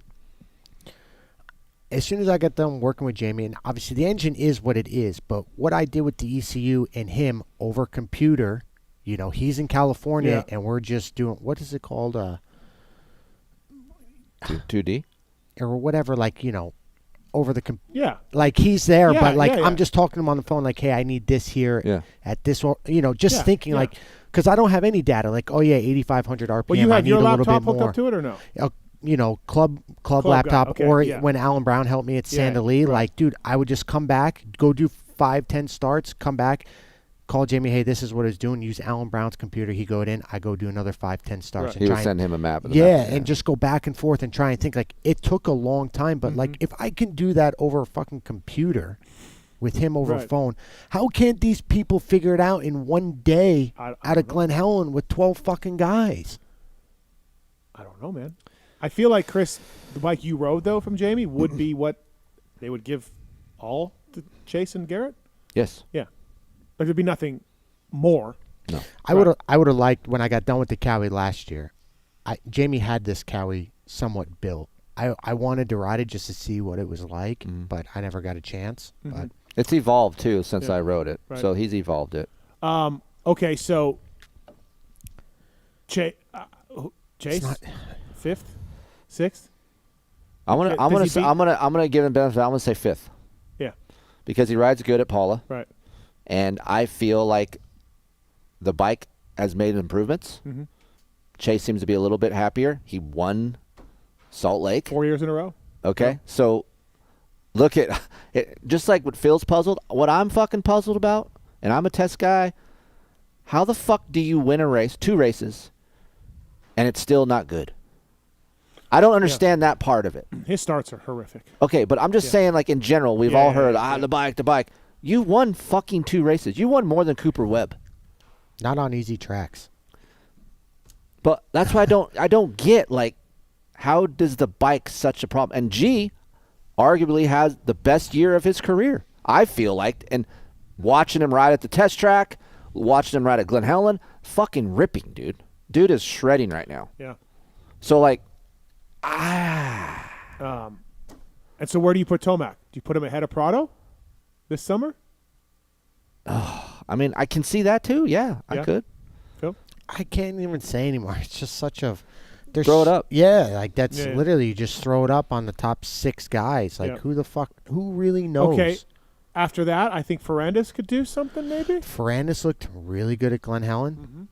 Bam looked really good at Glen Helen. Right. Yeah, it's like, Yeah. what sucks is, like, you see these guys race and ride Yeah. at another race. You're like, how's that guy get beat? J Coop.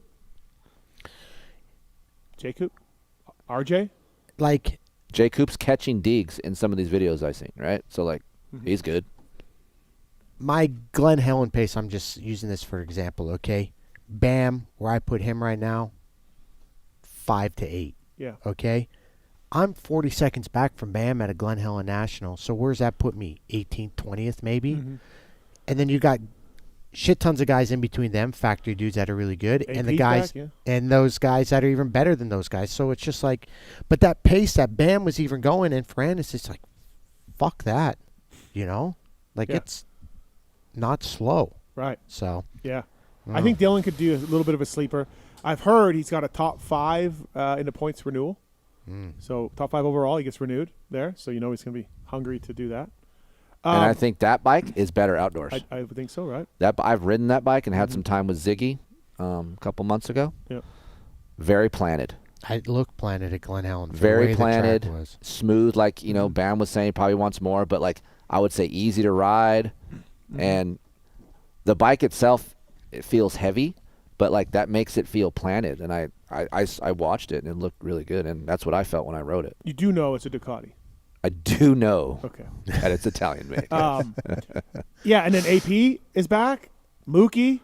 Like, dude, like, it's a lot, man. Yeah, that's what I Colt mean. Nichols. You can't even really. Garrett. Yeah. It's Cornelius a lot. Tondell. Cooper Webb. Like Webb's gonna be 8, 9, 10. God, if he's 8, 9, 10. You got Mikael Harup. You Harup? got Jordan Smith. Yeah. You know, Harup's gonna be sneaky good. Yeah. People are saying Harp's 5 to 7. I'm like, eh. I think Harup's 5 to 7. Really? Yeah. 5 to 10. Let's God, go. there's a lot of 5 to 7 guys. There is. No, exactly. There's 8, 5 to 10 guys. Yeah. People are going to be working their dick off for 14-14 at Paula, and they're gonna be like, Remember, what just happened? Remember when J Mart went 21-20 and was like in shock after? Yeah, well, that was. I know, but it's. And then won Millville. No, that wasn't that year. But No, that was that okay. year. So, Kitchen, Hymas, Hammaker, Joe Schmoda. Am I missing anyone? Cole Davies? I don't know. I think Cole has a point to prove that, the stigma of him being a Supercross only guy. Yeah. But again, he's only had 2 nationals, Budge Creek and whatever last year. Yeah, 3, I think. 3, Yeah, okay, yeah, so yeah. very limited Right. time. But he needs to change that look that he has. So Do we not pick Max? I feel like Max is a good outdoor guy, GP guy on a 250. Do we not see he's him? in the mix. I don't know if he's in that top mix. I don't know. I just feel like he Yeah. could be a sleeper. Okay. You know? The 250 class is wide open. Do you like Joe as the favorite? We kind of No, I like Kitchen as a favorite. Kitchen. Yeah. Phil. how's Kitchen's back? He says it's fine. So he can log time now? He's been logging time. He can stretch and do yoga and keep it under control. I got to go with Joe. Joe's got way more wins than everybody else. Yeah, like career wins. Joe's Like, also coming off of an injury too, so like and Hymas has been flying, but Chance can win. Yeah. I mean, Chance probably will win Lakewood. Yeah. Probably. I mean, he looked up at Unadilla. He was fucking Yeah. shredding at Unadilla. Yeah. Yeah, again, it's just going to come down to which one doesn't have the grenade. Yeah. Which is going to happen with each one of those guys sooner or later. But I just think Joe's got the most knowledge, experience. Ryder D, I think, will be really good. I think Ryder D will be a sleeper. I was just about to say that. I think I've been watching him at a lot of these tracks.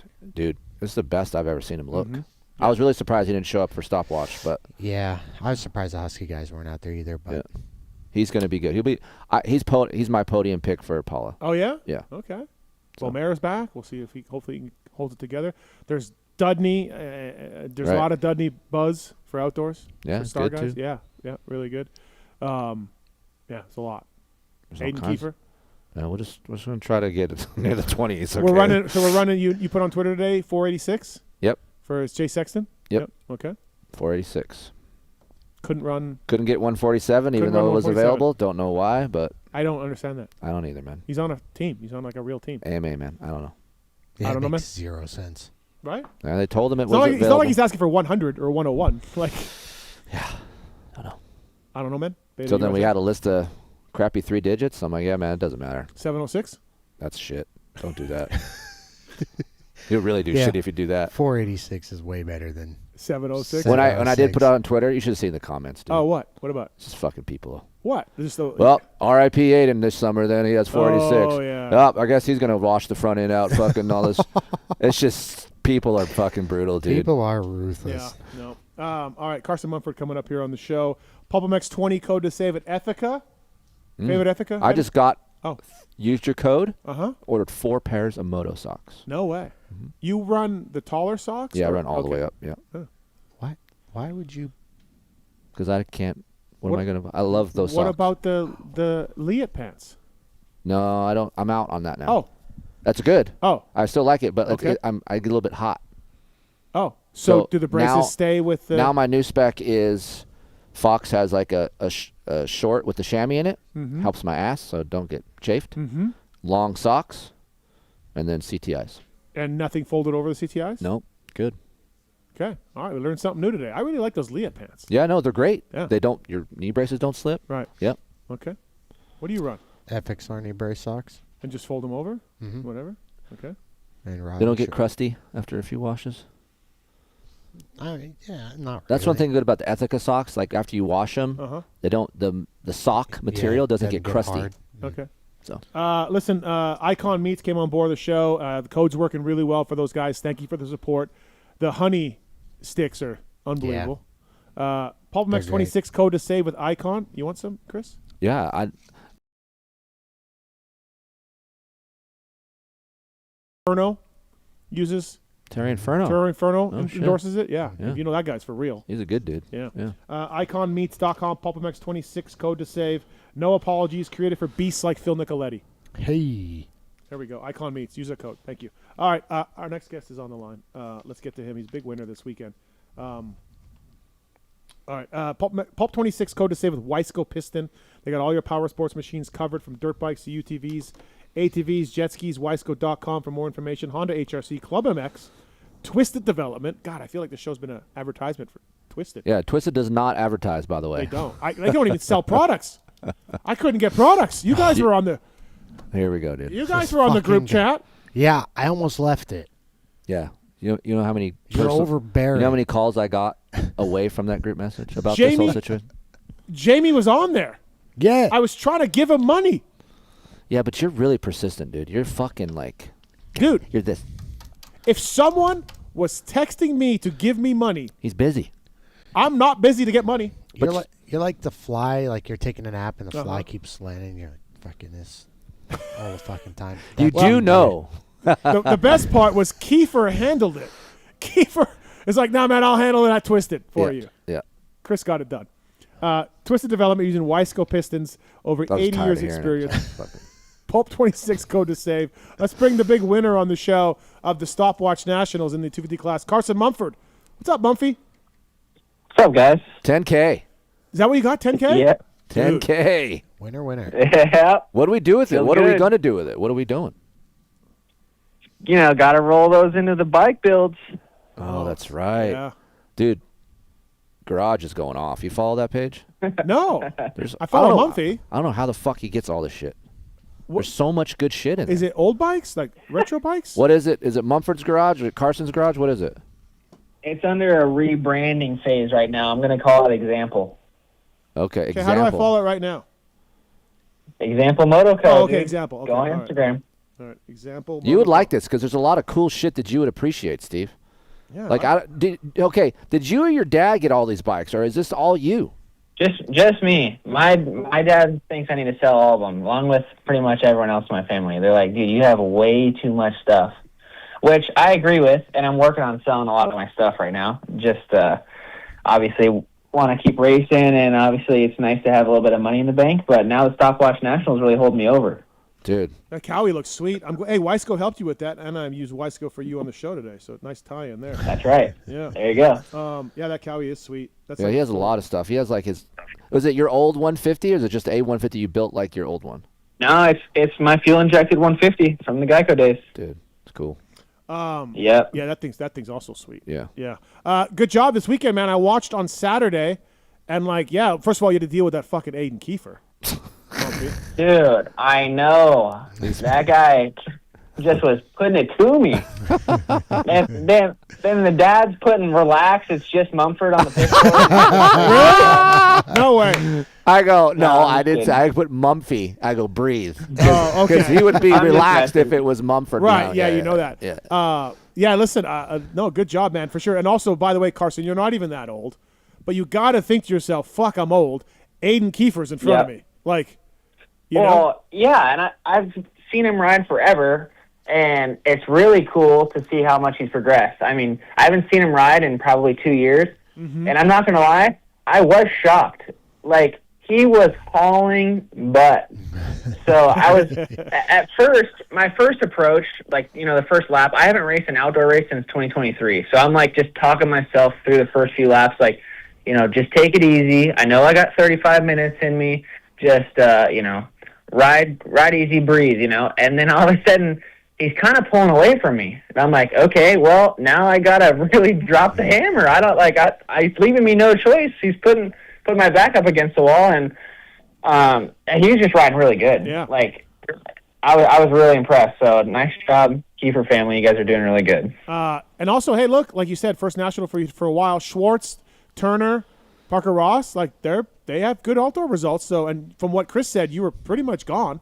Couldn't really rely on Glen Helen live timing. There's a lot of hijinks with that, but it sounds like you won. No, I don't want to say easily, but yeah. No, I was stoked. It definitely wasn't easy, but I think I won pretty convincingly, which is which is awesome. The first moto, I didn't get the whole shot, and I had to freaking pass a young buck, Keefer. So that was a challenge in itself right there. And the second moto, I did get the whole shot, which was nice, but they were all right on me, and I really had to kind of throw down for a little while. And live timing was all messed up, so people kind of kept telling me this or that. But at one point, my mechanic put 13-second lead on the pit board, so I was stoked. Yeah. And the whole time too, I was kind of like, okay, sprint, because we were second gate and we were catching a lot of the 450 guys, and I was getting freaking destroyed with Ruth. So I knew at any moment that I could lose the whole week. So that was also, it was a good challenge. Yeah, no, good job, man. That's got to make you feel pretty good going into Paula, right? Oh, I'm thrilled. You know, I've had a rocky season and 5 seasons and everything. So it was great. It was great for me. It was great for the team. And Glen Helen is a type of track that, you know, if bike setup's off or you're underpowered, it really shows. And shoot, dude, my bike felt amazing. I had a lot of compliments on how good my bike looked, and pulling a whole shot there is no joke. So I'm really stoked and just grateful to be a part of this AEO program. Yeah, I was gonna say. So my next question was, what the hell happened in Supercross? What you just you were in, you were out, you were gone? Yeah, I was dealing with some arm issues. Okay. Basically, like, since November, I couldn't really figure it out. I was waking up in the middle of the night and my arms were completely numb, and it was just a blood flow issue. But I tried everything under the sun, and it finally just kind of is working itself out. But it just, like, I was at a loss for words or even, like, mental capacity all Supercross season, right? Because, you know, fresh team, I am loving the bike, I'm loving the team, and then I'm thinking to myself, like, dude, am I cursed? Like, why can't I do one season where I'm not, you know, I'm not injured, or I'm not, like, there's an underlying issue, right? So I was just, like, seriously, was just like, dude, I just need to get a job or throw in the towel and figure life out, because obviously I'm not meant to be a motocross racer, right? But I'm also not a quitter. So that's a double-edged sword, and I'm glad I stuck it out, and I'm happy that, you know, my team talked me off the ledge so many times. And Jeremy at AEO has really been just helping me on having more of a positive mindset, and I definitely think it's helping my riding improve, because there's so many years, especially growing up as an amateur, my dad was super hard on me, and when I would make mistakes while I was riding, I would yell and scream at myself. Well, it wouldn't really make me go any faster. It would kind of make me make more mistakes. And I've been really working on, like, just talking to myself nicely while I'm riding. You know, even if I am making a mistake, just talking myself through it. Like the whole second moto, I was just telling myself, you know, dude, you could ride 40 minutes. Don't even sweat it. Don't even sweat it. And I never got tired, you know? So, obviously you got to go through struggle. Everyone goes through struggle, but I'm definitely in a lot better place than I was Supercross. And it does seem like I'm enjoying it a lot. And I think it's just a lot of good things, and hopefully more good things to come. You talk about arm issues, but like you said, blood flow. Because I remember someone saying, "Hey, you were getting arm pump," and then you're like, "Yeah, I'm not going to race. So I'm getting arm pump." I'm like, "Well, what the fuck's that mean?" Like yeah, everyone exactly. everyone gets arm pump. So why wouldn't he race? So was it just something? It was like, go ahead. Sorry. It was like not even like arm pump. Like arm pump to me, like I know there's a million different definitions, but it's not like I went out and tried to do a sprint lap and my arms pumped up. It was like the last race that I really tried to do before I started sitting out in Supercross. My arms were so pumped up before I got on the bike to go ride down to the starting gate that I couldn't even ride or twist the throttle and let the clutch out to go down to the starting gate. So it was like, dude, I don't know what I can do here. But ended up kind of getting the blood flow fixed, and, you know, it's like a hallelujah, like my whole life changed once I kind of figured out. Because it was just like a miserable 6 months, right? Like, I'm a rider that likes to work hard and likes to put a lot of brain power into my program. But when I had something that was just so hindering and, like, something that I could not figure out, it's just, like, was consuming me crazy. So I think everything's meant to be, and I definitely learned a lot dealing with that and kind of overcoming it. So but no arm pump anymore. So that's nice. I was one of the ones that commented on your bike. Before the second mode, I said, hey, man, your bike looks really good. And, like, if you were there, Steve, I mean, it's pretty choppy at Glen Helen. Yeah. You know how Glen Helen is. And I'm familiar with KTMs. And usually at Glen Helen, normally not great because they're edgy and harsh feeling. And but it looked really planted. And you said you had a lot to do with it. You said you were testing a lot. So maybe explain the process of what you guys are doing because, honestly, the bike looked really balanced. Yeah, I'm just really pumped with the team, right? Like, they gave me full just like, hey, go set the bike up however you want, which was super awesome because, you know, some teams are kind of opinionated on how they want the bike to be set up and this and that. I also have a little bit of an advantage because I've worked with Factory Connection for so long. So anytime I kind of have 2 cents to give, they're already thinking it either for me or they already have a setting made or they can translate what I'm saying super easily because I've dealt with them for so long. Mm-hmm. You know, that's sometimes hard to do when you're working with new people. But, I mean, it really wasn't rocket science. I mean, obviously I'm not a suspension guy, but I tend to like my bike a little bit stiffer in the rear end because I have longer legs. And the first day I rode the suspension on outdoors, I just asked, like, hey, can I go a little bit stiffer with my shock? And they just went up a spring rate. And I'm like, dude, the bike's perfect. You know, here and there I'll clicker it around, but I, like, love it. Like, I seriously, like, love riding my bike. So I'm pumped. And it's kind of been a breeze as far as, like, outdoor settings go because I really didn't know what I was kind of in for. I'd never have rode KTM outdoors, so I was like, well, it might be a little bit of a learning process, but yeah, I think just mixed with the team kind of let me do whatever I asked for, and then also Factory Connection being in my corner, it just was easy. Wisco Piston bringing you Carson Mumford on the show, 1-1 at the Stopwatch Nationals there at GH. Carson, you've ridden for a lot of teams. You've ridden for some factory teams. How is AEO? Like, I don't know Jeremy that well. He's had a good effort for a number of years. You look at some of the guys there that have ridden there. They've done well. They've moved on to bigger and better things, and you've got a lot of experience with different brands and some teams. How is it? It's super good. Like, and obviously every rider that's riding for a team is going to say that, right? It's what they're supposed to say. Right. But, like, depends. I hope you can hear in my voice that I'm not BSing you, right? Like, I really, really love the team. I hope that I can ride here next year. I hope that, you know, this relationship, you know, just keeps blossoming because I'm, like, super happy. The bike has been amazing. The team is so professional and it has such a clean image and looks great. Our shop is in-house at Factory KTM, so it's super cool to see your bike just, you know, one room away from Tomac's bike. They provide me with literally everything that I need to do well. So that's another thing that was just kind of frustrating about Supercross. I want to do good for myself, but it's always like every rider wants to do good for themselves. But when you're so happy with how the team is and you want to stay here, you definitely want to do good for them too. Kris, so okay. I'm really enjoying riding here. And nice. I think it's a great team, dude. It's a small team, but it's like everyone has a purpose and they all just kick butt. So it's been good. I have my same mechanic that I had at Moto Concepts, and he's definitely my favorite mechanic I've ever worked with. So it was super easy to come back and work with him, and it just made everything just flow so smooth. Kris, most people expect AEO to do Huskies next year. You hear that too?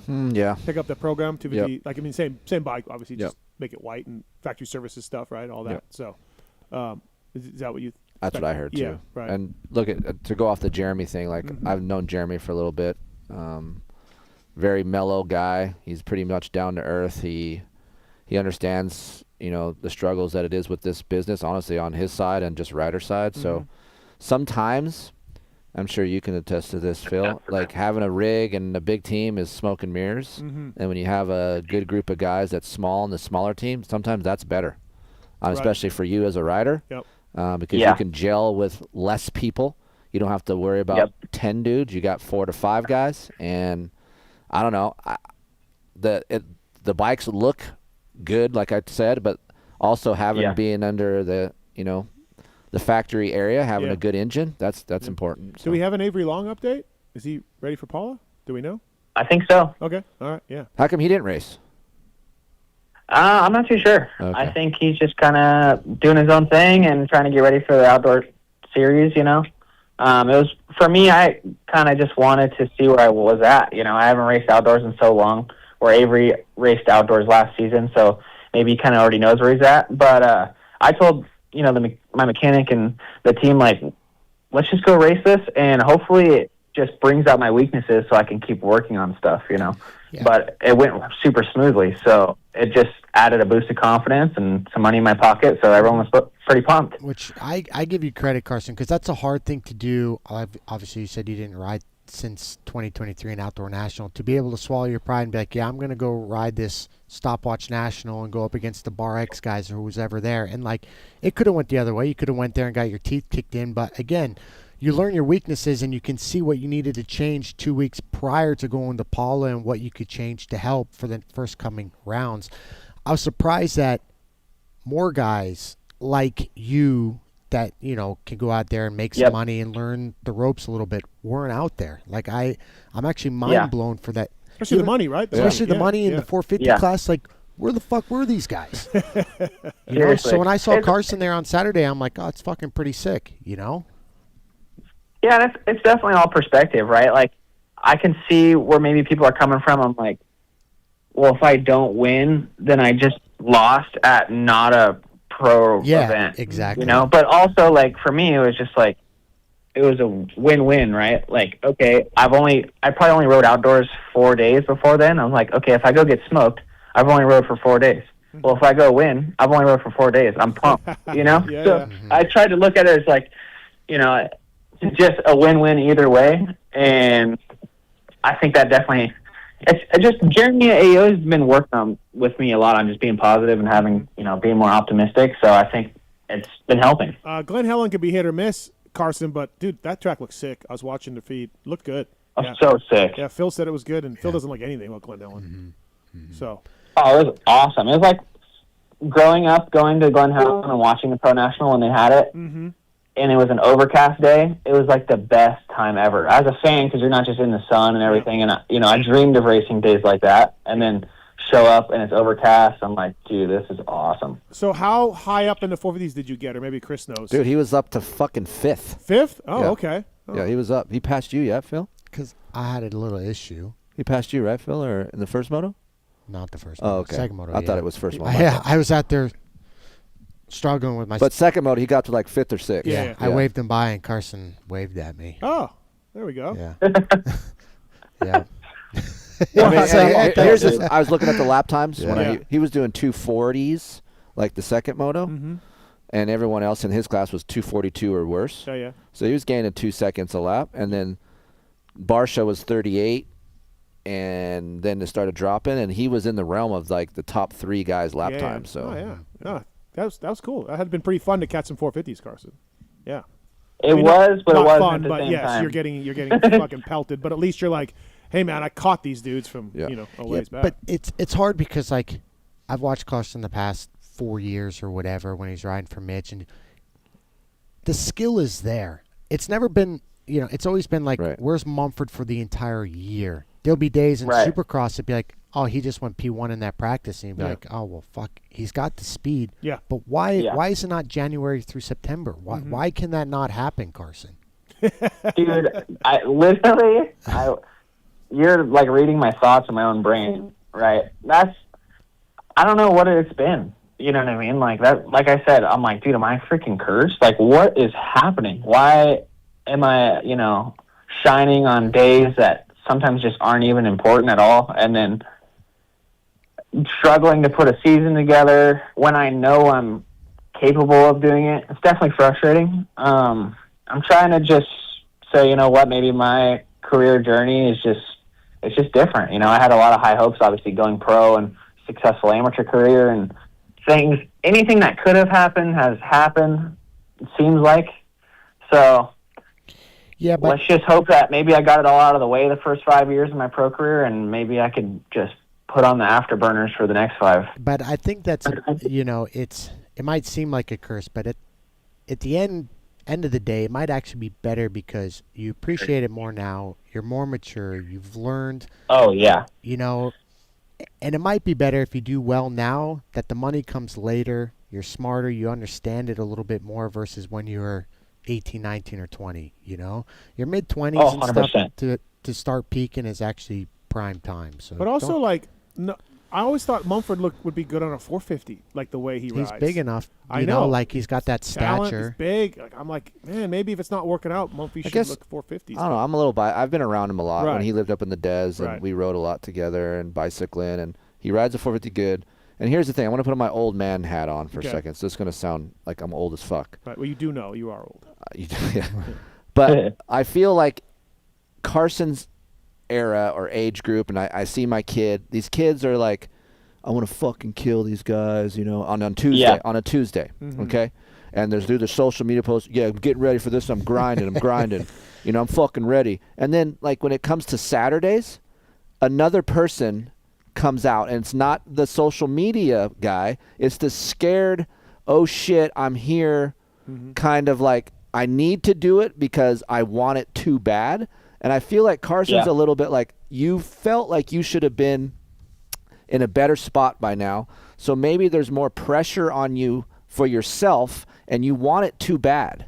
And maybe that's kind of, I'm not going to say choke, but maybe that's one of the reasons why your results isn't as good, because you're like, man, I should be here. I've raced those guys. I've beat those guys. And I try to tell, like, my kid, I go, hey, man, sometimes you got to, like, chill the fuck out on Tuesday a little bit. And, don't be the dog on Wednesday. Like, I'm a fucking dog, dude. I can't wait. And, like, Saturday, don't want it as bad. Almost have a little bit, I don't give a fuck, really. If I do, great, awesome. Yeah. If I don't, it's okay.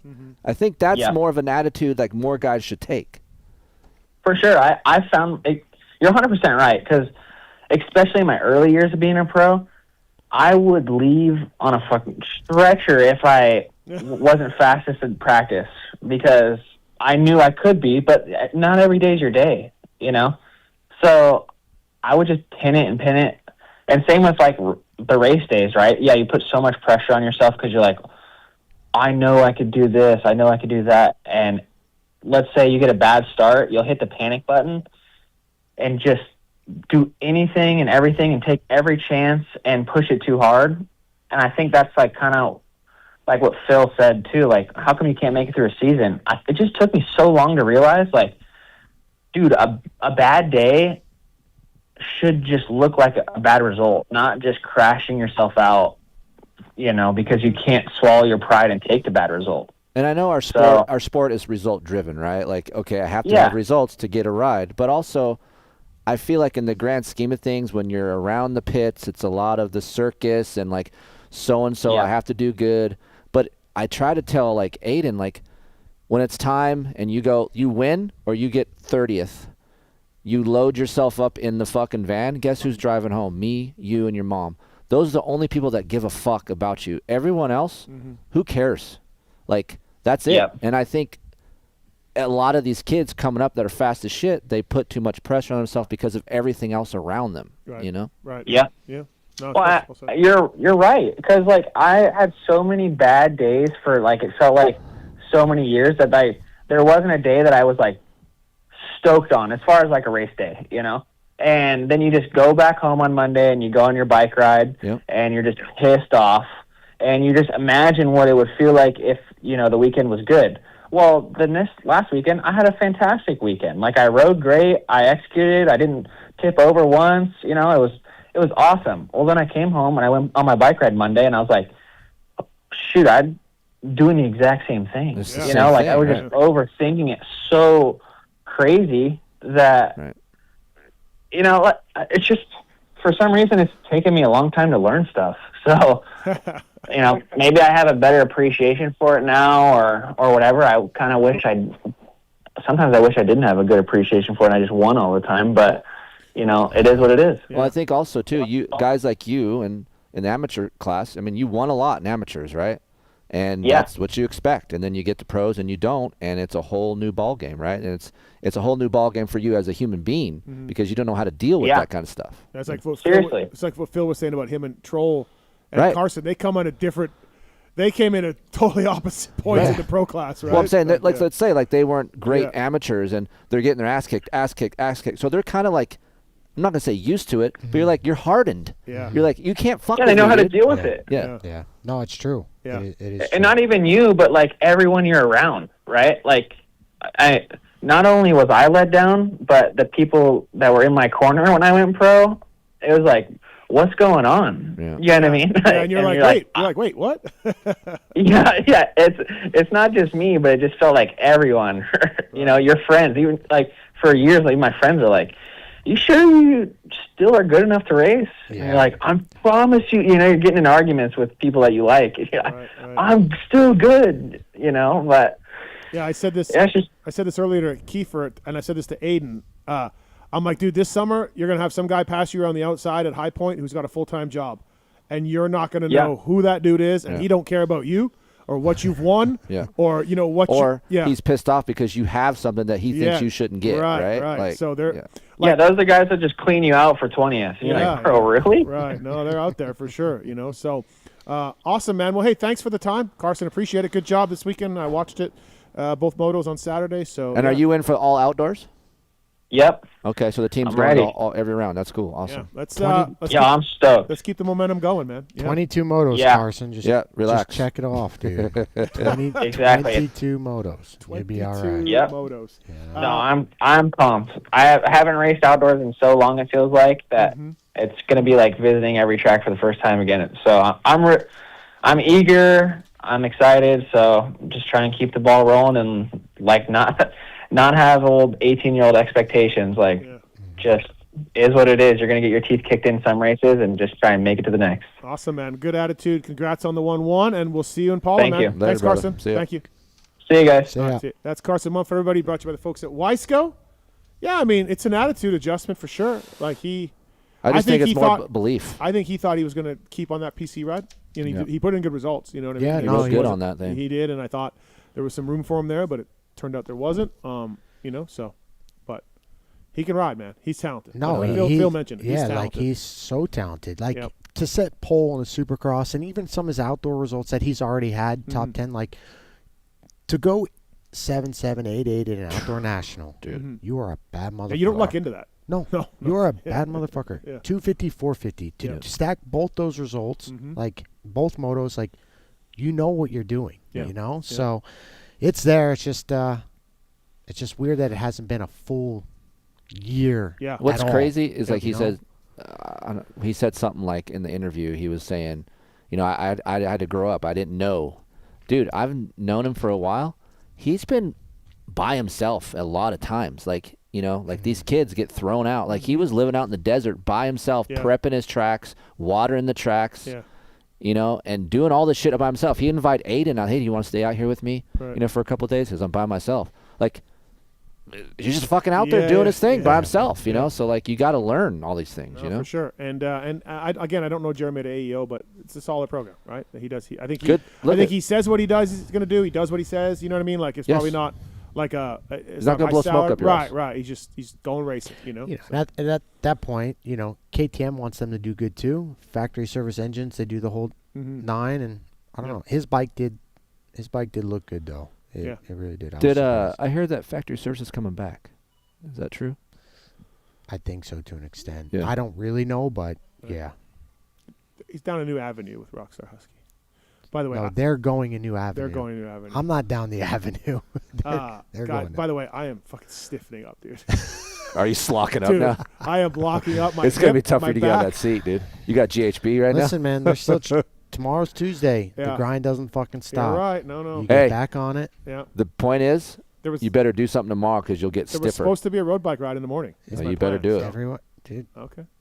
Everyone rides injured, dude. Just part of the season. X-Brand goggle tear-offs. We're not going to do those tonight, but I do want you to buy X-Brand goggles. Use the code PulpShow26 to save. The Lucid goggles out there. It's fantastic. You talk about Derek Kelly. Where's X-Brand out there? Henry Miller also. Henry Miller crashed and hurt his jaw, I guess. Yeah, I thought it was broke, but it's not. It's not broke, I guess. That's good. Shout out Henry Miller. And also the MX6 guys, 2 of them were at Glen Helen and 2 of them were at Budds Creek, I guess. The Russian kid and Welton raced Budds Creek on the weekend. Yeah. Nice. X-Brand Goggles, EKSbrand.com, Pulp Show 26 code to save with them. Thank you to those guys. Also, thank you to Brunt Workwear, the Marin boot, the Omen boot, ready to use right out of the box. They're available in different colors, steel toe or non-steel toe. And a lot of mechanics are wearing these to the line, so check out bruntworkwear.com. The code PulpMX Show saves you with them. And also, they have a bunch of workwear as well, pants and shirts and jackets and all of that. So thank you to the folks at Brunt Workwear for coming on board. Time for the Beta USA I Don't Know Man segment. Beta USA I Don't Know Man segment. We interrupt this broadcast to bring you this important bulletin from... Did you look at the rundown? I feel like it's right around that time. No? Tweets at Tits Q&A segment where your twatted questions. Beta USA I Don't Know Man segment. I don't know, man, where that segment is, so give me a second. This is so good this week. This week's been great, man. This has been great. Yeah. Short. You give him a short show, and this is how he repays you. Yeah. No, thank you. His Thank you, man. his time's up. I'd be glad I'm still here right now. I should have gotten locked up about 30 seconds ago. Beta USA I Don't Know Man segment? Hey. I don't know where it is. Tits is locking up. You're locking up. Everyone's fucking locking up. I don't know where it is. Beta I Don't Know. That's it. I don't know, man. I don't know, man. Thanks for joining us. That's the show. Here. Anyone fill in, please. Oh, I don't my know, man. God. I don't know, man. I don't know, man. I don't know, man. I mean, I don't know, man. I don't know, man. BetaUSA.com. Oh, my God. This segment is I don't know powered what by the fuck Beta. is that, man? I had to let him fumble for a minute. Is it on there, Marks, or do you always do it? No, it's on there. Oh, it is on there. Yeah. Okay, all right. Poor Tits. God dang it. From the 250 to 350 two-stroke RX models to the 450 RX four-stroke, Zach Osborne. I'm kind of pissed at Zacho. Why? Because he's riding a two-stroke, Beta two-stroke at one of the classes in Loretta's. Nothing says, Brandon hey, man, Besser. Nothing says, hey, man, I don't really want the pressure of trying to win than riding a two-stroke at Loretta's. Well, if he can ride 250 Pro in a 250 two-stroke, I think that's not, you're not an underdog on that. I don't know what classes he's doing. I have no pro. Well, he's sport not and going to film. ride a 250 He's two-stroke plus 40, in an plus open 30. Pro. Unless he rides the 350. From what he told me, he says I don't know what he's doing. He doesn't know what he's going to do yet. Okay, but I don't ride the two-stroke, Zacho. Because I mean, I wouldn't ride a two-stroke, but it's just ride a two-stroke at Loretta's is like, hey, man, like I'm not really that serious, you know? So don't do that, Zacho. BetaUSA.com. Find your local dealer. That's your I don't know, man? No. Oh, okay. My I don't know, man, is Glen Helen. Just once again. Again. They did a great job. Did they? Yes. Okay, well, they paid out the wrong amount Listen. to the riders. Their timing and scoring was broke all day. No, it wasn't. It was. Absolutely it was. Their timing and scoring is broke. And then, dude. Yeah, but okay, timeout. Okay. The professional supercross races Yep. and AMA Outdoors break, and they and do I it complain, religiously. And I complain about that, too. I know, but Yeah. like, okay, this is just for shits and giggles. They're putting up a lot of money. It's for fun. It's not a professional event. Okay, and that leads me to my next I don't know, man. Oh, God. There's some announcers on YouTube I'm watching. I don't know who they are. First of all, they don't know. One of them is saying, do the Nationals start on greats? I don't know, the other one says. I'm not sure. Okay, that's where we're at. Second of all, they start talking about, do you see Ferrandis out there? No. Yeah, man, I don't think Ferrandis. I think Ferrandis would be in the top 5 if he just. Well, maybe because he was there Friday. I know, but Okay. shouldn't they know that? At one point, they're just yelling about Mumphy being 71, and then Aiden is an SLR Honda. It's an SLR Honda up front. Look, announcing's hard. I've done it. I've been the analyst and I've been the color guy. Or that's the same. I've been the play-by-play guy and the analyst for different Montreal Supercrosses and Paris Supercross. I've done it. It's not easy. It's easy to make mistakes. But these guys were all over the map, dude. And I'm watching them going, that's Mumford. That's Aiden Keefer. Ferrandis is not racing today. Yes, they start on greats. And then this is the topper. This is the fucking Glen Helen. Why are you blaming Glen Helen? We've made so many jokes about Glen Helen. Oh. World Vet Championships. World two. Like they just fucking put the world on top of anything and fuck it. They have no sanctioning. They have nothing to do with it. But they're the fucking world race, right? They love that. These guys. This is the first professional win for Ducati you're watching history. Lapidos and Caroli have been racing it for 2 years in Italy, probably winning Italian championships. There's probably a guy in New York who bought a Ducati and won the local pro class, right? I don't know. I think he's loosening up right now. But he's getting loose. It's the Glen Helen, like, we're the only thing that matters. You're watching history. Ducati's first professional win. What? First of all, you have no sanctioning. You're not an AMA race. You're not an FIM race. There's literally nothing going. You're a fucking Fanta race. You're a fake race. What's a Fanta? Just fake race. Oh. And you're making It's again. not that money was real. I know, but like I don't consider a fake race because there's No. $100,000. Yeah, it was but, cash. But them going on about making history. That is such a like. Yeah. They're pumping the thing up. But dude, like. Do they not know Lupino, Caroli, their bike? Like the bike's out in public. People have been probably winning on them in some state in America at a professional level. That means as much as Glen Helen. But these people are so mind-fucked by Glen Helen and the world. It's like all they can think of. There's nothing outside of these gates. There's no racing because they don't know about Grace. They don't know about Ferrandis. They don't know about Ian Keefer. There's nothing. They're like in the sphere. Glen Helen is in their sphere, and they know nothing else. And you love the sphere, so I know, it's I do. all right. I'm listening to these guys. Yeah, you would be that guy if you were living in the sphere. Dude, I'm just like going, what is going on here with these guys, these announcers? What is happening? The announcers do need to brush up on what's going on Dude, a little bit. I mean, I agree with that. If you're going to announce a race, like have fuck, man. Study a little bit. Right? Yeah. And they I just, mean, Canada had that same issue when they brought in guys for the broadcast up there. If you're not really in tune with the day-to-day and you go to a race like that, it's kind of hard. Yeah. How are you going to know the Honda, if you're the guys announcing it, that it's Aiden? Yeah. Aiden Well, wasn't who there cares about Friday. Aiden? It's not about Aiden. No, I know, but you're calling Aiden Rodbell. But you know, do it's just you like, have the entry list in front of you? I don't even have to look at I imagine they're at Yes, they're doing because it. you can look at it. Yeah, and be look at it and be But like, yeah, that's they're not doing it Rodbell at the style. tower at the finish line, correct? Yeah, but a lot of them could have They would be in there. Yes. They literally are fucking jumping by you, man. That's what I'm agreeing with Phil. Like, I know so much about it. I can look at the guy and know who the fuck it is. But maybe these guys aren't entrenched like we are. Obviously. And then going on, it's just such a Glen Helen thing that they're going on and on and on about the world, this and the first win for Ducati in the world. And I'm like, guys, come on. This is my I don't know, man. That I can agree with you with the Ducati on a world stage, whatever. But the riders missing, that's a little bit hard because, again, it's blurry.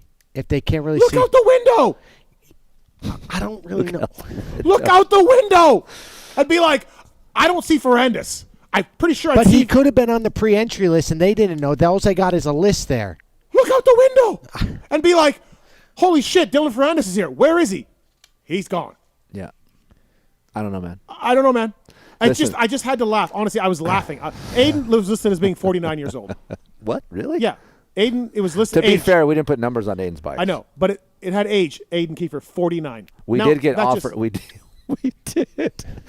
He, a Glen Helen official, did come up to us before the second moto and gave us 3-inch 47s. So we put For like works numbers? No, Or- dude, literally or just like, it mailbox was numbers? this big. Mailbox numbers. 40. One was white, one was black, and I go, "You want these on here?" And they're like, "Yeah, please." And I'm like, "What the fuck's that gonna do?" And he's like, and he looked at me. He's like, "I don't know, man. Just put them on." I just have to laugh. To and be it's fair, such a Glen Helen thing. Glen Helen? Like, good job putting the money up. Like, Yeah, good job. Glen Helen and kicks also, ass. by the way, for the record, I know I work for Racer X. I've said over and over and over, Glen Helen should be the national. Glen Helen should have a national. Like, is it 10 times better than Paula? 10 times? 20 times? No. Okay. No. But it's better. Oh, it's fucking better. It's better. Yeah. It's better. It might be 3 times better. Yeah. You know, it not is 10 times absolutely better. the fact that they can't work it out. I get it because Bud is kind of a nut job, and like I get it. He's not a great partner. He's the last guy. I've never met the guy. I've never met him either. I just know all the stories, and I've seen it. I've seen it in action. Him losing his mind at Eli Tomac on the podium. Oh, okay. For not stopping to high five some VIPs. Oh. Like Really? Tomac's Is this real? Yeah, Tomac's like, who the fuck are you? Like, what? He's fucking losing it, dude, on Tomac. Oh, shit. Because he charged people, without MX Sports knowing, charged people for a special area and promised them riders would come over and high-five them. And then Tomac... Are you fucking... Are you No, fucking man. No, man. I watched it. I watched it, and I feel like that's not accurate. 100%. Never mind. For years, Fly Racing's the official partner of the Nationals, and they pay MX Sports a lot of money. And then that guy just sells spots to Troy Lee. You show up, and Troy Lee has a whole socket section. Yeah, because Bud just got money on the side and said, Troy, go there. Like, you can't do that if you're a partner. Like, you can't do that. I'm going to say this. I'm going to play devil's advocate. So he's a shitty partner. Okay. And that's why MX Sports and them can't get along. Yeah. Well, but anyways, back to my thing. So they paid the wrong class. Live timing didn't work. They think it's the World Championships, and these announcers are god-awful. Thank you. Beta USA, I don't know, man. I will say thank you, Glenn Helen, paying Phil money, Aiden, having races. Look, if it wasn't for fucking Glenn Helen, California's fucked. Yeah. Yeah. We're fucked. No, listen, it's a good track. On days. I like Lori, Glenn Helen. I'm there all the time. Can the prep be better sometimes? Yeah, but I don't even care because we have a track to ride, and they're open all the time, so I appreciate the shit out of it. Beta USA, I don't know, man. That and to have live coverage. There you go.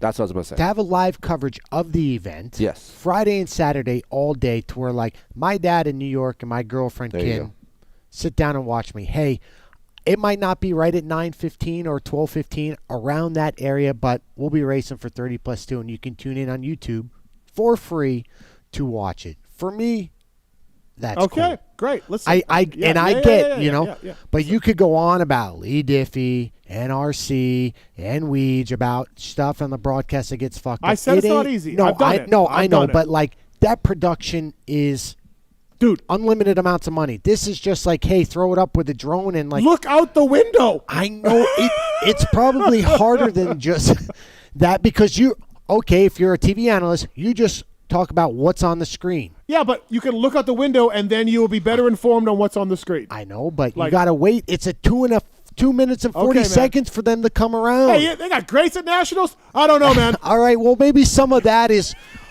a bit fucked up. Hey, we don't see Ferrandis out there, huh? For people to be able to be at work and Listen, watch I on their watched it. phone. I I know, watched it. but to be able to watch on a Friday, we're it's just elite like of cool. the elite, so we're gonna pick apart shit that we already know, right? Dude. Okay, but I man. think the average casual guy, just like the shit I talked to you about, like everyone's complaining about Diffie, like I don't give a fuck. Yeah, neither do I. I don't care. Yeah, these guys look like the best announcers in the fucking world compared to what they had. Like, okay, so you're paying Phil all this fucking money to go race his dirt bike. Are you paying announcers or are they working for free? Because you gotta get what you pay for. I don't know if they're paid. I don't know. Like I have no idea. I don't know either. But like if you're paying all this money, go pay like real announcers who know what's going on. Well, I think the guy who does it goes on his YouTube, so it might be his equipment and stuff. I don't know how it works. Okay. But the guy, I was laughing, dude. I'm like, what is going on with these guys? What is happening? I don't know. Any series. But they sure made sure to let you know that Glen Helen is the best track in the world. Well, sure, we're racing there. I get it, but dude, they're blowing Glen Helen over and over. This sounds like more like a Race Tech rant. It could be. My Race Tech rant's coming up. All right, listen, short show. Beta USA, I don't know. What do you got? You got anything? Yeah, well, I kind of said it. Oh. My wife. Oh. I don't know, man. I don't fucking He's know. first. He's fifth. I He's don't. sixth. She knows that I'm busy on the pit board. I am fucking a quarter-mile trajectory away from her where she is. She sees where I'm at in the first corner. Oh, she's there watching what's going on. She's at the tower. I'm thinking she's at home. No, dude. She's at the tower, bro. And I'm getting texts. Heather. And I'm like, Heather. And I'm like, babe, it's fine. And then I would assume the text would stop after that. No, dude, the bubbles keep fucking hitting. And I'm like, damn. Like, I'm trying to get Aiden. I miss Aiden the lap. And I go, you got to leave me the fuck alone. I don't know, man. Like, but Heather's been and Heather's she's intelligent. No, that's what I mean. Like, she knows, like, hey, this rider's in this class, probably this position. You know what I mean? So she can, like, quickly add it up. But I'm telling you, Phil, when it comes to Aiden, it fucking leaves, dude. It's gone. Now, me? No problem, whatever. No, who gives a fuck? Yeah. Like, it don't matter. Like, I'm out. It's a little boy and female. P&H, dude. She's going to have that short shirt, Phoenix Honda, tied 6 up. inches of cleavage. Tied up, cleavage, radio. Yep. And it's fucking on. It's going to be, her shirt's going to be tied up with the little antenna. Right. And like the cleavage out. Yep. With the what is it? The phoenix. Phoenix, the bird. With the half the bird's going to be cut down because it's going to be 6 inches of cleavage. Short shorts. With the Honda logo. Yeah. And Aiden's going to be like, prayer. Jesus Christ. Yep. No wing, no prayer. I don't know, man. Like, Right. I don't know what some of these things comes from, and it worries me at times. Like, and then when I You do know that she knows racing. and then when I present this to her on the way home, she gets very upset at me. Like it didn't happen? Like, she has like some excuse that the reasons why, but I'm like, babe, if you just look, well, I can't. I'm like, there's always something. I'm like, okay, and then I just lose, and I just fucking shut up. Yeah. So I don't know, man. Okay. My wife. Beta USA, I don't know, man. You got one, Phil? Yeah, okay. Well, I guess you guys were arguing with me. Bar X. Saturday, they race Friday. Saturday, they don't show up for practice. Yeah, Keefer's fine with this. I'm fine with it. I find it so weird. I to do me. too, man. You're a professional race team. I don't get it. Yeah, you're a professional race team, but you're like, oh yeah, it's not time qualifying practice, but there's still $10,000 up for grabs. But now we're not going to do. But you want to make sure your bike's good, or yeah, bike's good. Right. See if they changed anything, soft spot on a jump, whatever. No, we'll just go with the gate drop. No sight lap, no nothing. Oh, it's Glen Helen. It don't change. Glen Helen was a lot different this weekend than it's ever been in the past 5 years. But you just did 230s Friday. Dude, yeah, but the lines are different. There's no lines. It's graded. No, it's not. It was fucking deep out there. The first moto? Yeah. From what, one Grand Prix race? Come on. It was deep out there in certain sections. But you're just going to go out there and send it. You're 3 guys that you invest all this time. Well, 4 guys because 4 guys. Drake too. Just like, yeah, go ahead. Go fucking rip it. Do you think Do you think it's possible they overslept or missed the time, or they didn't know? It's just like, no, it's, from what I heard, because I'm trying to figure out if it's time qualifying. I'm asking people, and they're like, oh, no, Bar X guys says it's not time qualifying, so they're not going to do practice. And I'm like, wait, what? Why would did they still do gate pick on how you signed up again? Yes, Saturday. Oh, Phil likes that. Phil loves that. Saturday. How you sign up. Nichols was so pissed. Yeah. Why did they do it Friday and not Saturday? Time qualifying. Because it's Glen Helen, man. I don't know. I was trying to find out if you could use Ask the grates announcers. on Saturday, too. And they're like, yeah, no problem. You can use grates. So then you got 250 guys using your grate because they were staggered start. Like Dylan Schwartz is asking me, like, hey, man, you okay if I use your grate? I'm like, I don't give a fuck. What are you, going to break my grate or something? Yeah. Like, yeah, go ahead. But, yeah, it's just a wild, wild west. Nichols is like, fuck, dude. He goes, I didn't know they're doing this by sign up. Would have been good to know. Yeah. No. I signed up yesterday. It's GH, dude. The whole fucking Well, it's I a whole knew because ecosystem. I'm there all the time, so I know how it works. Glen Helen is its own ecosystem. It's fucking awesome. It's like a jungle. I love it. And it only, it's its own ecosystem. But thank God Barsha got his first pro win. Here. For People, the I put a picture of me rooting for Aiden. I don't know how many DMs I got. I can't believe you're in the fucking middle of the track. I go, I'm local. Dude, it's fine. chicken with the pickaxe. I go, it's fine. Yeah. It was funny because Friday, it was like, at an AMA National, if you go for a fast lap, you fuck up. You got to finish that whole lap. Yeah. I went 4th, 5th corner, come down mountain. That didn't feel good. Cut across, go back, restart my fucking. Oh, I guess they did. They did talk to you guys about that. Well, Saturday they said, "Hey, don't cut the track to do your." Because we had a bunch of that yesterday. I'm like, who gives a fuck? You're going off my sign up today anyway. I don't care. But yesterday, I'm like, fuck. I fucked up a few laps and went back. So Friday was time qualifying off your practice. Saturday, just no? Well, that's what I asked Aiden. I go, because I knew Friday was time qualifying. Why would they change it? I don't know. Right, Glen Helen. Because they fucking had over. Disco Dave couldn't get up in time to turn the transponder on. That 50 guys Friday, so that I understand why they would do it. They raced them all. Guys just didn't have a gate. Right. They started in the back row. Yeah. Yeah. But I would say, hey, well, you're over 40 combined with 250 and 450 Saturday. Yeah. So, I don't know. Okay. Beta USA, I don't know, man. Glen Helen. Thank you, Glen Helen, though. I appreciate it. Racetech Rant, racetech.com. Tell me you listen to this show to save some money with Racetech. I got a simple one this week, and thanks to the guys at Racetech, by the way, Motorworks, suspension work, all of it. Get your bike dialed in. It's so Chris and I are doing live swap. We're locked in. It's happening. Yep. Still negotiating a little bit of the date, but we're working that out, and we're close. We're locked in. So it's not really locked in? It's locked in. It's locked in. Locked in. We're doing it. We don't want to like bring it out and then like people barking. We're just gonna. Yeah, but then it's not really locked in. No, we're locked you into can't say doing it's it. locked in when you don't have a date locked in. but whatever. Thank you, Phil. So, anyways, but my race tech rant is like I took a lot of shit from Lewis Phillips about how job swap for them, him and Chase, were going to happen, and we didn't do it, and they're a man of the words, and so now second postponement of job swap. This is the second time now. It was supposed to happen today, didn't happen. Cowie had something going on; they couldn't do it, so that's two.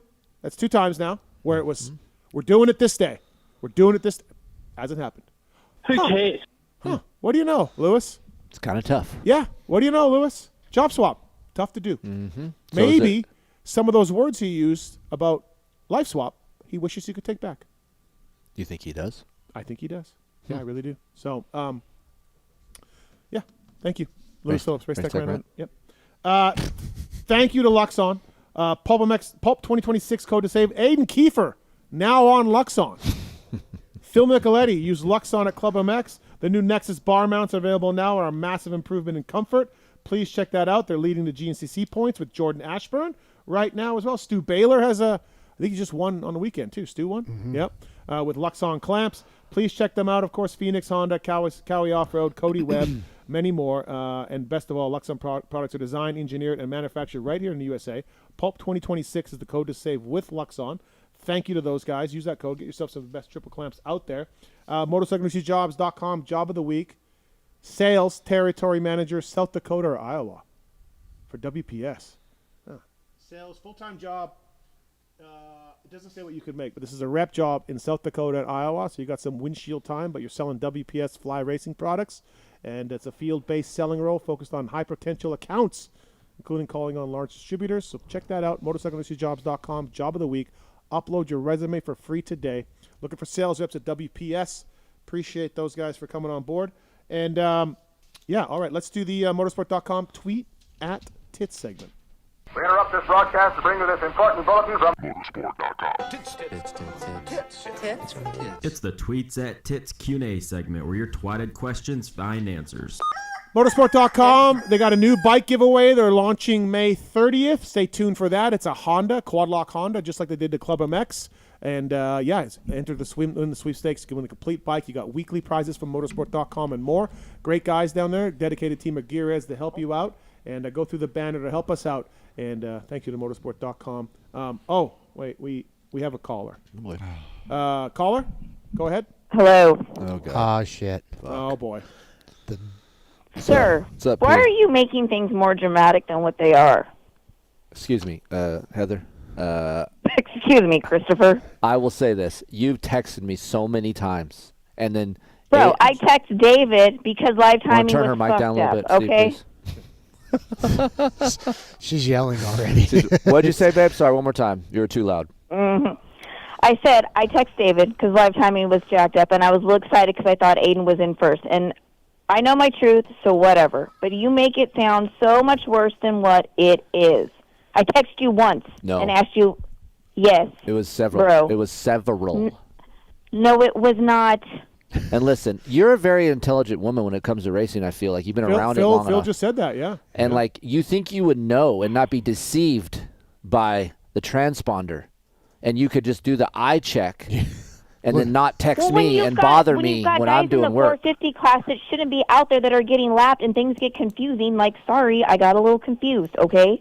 See, this is what I get on the way home. This is what I get. You should be able to use the eye judgment of speed and be like, yeah, this doesn't make sense. And you know the Nothing difference makes between sense. 450 and 250. Look, man, I don't know. Right. Stop That's making me why look it's more my I don't retarded know, than what man. I am, I don't please. fucking Thank know. you.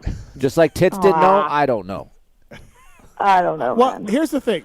We got one text from Heather. Can you pull it up? Can we look at the phone? I mean, I can. There's been so many texts since Okay. then. So, All like, right. yeah, Okay. I can eventually get there. Yeah. You know what? Yes, I can do that. I'm just. We got multiple texts, and then we got one text. What exactly? How many were there? There's some big paragraphs in there. Yeah. Might be some pictures in here you don't Oh want yeah, to see. don't look here. at yeah. You can't do that, dude. Make sure there's no pictures in there. There's a tan butt. Yeah, you that's like nice. that? I like that one.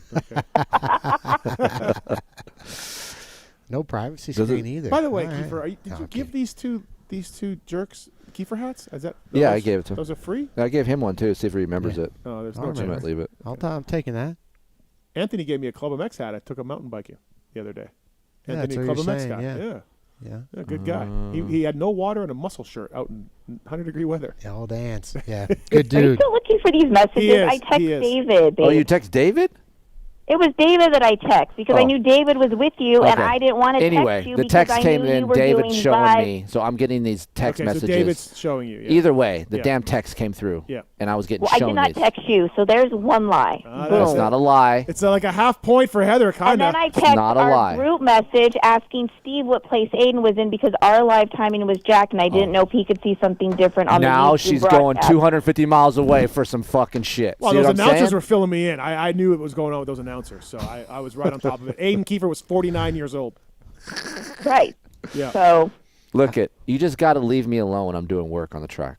I wasn't bugging you. I bugged David, not you. Well, you know David's next to me. He's going to show me these things because he goes, look, your wife's texting me. And I'm like, why?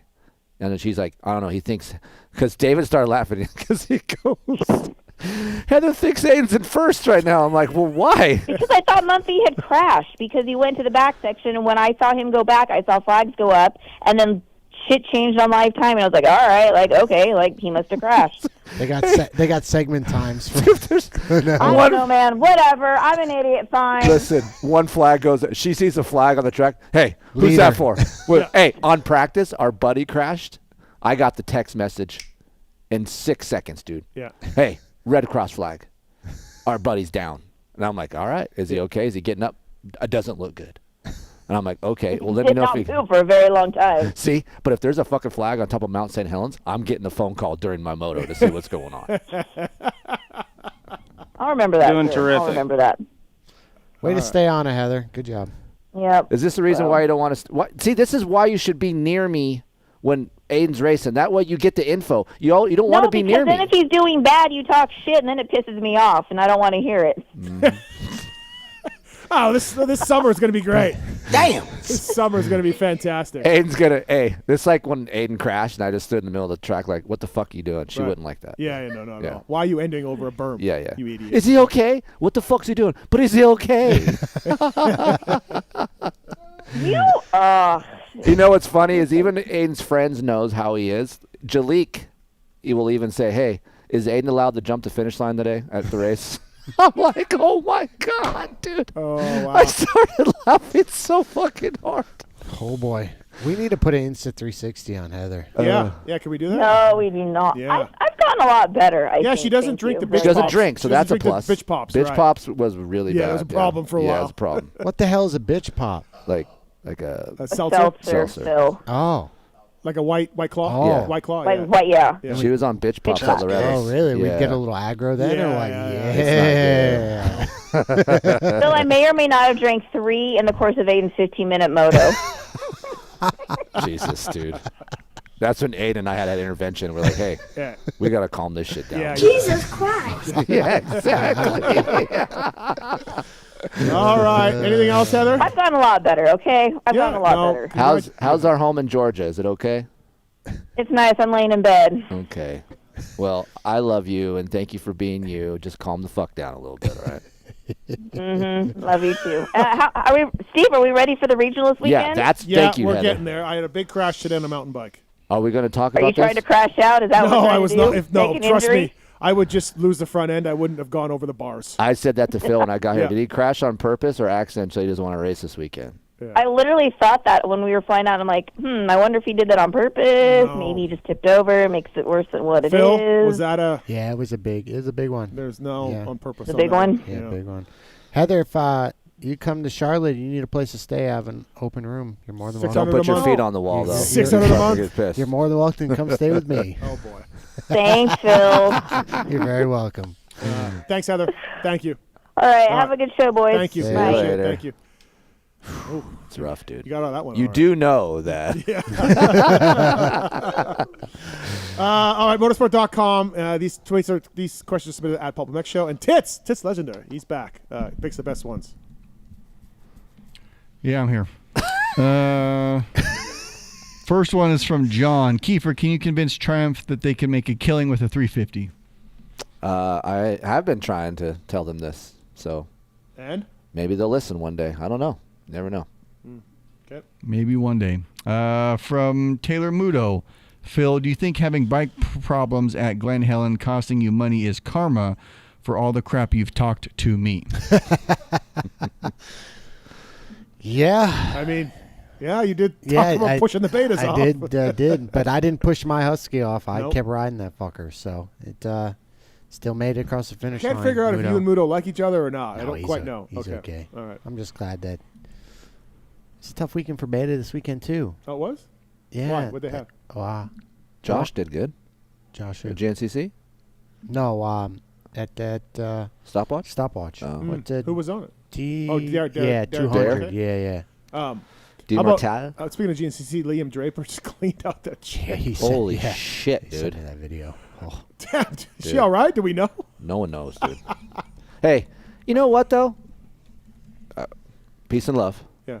But I learned that at a young age, off-road races, you never turn your back on the trail or the course because you don't fucking know, dude. For sure. I don't want to be anywhere near those fuckers. No. Right? And Like, they're up their stay ass. away. I know. Like, What are you doing? Why are you that close? They're up. They're in it. Yeah, I know. Well, Phil did one last summer. Or last yeah, summer. like even Camp Coker is not as bad, but like, dude, Ironman going up these hills, there's people everywhere. I'm like, dude, I don't trust myself making up this hill, no less clipping somebody. Yeah. You know? Like, it's pretty squirrely. All right.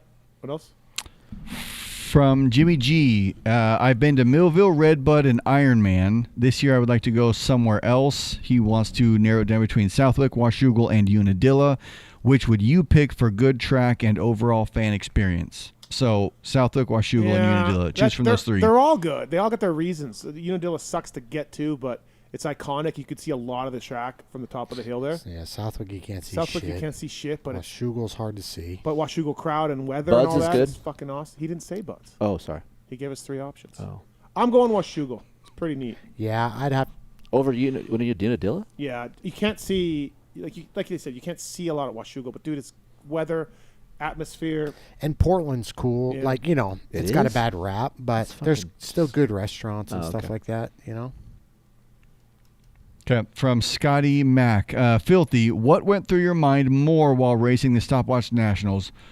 Who is that guy, or what am I doing here? What am I doing here? That was. Yeah, I don't know if that'll be on the list next year. But dude, if you had won $6,000 more, Yeah, oh, yeah. you know what I mean? I did have fun doing it. Yeah. Like, it was okay. But So if it wasn't for that malfunction, then you would have been good. yeah. well, I tipped over Friday too, though. Yeah, but I should have made at least $7,000 that I left on the table, but whatever. So, That sucks. but yeah, what the fuck am I doing here for sure? What am I doing here? All right, from Dylan Kirchner, Keefer, what are the best mods I can do for eliminating vibration through the handlebars? Specifically, he has a 26YZ450F, but we actually had a guy calling in earlier asking about a Honda as well. Yamahas don't Vibration vibrate. Yamahas are good, so I don't know what he's talking about a Yamaha. I don't have anything for Yamaha because they don't vibrate. Hondas, you're kind of SOL, but there is a company coming out with some inserts that's pretty cool on the end of the bars that will help the vibration from your handlebars, but nothing through your feet on the Honda. Sometimes engine mounts do help with vibration through your feet, so that will help. Torque settings also will help. There's some of that on my website. And then in general, just getting away from a crossbar. If you're on a Honda, try to run a crossbarless handlebar. Renthal is good. Pro Taper is a good bar for anti-vibration. So, but Honda comes with a stock Renthal anyway. So, and then also I stay away from. This is just me. I don't like lock-on grips. Do you like lock-on grips? No. I prefer glue-on grips because they vibrate. They don't have as much vibration and less rigid. So maybe that will help. I don't like the throttle of. Crusty. Yeah. Yeah. It's always good. No, even when they're new, it's just like Grainy. Yeah. From HE Pennypacker 51, Phil, what went wrong with Coop this year? He didn't get a single win, not counting the Triple Crown overall. Not a single first place. That doesn't count. Well, he didn't cross. He won one heat, and then that was it for checkered flag first. But yeah, checkered flag first. Right. I just don't think he had that little extra edge to that the other guys had speed-wise, you know. And I don't think Coop's starts were not great this year. Yeah. He was rarely up front You know what I top noticed 3. is he caught guys late in the race but didn't get by him, and then he got caught late in races sometimes. Two things that he makes his money on. I noticed that a lot this year, more so than ever before. Yeah, I don't think Coop's starting position was as good as what it has been in the past. And I think, again, you start 7th. Coop's never won to start 7th and work his way up to first. You know, he's always been kind of, 3rd or 4th and then kind of pull out the wins. But do you think it's father time or is just one of those years? I just think it was one of those years. He's always done better on odd years. Every championship, we always say that. We just wait for the odd year, come back around. So maybe next year. Okay. From Paul Malin Appreciation, would it be considered inappropriate to introduce triple crowns to the outdoors? Yeah. 3-moto format, maybe shorter motos? No, let's don't. No? All right. Let's don't. The voice of the drunken people. Phil, every privateer pit has a donation banner. Is this a bad look in terms of growing the sport since no other major sport focuses this much on paying the athletes peanuts? Makes us look janky. I think it looks janky, but that's just me. I don't. You're not a GoFundMe guy, right? No, not a GoFundMe guy. Like, obviously, I had sponsors help me, but with that came results. I wasn't just there to, we've talked about this before, fill a gauge just for the cool factor. Like, if I didn't get a good result, I was fucking pissed and kept grinding. It's crazy to see these dudes show up year after year, give the AMA their $300, and you're like, what are you doing? Yeah, I'm not gonna have people pay me to sign my bike and like I'm there, race driven and results. That's it. So yeah, I don't like that look. I'm all for privateers, just not that look. Motosport.com, tweet at talent segment. Riders D's mustache. Tweet at tits. Rider D's mustache. Phil, what's your favorite English town memory?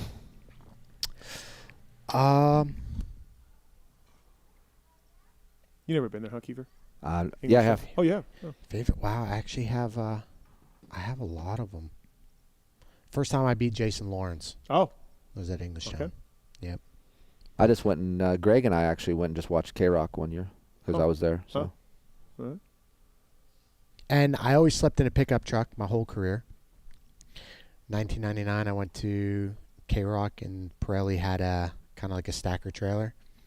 And I don't remember who the Pirelli guy was, but they let us sleep in. Oh, luxury. Yeah, and I was just like, I was 10 years old. I'm like, fuck, this is what it feels like.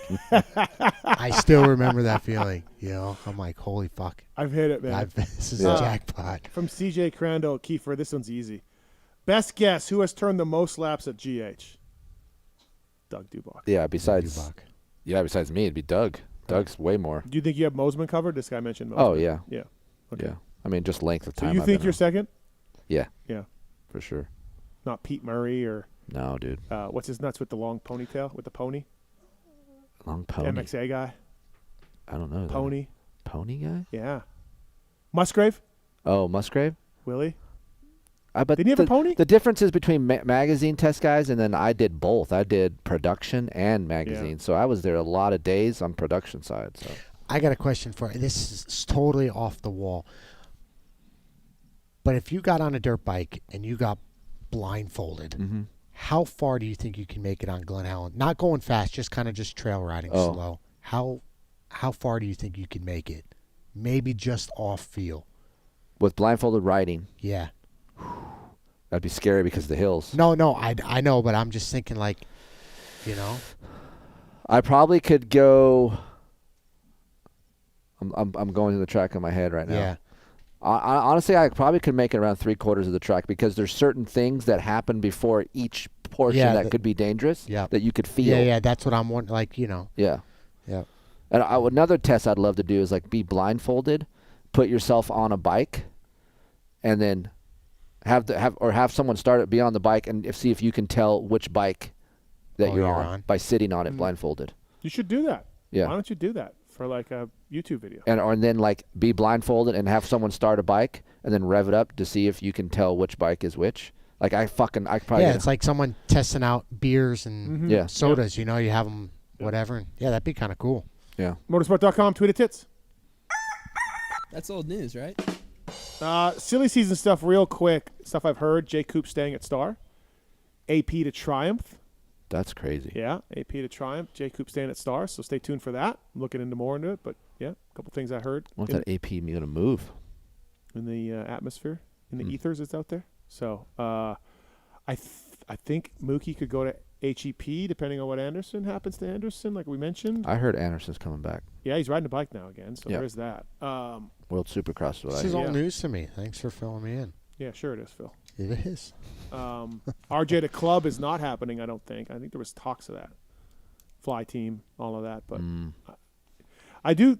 Daniel's a buddy of mine, but he was bragging on one of the Blair Matthes shows.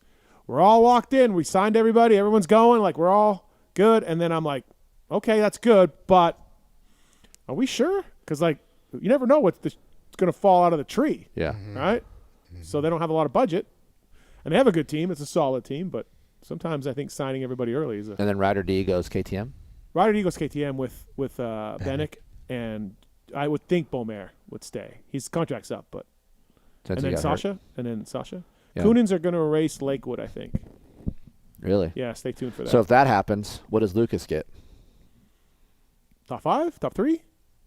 Fuck. I mean, it's hard to just fly over and He's good, crush. dude. Oh, I know he's really good, but... What does Sasha get? I think he goes like 140 or 138. Yeah. That would suck for them to come and do Lakewood. Yeah, why Lakewood? They just want to do it, yeah. Why? That doesn't make any sense. Maybe that's the only time they could get in here. Yeah, I mean, definitely there's only so many. No, options, yeah, but I get yeah, that, but right. like if I'm coming to doing it, it ain't Lakewood. Does Lala make Southwick? Unseated practice, yep. B practice going right out, smacking it down. Dude, I'm telling you, man. She rips. Unbelievable. Really? Yeah. She can hang 30? Yep. Really? Damn.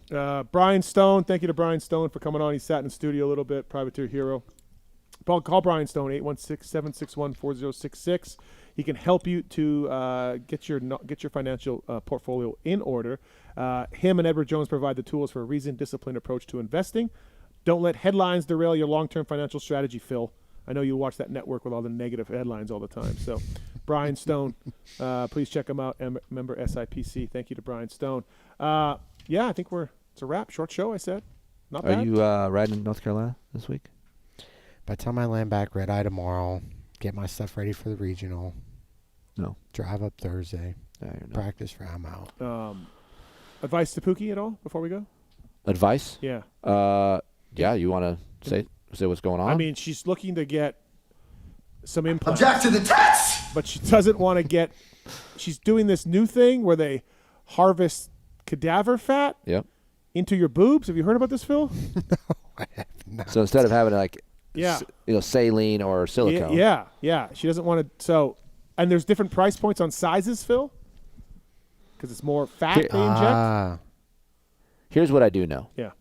And I'm a man of the breath. If anybody knows this, by the way, if anybody whose wife has had this procedure, please DM me. Pookie, come up here. Yeah. It's not implants. It's not implants. From the girls that it's injections. From the girls that have had, right. At least the ones that I hang out with Heather and things like. The girls that have had boob implants, they're always bummed that they didn't go a little bit bigger. Oh, okay. They're like, I should have went a little bit bigger. Okay. Not saying gigantor, but yeah, but you're the one saying Heather should get a refresh. Yeah, just get a new top end. She just needs a new top end. They're fine. I know they're fine, but they could be a little bit like fresher. What is that? When did she come to Charlotte? This motherfucker. I mean, you'll be the judge. So I've never been with a chick with fake boobs. Okay. Okay. Really? Dude, I've been with hundreds of chicks. Hundreds. Don't worry about that. Okay. But does this count? Yeah. It does? It's okay. It's not her own stuff. It's not her own stuff. It's different stuff in there. Yeah. So. Okay. All right. Okay. So it's different. I mean, like right. for me, I would just say, hey, so go you'd one spend the up. money for the big one. There's 3 prices. What size is it though? They don't know. Okay. Because they can't equate it. It's not the same. She asked that. I would say a full C, small D, is nice, and that is still a big enough boob for her to feel good, for you to feel good, and then for her to be athletic still when she goes to the gym, so not knocking herself in the fucking face. Okay. Right? All So right. like, my chick. You're not a boob guy though. I'm not, but she's got okay, but Is she bottom B, end. C's? What is it? Uh, Do you even know? I don't even know. Right. Yeah. But the bum is an A+. Mark's So, that's where I'm recommendations for Pookie, though? Whatever makes her happy. Tits? Anything? Any advice? I mean, tits should know about its tits. Yeah. Yeah. Go for it. All I go with the implants, not the. You can do She's it. not doing implants. She's not doing that. She doesn't want to do Then do surgery. It's a nothing. long recovery, all of that. She doesn't want to do that. It's going to change your life a little bit, I think. You think? Yeah. Okay. It's definitely awesome. She's texting So. me. She might be mad. What's fucked up is I know that stupid ass shit. You motherfucker, dude, that was good. I didn't hear it. You don't know what it is? I was too busy Do it waiting to see again. if he's getting reamed Do out. it again. No, I'm not getting reamed out. Hold on. No. I don't know what this is. You don't know what it is? No. God, you don't beat off ever in your life. That's so sad. It's obviously an intro to. Enzo Lopes, Carson Mumford, thank you for the guests tonight. Good, Mark. That's awesome. That's the best part of the fucking show right there. Yeah, That was the best he part. really hit a nerve with that. Yeah. I just thought it was great timing. Right. It's great. Yeah. That's why we That's pay- art. That's fucking art. That's why he gets paid what he does. What he just did is art, Yeah. dude. That's why he gets paid what he does, man. Yep. We'll have to watch it after. Stay tuned to the PulpMX app, by the way, dropping soon. Right, Marks, hopefully? Yeah. We got CarPlay working? We're right. Oh, we're just waiting on our approval. Okay. I think we'll be good after that. All right. So stay tuned for that. New PulpMX app. You can play the Dark Side Keefer Matthes World Vet game on there as well. Oh, shit. You've seen it. Yeah. Yeah. I'm on that. Yeah. Right. It's coming along nicely. Yeah. You know my awesome. favorite part about a woman is? Hmm. You know the favorite part. Oh, yeah. Yeah. Yeah, you said it like 14 times. Okay. All right. The butt hanging out of the Where shorts. the butt, hey, you're a bum guy. Yeah. So where the leg meets the butt, that crease right Yeah. there, and they wear like pajamas, you know, the short pajamas. That's my favorite time of day because they get the short pajama pants on and then the crease and the butt meet. God, dog. I wish I was a woman so I could feel a dick inside of me. I feel like that's out of context. No, it's not, man. No, you said that. I feel like that's not what I said. AI is fucking alive and real in this fucking room, dude. It's like the Motor World 2 clip. That's not art. That's bullshit. Is what The that Motor is. World 2 clip. Yes, That's exactly. also yeah. That's AI. Did you ever see that super weird. on Twitter? He was it. Do you have it real quick? I don't have it. Oh, he was on Motor World 2. He's got earrings. Oh, with the hair? Yeah. Yeah. I see. Yeah. I've right. seen that. It was on social media. Yeah. Jesus. And he kept With saying, was it purple hair? Yeah. Yeah. no. It's AI. Listen, support the sponsors. Use the codes to save. Thank you to everybody for backing the show. Appreciate it. Chris, thank you, buddy. Thank you. Thanks for coming the up. short show. Yep. Tits loves it. Great job at Goo Goo Dolls. It's fantastic to Yes. spend the time with you. God, I'm you on love to Goo see Goo him again Dolls. tomorrow. You love Goo Goo Dolls. I've never met a man who's See so everybody at Yamava tomorrow night. Can't wait. Yeah. Phil, as always, thank Yeah. you, buddy. Appreciate it. You flying Thanks out for having tonight? me. Yeah. Yeah, right out back. We got to work on your next show appearance because I don't think we have one right now. So we got to figure that out. Are we off? Can we make it before Loretta's? You think one more? Yeah. Okay. Yeah. 'Cause I know at one I'm- point you can be locked in. No, so. I'm good in June. I'm okay. He'll be but back here a couple weeks at Kahia, so he's fine. I'm out in July. Yeah. Okay. So we'll work on it June. Yeah. Awesome. Tits, great job, buddy. Way to go. Way to fix that microphone. Way to fix that mic, Tits. Way to find that It drop. all came around Way in to the find end. that drop. Also, that was great Yep, too. I got it. And the art man himself. Marks, thanks. You really impressed Keefer, buddy. That's fucking great. What I- Does anybody know besides? I know you know. No, I do not know. What? I don't know, man. Anybody What? knows that fucking drop? What is that from? I don't know what it is. Are you fucking me? He's fucking with me. I know. The guy who's doing the drop He doesn't know knows where what it's it is. from. I don't know what you're talking about. I have no idea. Wow. Is it like something with like? I'm gonna let the listeners. I feel like there's some lying going on in this room right now. Right. Thank you. Yeah. All right, I would let's- say. And No good luck to idea. Pookie and her choices. Yes, Pookie's gonna look beautiful no matter what she does. Yeah, fantastic. Yeah, our chicks at the boot, they look hot, dude. It was great. Yeah, it's fantastic. I have pictures, but I feel like it had been too much. You know, it's like, hey, we went to Goo Goo Dolls, and like, yeah. So I'm just gonna keep that in the archives for a bit. Okay, sounds Yeah. good. Listen, everybody, thank you for listening. Phil Nicoletti, Kris Keefer, appreciate it. We're off next week. We'll be back the Monday after Paula to break everything down. So I appreciate you guys watching and listening. Thanks to our guests tonight, Enzo Lopes, Carson Mumford. Thanks, Greg. Appreciate hanging in. And thanks to Pookie. Thanks to Swisscore. Thanks to Kellen Brower for all the help on the show. And see you in a couple weeks. There's something I